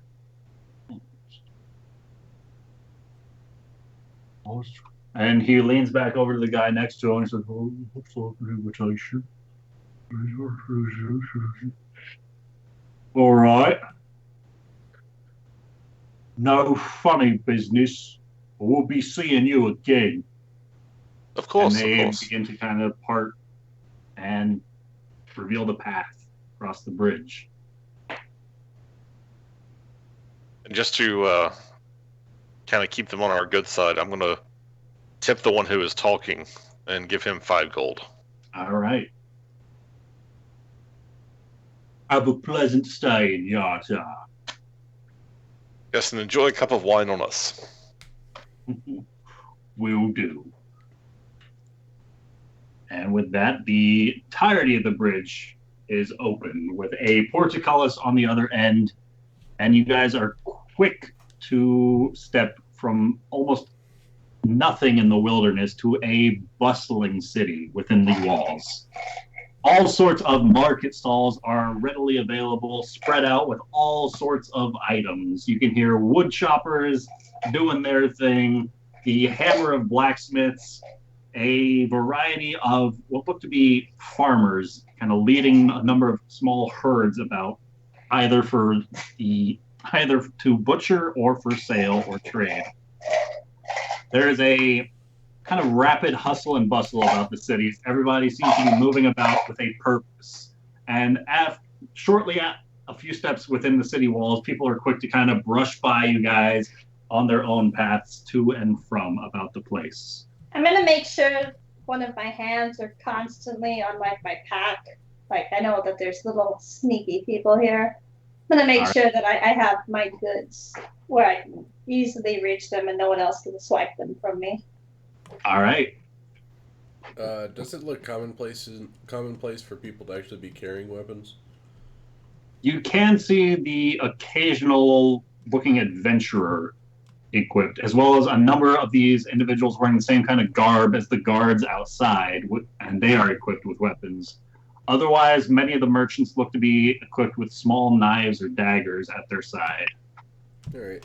I keep my my axe on my left shoulder as we're walking, just to give people an idea of not to come fuck with me. And roughly what you guys can see, that looks to be about the state of Yartar. So the fog remains kind of looming over the city, and it looks to be none too happy a place, as the atmosphere itself kind of gives off this hint of the glimness about this city. Um, Kind of a I would like to dreary place. look to the nearest merchant. I don't care what they're selling. Do you happen to know where the Red Fox Inn is around here? Nishi, roll me a charisma check. Oh, you should be good at these. I think I have a plus Should be. 5. You do have a +5. You should be. 18. 18. So he kind of outstretches his hand and he says, the Red Fox Inn place. He kind of looks about, you folks ain't from round here, is you? Let's give it away. I think that funny accent of yours. I suppose that's a dead giveaway. Fortunately, I don't work as a guide, but I could be persuaded to point you in the right direction. If you catch my drift. Well, how about you start pointing, and then I can see how useful your information was. My dear, it's a big city. Lots of directions to be pointed in. I'd hate to be caught in one of these dark alleys after night. I put my axe on the table. Oh, I'm not too worried about that, kind sir. I'll wink at him. Friend dwarf, I ain't interested in your stonework. If you ain't interested in paying for a guide of the city, your lot can shove off. Real quick, I do still have some gold, yes. And I believe still. I think I have still, like 100. you still have 92 gold and 7 silver. I'd offer a Okay. couple of silver first. I want to And make All sure you I gotta have do is money point at you in the all. right direction. Bender, as you are making this observation to Mushi, you No. I'm telling Amanda, not Mushi. Ben, as you are making this observation to Amanda, Grabender notices that just in the corner of your own eye, you can see a couple of individuals kind of who were leaning up against some walls, kind of starting to take a keener interest after Cognard placed his axe upon the table. I will put 7 silver in his hand. So I think at 17, that'll make it an even 10, and I like that number. No, you have 7. Was it 7? Well, then I'll give him all my silver. No, because it might have just been the cumulative total. So I'll give him 7 silver. I pay him 700 copper pieces. So you have 15 copper, 4 silver, 60.3 electrum. That sounds like somebody's making up numbers, Amanda. No, 12 gold pieces and 5 platinum pieces. I will give him a 4 silver, 4 silver. and then I'm going to like look in my pouch, look like I'm digging around as I see if he answers. As I like pick up another copper and be like, oh, here's another one, and I'll place it in his hand. So 4 silvers and a copper. Much appreciated, my dear. But I think you got your directions all confused and bemuddled. You see, because there's the inn down this way, and he points kind of towards the south of town. And relatively next to that, you got the Red Fox Tavern. And across the way from that, you got the Golden Palace. The sort where lady favours can be purchased. Well, I don't Ain't think the never Golden heard of Palace no had Red anything to do with Fox the Red in Fox. place. Never heard of no Red Fox in place. I believe you've Well, just don't told us think exactly that. what we need, friend. We'll be Well- making our way to the Red Fox. We appreciate your help. Enjoy your lady favours then. I believe you would make a great guide someday. You should really look into that. For the right price, I suppose I could. And you guys begin to head in the direction that he loosely pointed you guys. As you guys are continuing throughout the hustle and bustle of the city, I will go ahead and change Maps. Nope, you gotta And describe it. And I want to kind of keep an eye on those nasty folks that we saw. Well, no, Grabender's the only one who saw those. I got eagle eyes. No, that's You didn't spot him. that's. I'm just sticking So with you the guys group, are heading guys, in the so. direction that this guy pointed, and as you close in, you can see a larger building erected that looks to house a number of smaller rooms, most likely an inn of some sort, as there is a small hanging sign clearly labeled "Inn" in plain letters hanging out front. And that's Right a red next fox? door to that, there is Oh. an artistic depiction of a red fox bounding from one brush into a large stein. And across the way from that, there looks to be what once was titled the Golden Palace. The words golden and the first A in palace looks to have been scrubbed off of the walls. So it just says place. Face.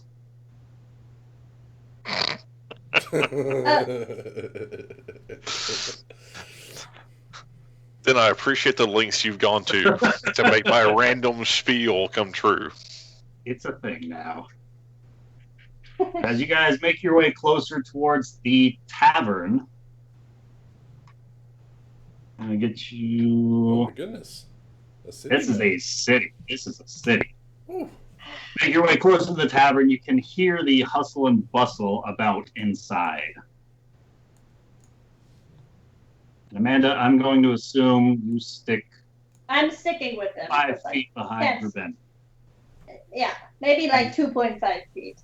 I'm admiring his No, we got 5 foot squares in this one. Oh, well, that's cool. Oh, you got the small squares. I'm like almost linking arms with him. I don't want to get lost. I'm keeping an eye on my belongings, so I'm not looking up quite a lot. You don't want to end up at the Lady Favor's place? You know what? I don't want to find Dark Alley here, too, okay? She does seem to be a little distracted by all of the sights in this city as you guys are walking by, seeing clotheslines strewn up from one roof to the next, people of all sorts of descriptions going about their daily lives, and a healthy number of individuals with none too pleasing looking intentions in mind. As you guys approach the Red Fox Tavern. You said the inn is directly across the street? The inn is the one to the left. I feel like it should be in the middle of the street. Is the place. Is there anything like in between the Red Fox Tavern and the inn? Like, is there like some sort of building in between them? There's a narrow alleyway between them. That's where it is, guys. I'm a sure. Dark alley. Oh, God. Well, I want to go to the inn and acquire rooms. Are we sure we're going to be staying the night, Gravender? Oh, That seems excessive. you're excessive. I'm gonna like fix my cloak as he says that. Not excessive, I just like nice things. Coming from the person who just wanted to purchase all of the items. Is that so wrong? It's just all of You them. I mean, spent what's... all that money on that fancy cloak, and you don't want to even sleep somewhere nice? Well, it doesn't matter. I mean, as long as I can catch people on fire that try and hit me, that's clearly different than sleeping with feathered pillows. So you want to sleep in the dirt? Doesn't matter to me as long as I'm protected. Oh my goodness. All right, so Gravender, you make your way to the inn next door as Mushi and Cognar are conversing outside. I'm going to take them with me. Their squabbling Yes, follows you through the doors of the inn, and you are greeted by a stout little dwarven woman whose beard chins are just starting to sprout. Who, Cognar? Beard chins? Beard hairs. Chin Okay. hair. Beard chin hairs. Beard chin hair. A woman? I don't know. I'm a woman. What can I do you for? We'd like to acquire a couple of rooms, please. That's so. You want to rent them by the hour then? And she shoots Cognar a little wink. I'm gonna nudge Cognar. Really? Cognar likes fancy things. If you know I what was I'm under saying. the impression this was the inn, not the place. All sorts of uses of our rooms are available to our guests. We don't ask questions, but we do accept all sorts of payments. I believe we'll have 2 rooms for the night. 2 rooms? Just the 4 of you then? Yes. Well, how about we call it an even 26 silver? Fair enough. You want I assume that comes with a meal. You can find your own way. these large Lots. cities? There's even a tavern next door. I'm sure they'd be more than happy to oblige you. No, I'll pay her the 26 silver. I'll get it, Commander. Thank you. Up the stairs, first 2 on your left. You'll be out by dawn tomorrow, or you'll pay another fine.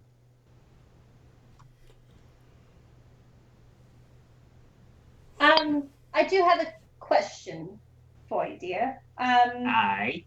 Do you happen to know of any auctions going around? I heard that there's supposed to be a big one in town here, coming up shortly.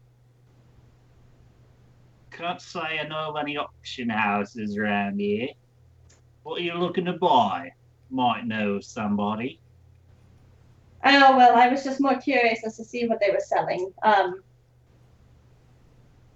You can normally get great deals at an auction because they're just trying to get rid of the stuff.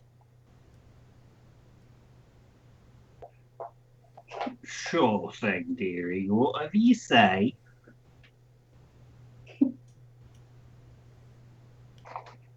But Is there shall we, anything Commander? else I can help you with? I believe that'll be all. See the first 2 rooms on the left upstairs. First 2 on the left, right up the stairs.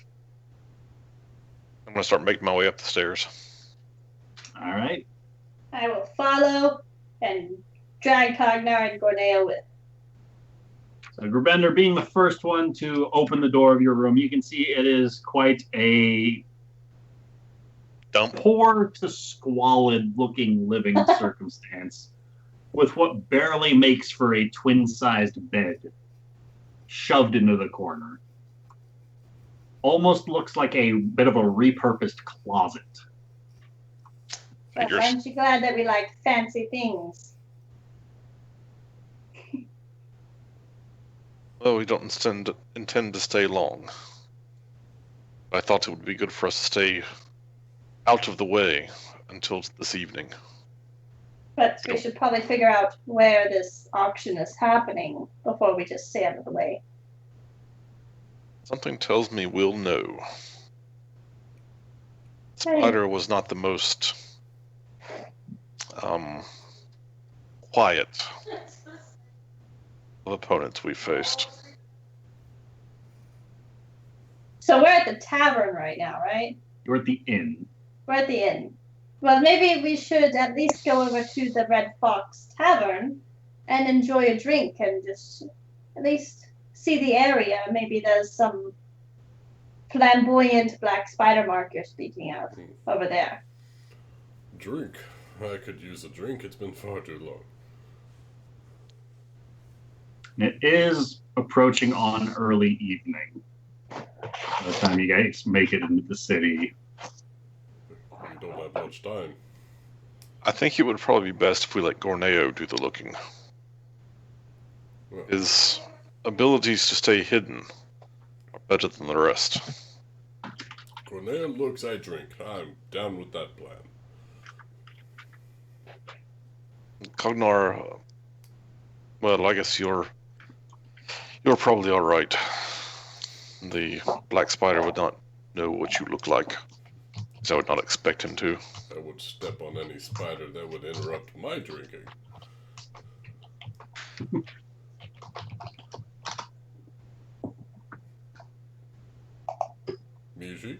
care to join?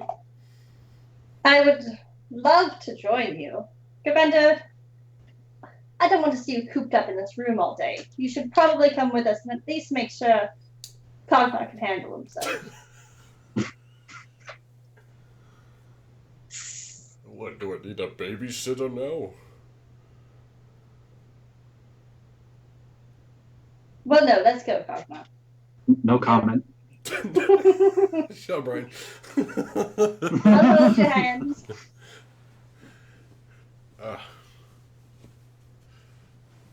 I guess I give Miyushi my good arm up 3 feet above me, so that way I can hook her arm and we walk to the bar. So Before you guys take off, I'm going to remind Yushi that perhaps we should stay hidden since the Black Spider will know us. Oh. You don't suppose you can do anything about those horns, can you? Well, I'm not going to cut them off like you cut off your hand. Well, no, that would just be silly. Do you want me to bring you a File. drink back? Well, I suppose I'll stay in the room with Gravenda. I would enjoy a drink. Yes, it's been quite a 10 day, I would say. However long it's been. Rebendo, Far can I too get you long. anything? See if they have fizz veins. I appreciate the thought, Cognar, but I think it'll be best if we have our wits about us this evening. Right. 2 for me, then. I will go get us drinks. Thank you, Cognar. Cognar and Gorneo make their way next door to the tavern. The I Red totally Fox. forget. Me and Gravenda are probably noticeable. Maybe. I mean, you guys aren't very distinct looking, so. So is a dwarf missing a hand carrying an axe. Yeah, but the Black Spider never met Cognar. Oh, everyone knows about Cognar. As Yeah, Cognar that's and it. Gorneo throw open the doors of the tavern to start raising all sorts of hell, that's where we're going to end our Yes. session. tonight. Ah, Not death. I love it. Yay! not dead. Although we did lose the spear. That can't be good. I am Yeah, quite that's- happy about it, to be quite honest. I'm glad you're What's the worst that happy could about happen? it. Yeah, what's the More orbs of annihilation? Yeah, You probably. know. Portals to other worlds. No big deal. We'll survive. What are the odds of any of those things happening, though, right, guys? Hey. Right? I know a I'm gonna say place up pretty north that is free of all this shit. Don't worry. But for how long? I don't know. I'm pretty sure they can hold out for quite a while. Yep, back in Waterdeep. All right. I And got a place of business to go back to at some point. Okay, just saying. You can hope. How long has Steve it been there. since you paid I can rent? go chill with Lothar at Waterdeep. Cognar has stopped paying the lease altogether. I was an apprentice, so I They don't had to own the sell place. all the tools you had left in order to pay off the loans you left unpaid.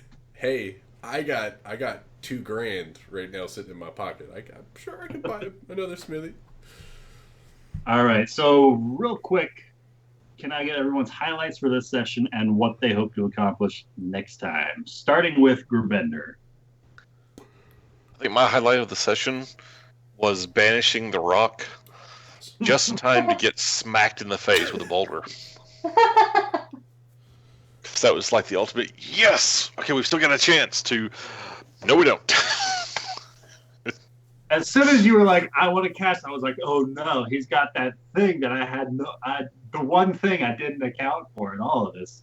Because this guy could continue to fly at 60 feet, and you guys could fly at 60 feet. Exactly. And it was never ending. I'm like, no.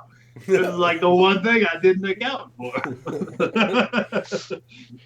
So I was very happy that you failed that concentration check afterwards. I didn't fail the concentration check. I was Going unconscious. straight unconscious. Yeah. So is the rock from Yeah. another plane of existence, or did he just go into a harmless demi-plane? No, because if he was from another plane of existence, he wouldn't have come back, would he? Only if he concentrates for the full minute. Oh. Yeah, if I complete the spell and he stays banished for a full minute, he doesn't come back. The But I'm rocks pretty sure the are rock is from- just a natural creature. Yes. Yeah. So that was my highlight because that was pretty fun. Pretty excellent. But what I'm looking forward to next week is I've got a feeling that no matter what we do, we're not going to be buying the orb. So it's more I hope we get a good chance to get the drop on the spider. If he's coming. Yeah, I mean, it's some sort of trap. So, we just got to be on the lookout. But I will find that trap and trip it. With your face. You're not there, With man. my face. While raging, kicking down a door. That is my plan. Cognar's going to spend the entire time just looking for an actual spider in the tavern. Big black spider. Guys, there's no spiders. Yes, Or he's that's gonna find like a Cognar would black do. widow and like squish it and be like, guys, that wasn't so hard. What's your big deal? Be great. I would laugh if he was like polymorphed as a spider and I accidentally stepped on him. And he just popped back into his normal shape. if I do enough damage, I can kill him outright. And real quick, Lucas, can you roll me a D4 to recharge Gorneo's cloak? Yeah. I got D4s in here somewhere. I don't ever use them because, I'm a badass. Right, that's why. 2. Second D4 of roll of night. Two. Two. 2. bumps I him think back he should be to at full charges. charges. Yes, sir. Sorry, was that too much? Oh, hey, that means my my magic missiles. You gotta roll something. If you roll me a D6, A D6. 6. I got a 5. Hey, not bad. oh, you're So short now- one charge, so you got One 5. No, yes, 6. No, it'll be 6 out of 7. out of 7. But if you expend the last charge, bad things could happen. Yeah, that's why I don't do that. Ever. Unlike Oh, some people like wait. got back. You have 5. See, I still think she should just give me that one so I can just stand in the back and go like magic Right, missile, it's magic so missile, selfish. magic missile, Pew, magic pew, missile. pew. Here she was like, guys, we don't need to buy this orb of complete annihilation and destruction. We can buy all these magic items this little goblin man is offering. And live a happy life. Oh, I don't think we're going to be buying the orb anyway. Never offered. Guys, I don't care what we did. I don't guys. think the spider's going to sell us the orb. But Mushi, what is your highlight for this session, and what does Mushi hope to accomplish next time? My unhighlight was letting the freaking giant get away and not getting an orange dot on him. But my highlight was saving Gravender. I taped him to his flying seat, which was pretty cool. But definitely highlight was meeting the Magic Man. Because, one, he reminds me of a guy that I met in a campaign from long ago when I didn't have any money. I was very excited to see him. The second you're like, this little goblin man. Actually, as soon as you said the magical hand, I'm like, oh my god. I think I know what this is. I don't think that guy had a magic hand the last time we met him. I thought he did. No. No? Okay. Oh, so you Wait, have met what? him before? Not with you guys, but Right, this is, obviously, but I don't even think it was him technically. Technically, it was not. No, it was just Technically the not same at all, token. Just the same token. It was That's why his name it is was a Token. magical item seller, and when I had like one gold piece, I'm like, why would you Is have his name so many J.R.R. gold pieces? Token? It Maybe it was. You'll never very know. exciting. ugh. I didn't ask him. I know. I mean, That that's 2 was drinks like- in. I mean, that's the best I got. Ugh. And what does Mushi hope to accomplish next week? I want to get this orb. I know Gravender is really not thinking it's gonna happen, but I think we're gonna get it. Good night, Ben. Not everybody. Nothing. And then after we get that orb, we're gonna head straight back to the monastery and save Art. Even though he's probably dead. For at least 10 days now. Art's not at the monastery. He's underneath the monastery at the Fane of the Eye. Maybe he was just chilling on the roof of the monastery the whole time. No, because the guys flew. Look, Ben has him right there. He's fine. See, he's perfectly healthy. Right See? there. Totally nothing wrong or bad or horrible happening to fine. us. Or Gerbender's evil in enslaving the Jinn. Yeah. He's Um, obviously been throwing all this shade at Mushi. Hi, Like, guys. guys, look at how bad See that. she is. Good night, guys. Adios. Have a good one. That's one way to get out of it. I have to ask if we're actually on for this Wednesday, or if the day's changed, or if we're still Tuesday, or what. I can do Monday, Tuesday, or Wednesday. My As job of just right asked me now? if I can start working Mondays, so that's going to depend on what our D&D game is. If I can work extra shifts. Um, Oh, do you Yeah, want to work so- extra shifts? Like if we do games on Wednesdays, then yeah, sure, no problem with working Mondays. But if we shift our games to Mondays, then there's obviously a conflict of interest. Yeah. I don't know. yeah, right now I'm kind of stuck on Tuesdays. you're stuck on Tuesdays. Because right now my job knows that I need Tuesdays off, which they normally give them to me, but also I have a lot of Mondays and Wednesdays off too. Like Wednesdays, I almost always have Wednesday off, just the way it works. But right now things are going crazy, so I've been working. Speaking of crazy, how's them dogs? But Cognar, character highlight for this session, and what does Cognar hope to accomplish next time? All right. Well, it's 2 sessions in a row. I didn't go unconscious, so yay! Woo! That's a record. Cognar's got more airtime than any of my other characters combined. 2 days without incident. I mean, I fell. I got carried by an eagle. I fell. I killed an eagle. I think I've killed more birds than I did think you Gopperfield. did really good. I cast some magic. Woo, that was pretty awesome. I saved Gerbender's life. Thank you very much. I think I saved Gerbender's life, but Well, if But I around could have the just stupid gotten to him, I would have saved his life. But it took me 5 turns to try to get over there, and then my damn horse kept dying, or whatever the hell it was. Cognar kept trying to fly a horse, and he's like, "Get up there, you Get up there. get it wrong." I want you go. I really kind of wanted to kill that goblin guy. I was feeling it, but I mean, he was rolling deep. He had some You creatures were back welcome there. to try.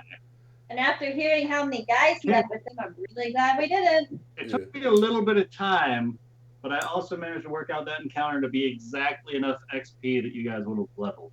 If we would have killed him, Would have gone to slay them all. Would have been exactly enough.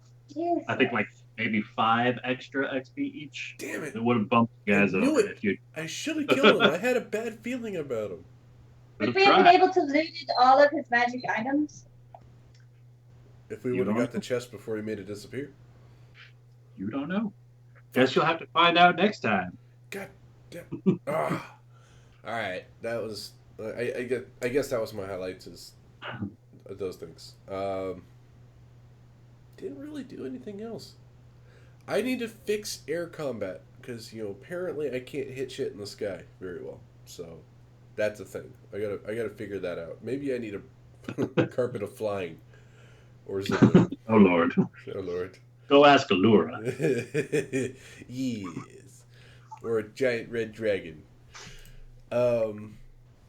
Yes. So next week is, I don't know who this spider is. I know there's an orb that we want to get. Ben doesn't seem interested. He just wants to find the people that are trying to buy it, which is all fine and dandy, but I want to get a drink, and I kind of want to hurt something. We got our ass handed to us by a giant. Well, the rest of the group got their ass handed by a giant. And, I feel like some retribution needs to be had. Well, this is certainly the city to find all sorts of skullduggery. Oh, You're looking for a fight. I think this is the city where you can certainly find one if you're looking for one. All right, who needs XP, guys? Let's go find an alley and drag some people into it. Okay, I'm gonna go before my dogs go crazy. All right. Bye, guys. See ya. Adios.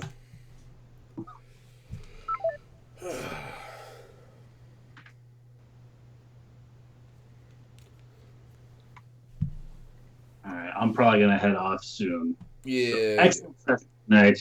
No. I will see you maybe later this week. Otherwise, for sure on Sunday. Yeah, definitely. See you later.